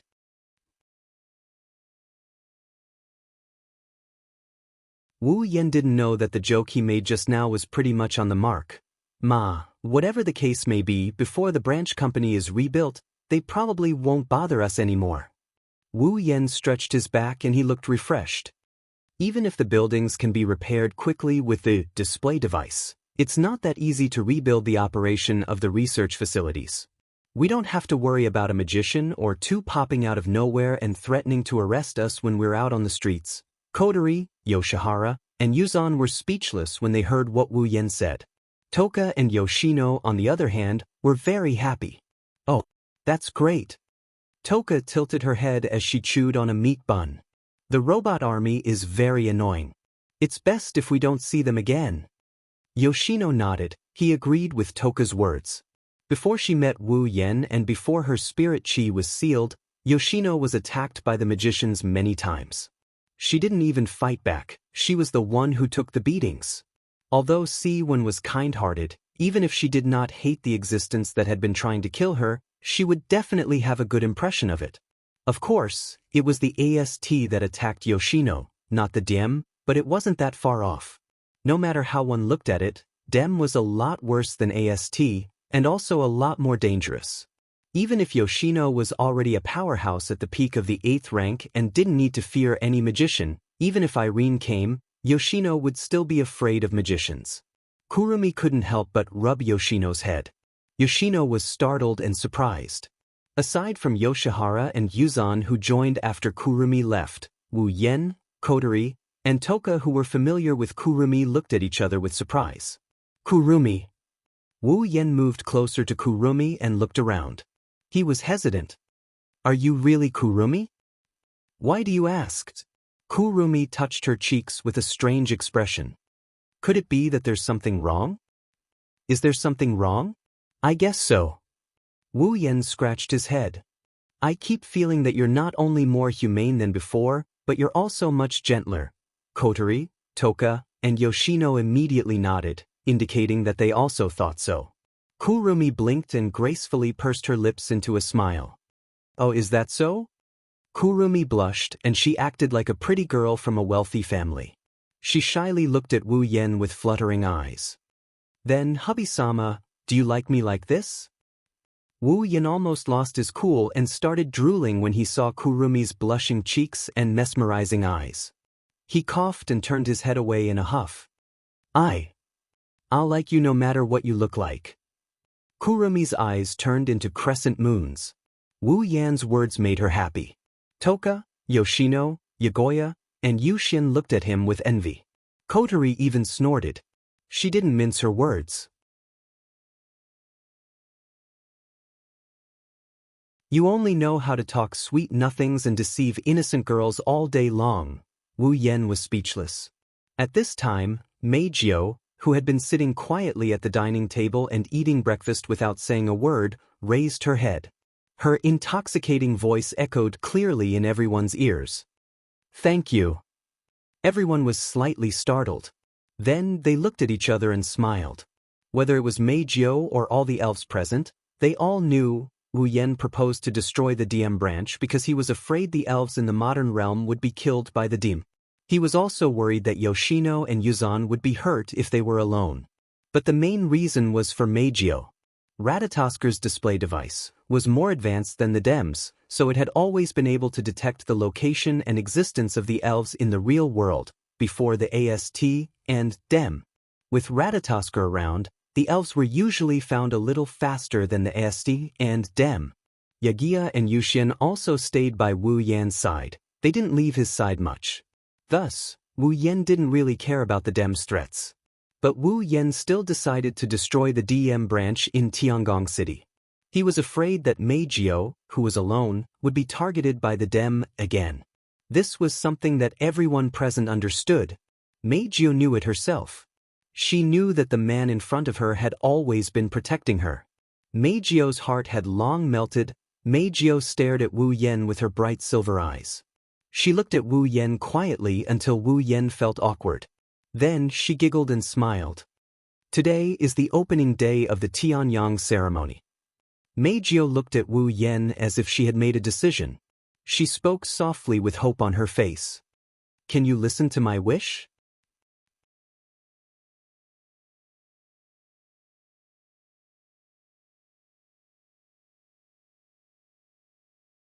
Chapter 1206.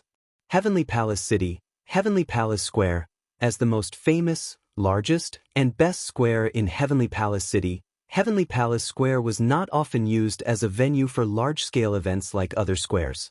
However, once an event was held in Heavenly Palace Square, it was definitely an event that could excite all the residents of Heavenly Palace City.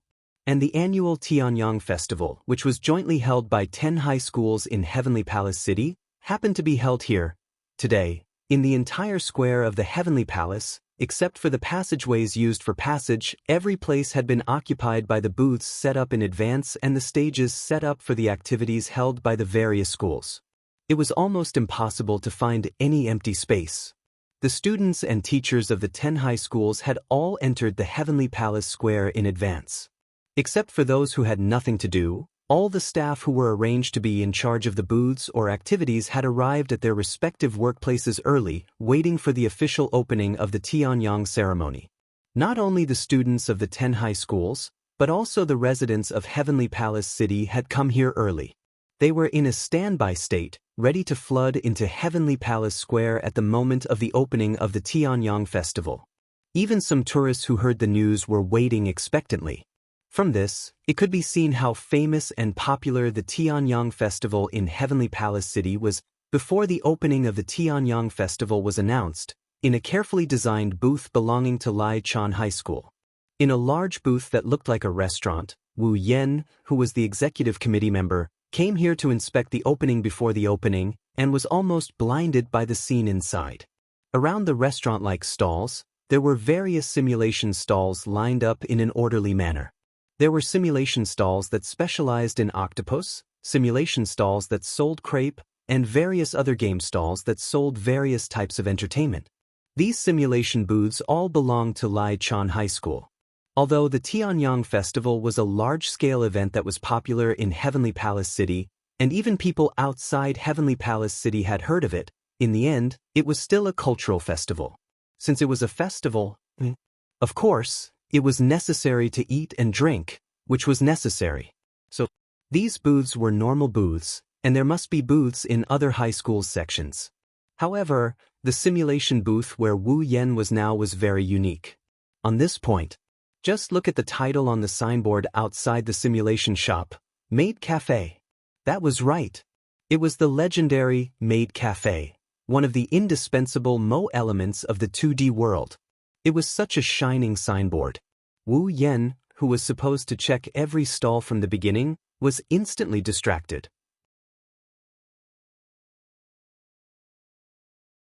Moreover, without even thinking, he directly abandoned the other stalls and headed straight for this place. Wu Yan, who had just walked through the door, was immediately captivated by the scene in front of him. He completely forgot about his duties. "Welcome, Master." In the center of the hall, beautiful girls from Lai Chan High School were lined up neatly. They were wearing maid outfits with lace and aprons, and adorable hair ribbons on their heads. They bowed respectfully to Wu Yan as he walked through the door, calling out to him. Listening to the tender voices that filled the entire hall, Wu Yan's heart rippled, and he couldn't move his eyes away. These female students from Zen High School who were in charge of the maid cafe were carefully selected from various grades, classes, and classrooms of Zen High School. Each and every one of them had a dazzling appearance. Coupled with their maid outfits, how could any man not be attracted to them? What's more, the 5 girls in front of all the maids were people he knew: Kurumi, Toka, Yagoya, Shishin, and Shirori. A total of 5 girls who are more beautiful than the other girls lined up side by side facing the door. Like the head of the maids, they respectfully bowed to Wu Yan. Their greeting of master made him feel very sweet inside. Even Wu Yan, who spent every day with the 5 girls, was like this. One could imagine what kind of grand occasion it would be when the Tianyang Festival officially opened. Wu Yan has only seen such a grand occasion once. It was in the Magic Catalog world, during the Midsummer Festival of Tokuwadai High School. Now, seeing such a grand occasion again, Wu Yan was extremely moved. He almost knelt down and kowtowed. Too bad, this kind of touching feeling was quickly dispelled by Shirori, who noticed Wu Yan's arrival with a single sentence, "Shido?" Shirori looked at Wu Yan, who is standing at the door, with a surprised expression. She checked the time. "The festival hasn't opened yet, right? Let us practice a bit more before we start, okay?" It seems that the greeting was just for practice. It wasn't specifically for Wu Yan. Wu Yan's excitement instantly dropped to the bottom. His shoulders drooped. He weakly waved at Shirori and the others and squeezed out a smile. "I'm just here to check on the situation before the festival. Oh, right? I almost forgot you're a committee member." Shirori patted her head. She looked a bit annoyed. Obviously, she's worried a lot about the Tianyang Festival. "So, how's the practice?" Wu Yan patted his cheeks to cheer himself up. "There's not much time left before the festival starts. Is there enough time?" "It's about time." Shirori looked around at the neat rows of maids behind her. "It's a bit rushed, but it's okay now." "No, not yet." Before Shirori could finish her words, Kurumi, who was as beautiful and elegant as a flower, opened her mouth and interrupted Shiori's words.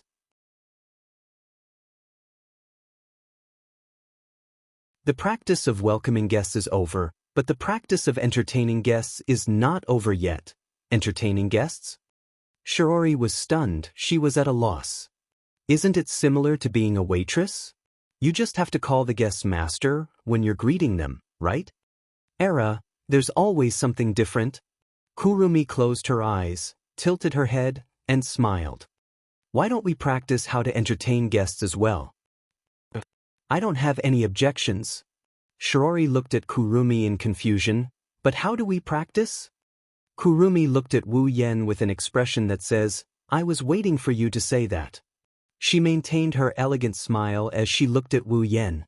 Her wine-red eyes flashed with a smug glint. "How about we let our committee member be the guest for a while, and then we'll entertain them?" "Ah!" Wu Yan was stunned. He pointed at his own nose. "I'll be the guest." "That's not bad." Yakuya stood up. He raised his head proudly. "Instead of calling those commoners master, why don't we, the true master of the Bawa sisters, be the first guest?" "I agree." Xianxia softly chuckled. Her silver eyes were filled with joy. "Although it's a job, serving the master is the true goal of Yejuya and Xianxia. I want to try it too." Toka raised her hand excitedly. She looked like a primary school student. Her naive and romantic personality was on full display. "Shido used to make food for me. It's my turn to help him this time." "That's how it is." Seeing that Toka, Yeju and Xianxia had all voted in favor, the smile on Kurumi's face became even wider. "What do you think, ladies?" In the team, the group of maids suddenly looked at each other, not knowing whether to laugh or cry. It's not that they didn't want to entertain Wu Yan, it's just that they've been dragged into the whirlpool of jealousy.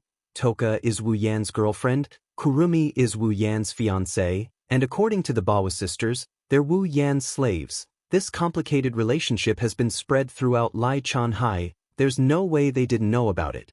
Kurumi's suggestion is to compete for favor. If Wu Yan knew what these maids are thinking, he would be dead meat for sure. Shiori seemed to have thought of this as well. Her expression became unnatural. She glared at Wu Yan and waved her hand lazily. "In that case, Tokazaki-san, you can try to entertain Shido." "Yes, this?" Wu Yan's mouth twitched. "What about me?"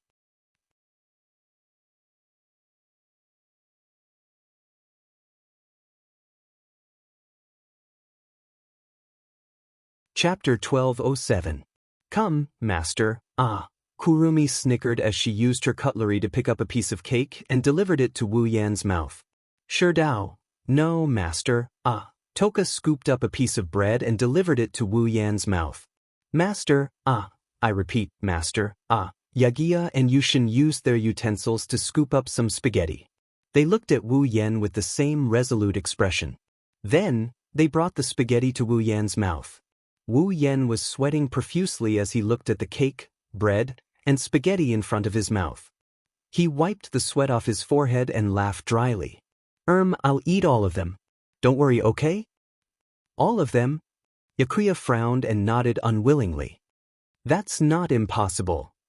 Question. Xianxia continued to stare at Wu Yan. "Then, master, who will you eat first?" The 4 elf girls who delivered the food to Wu Yan's mouth started acting like a storm is brewing. Wu Yan wanted to cry but no tears came out. Is it important who I eat first?" "It's important," the 4 elven girls said. Everyone, including Kwang San and 10 Fragrances, spoke in unison.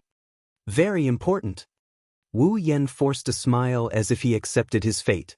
He picked up a small bowl and mixed Kurumi's cake, Toka's bread, and the Baku sisters' spaghetti together. He gulped it down with a bitter expression.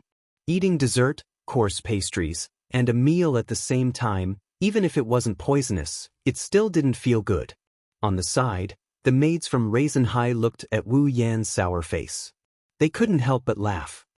"Wu he sure is popular. This is Shuraba, right? How about this? Wu he won't be a playboy anymore, right?" The maids in charge of the cafe came from different classes.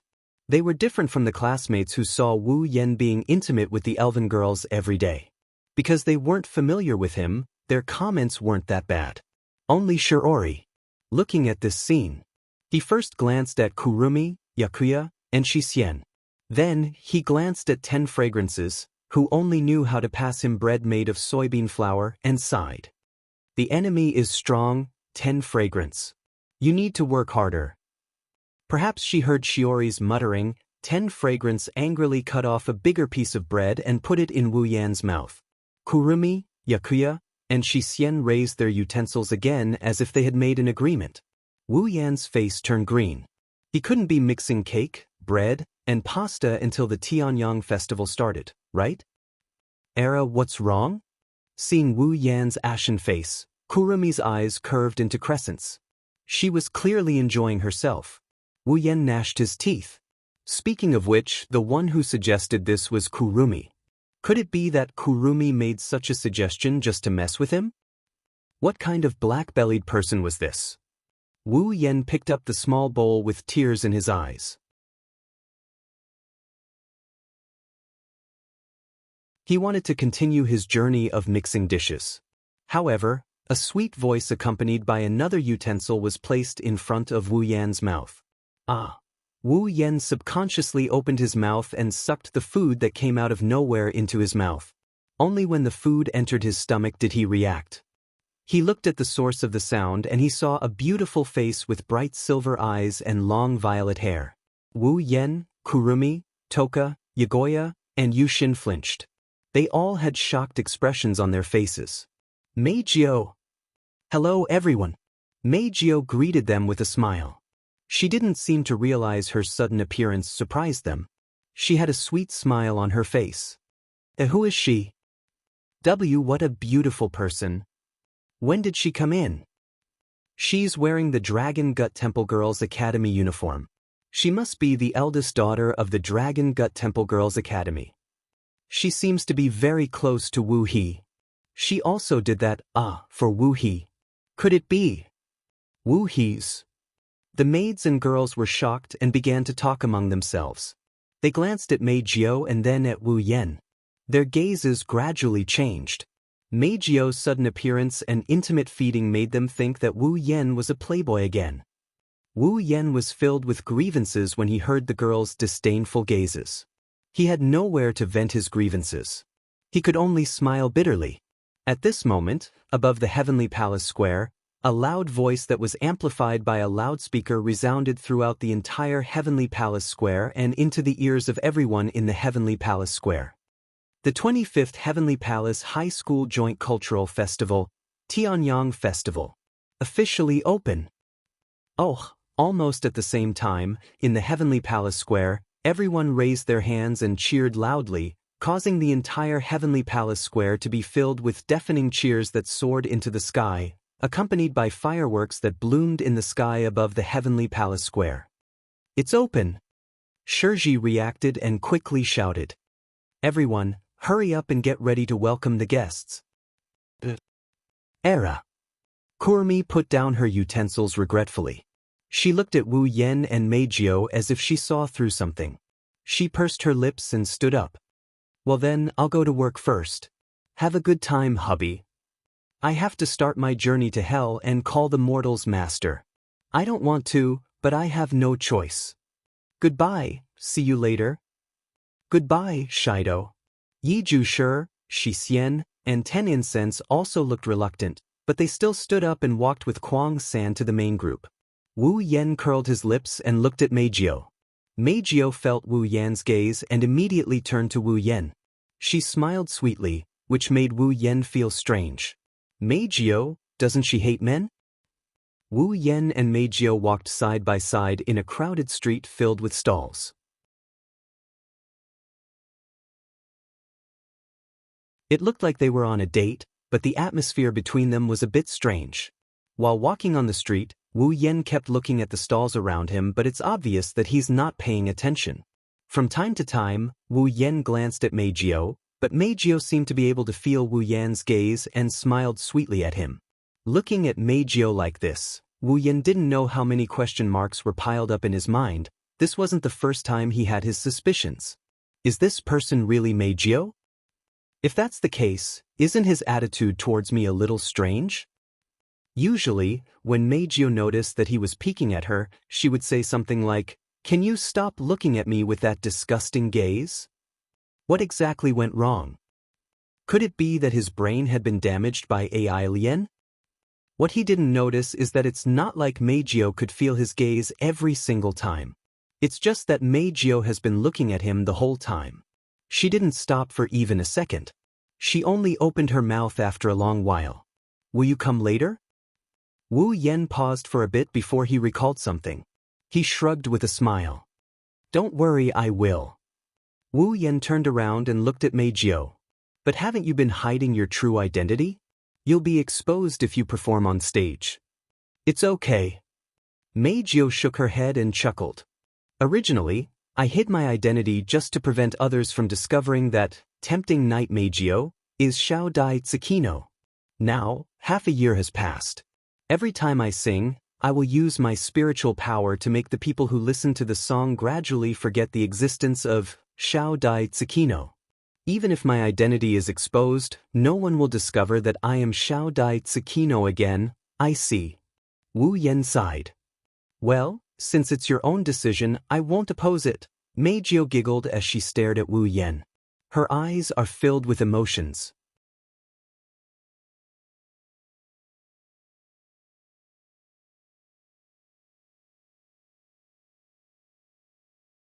Chapter 1208. Heavenly Palace Square.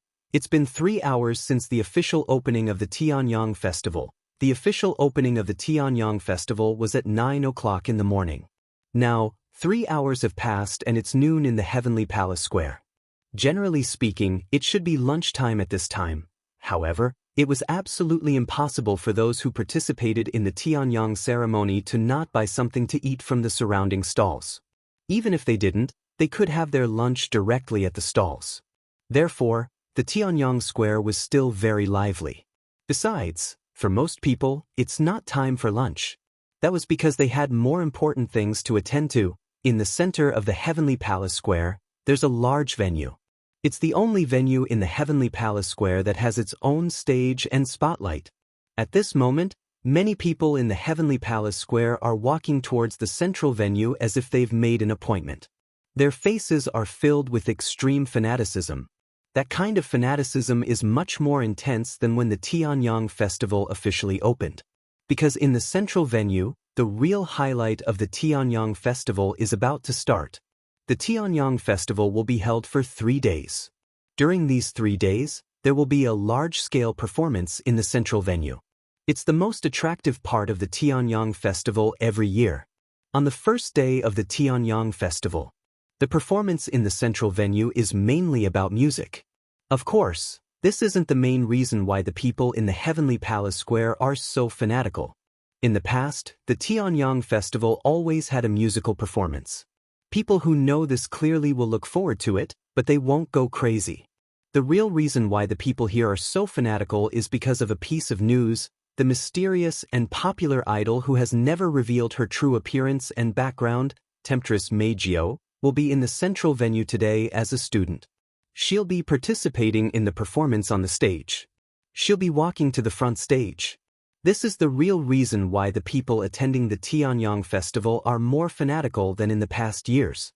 Along the passageways leading to the central venue, there's a lot of people rushing towards the central venue. Among them, many people's clothes are embroidered with the words, Temptress Mei Jiao, and pictures related to her. These people, they are Mei Jiao's hardcore fans who gathered here because they like her songs. Among these fans, some of them are members of Mei Jiao's fan club. They've attended Mei Jiao's concerts more than once and seen her true appearance. Most of them haven't even seen Mei Jiao before, but they're addicted to her songs. Today, after hearing that Mei Jiao was going to perform on stage, these fans all rushed over. Not only did they want to listen to Mei Jiao's song live, they also wanted to see Mei Jiao's true appearance. It wasn't just the fans. Even the relevant personnel from various TV stations had come all the way here with their video cameras. They were prepared to record Mei Jiao's performance on the stage. Most of them were directly broadcasting it live. This was natural. No one in the TV station would miss the opportunity to report on a super popular idol who had never revealed his true appearance. This was also an extremely hot topic, and the ratings would definitely not be low. Mei Jiao's people's fans. Fans. By the time all of the audience had entered the central arena, more than an hour had passed. At 1 o'clock in the afternoon, this performance officially began. In the audience, countless light sticks were swinging rhythmically. The audience cheered one after another, causing the people performing on the stage to be nervous and excited at the same time. Because Mei Jiao would be performing on stage, the number of people who came to watch the performance this time was much more than any other Tianyang festival in the past. Mei Jiao's fames had won them a lot of applause. They even had the chance to appear on TV. It was a chance for them to become famous.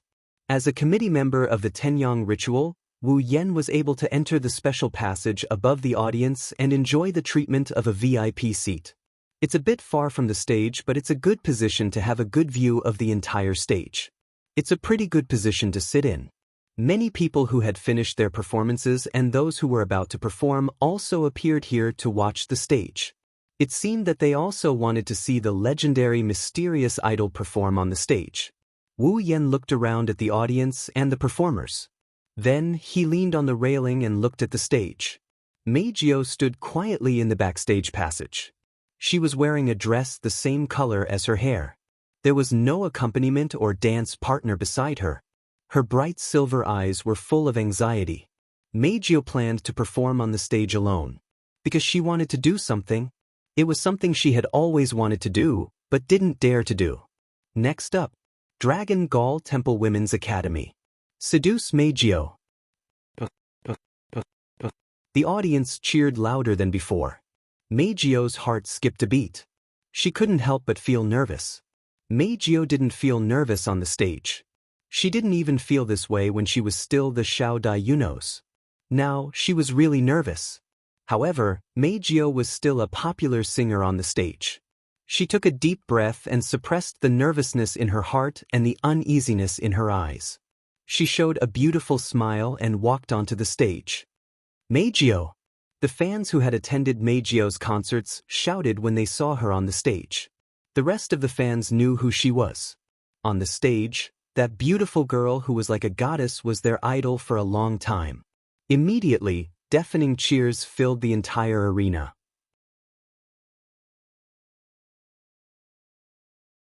The spotlight focused on Mei Jiao. The camera flashes kept flashing. All the cameras were aimed at Mei Jiao. She was the most dazzling star in the audience. Standing at the center of the stage, Mei Jiao scanned the audience.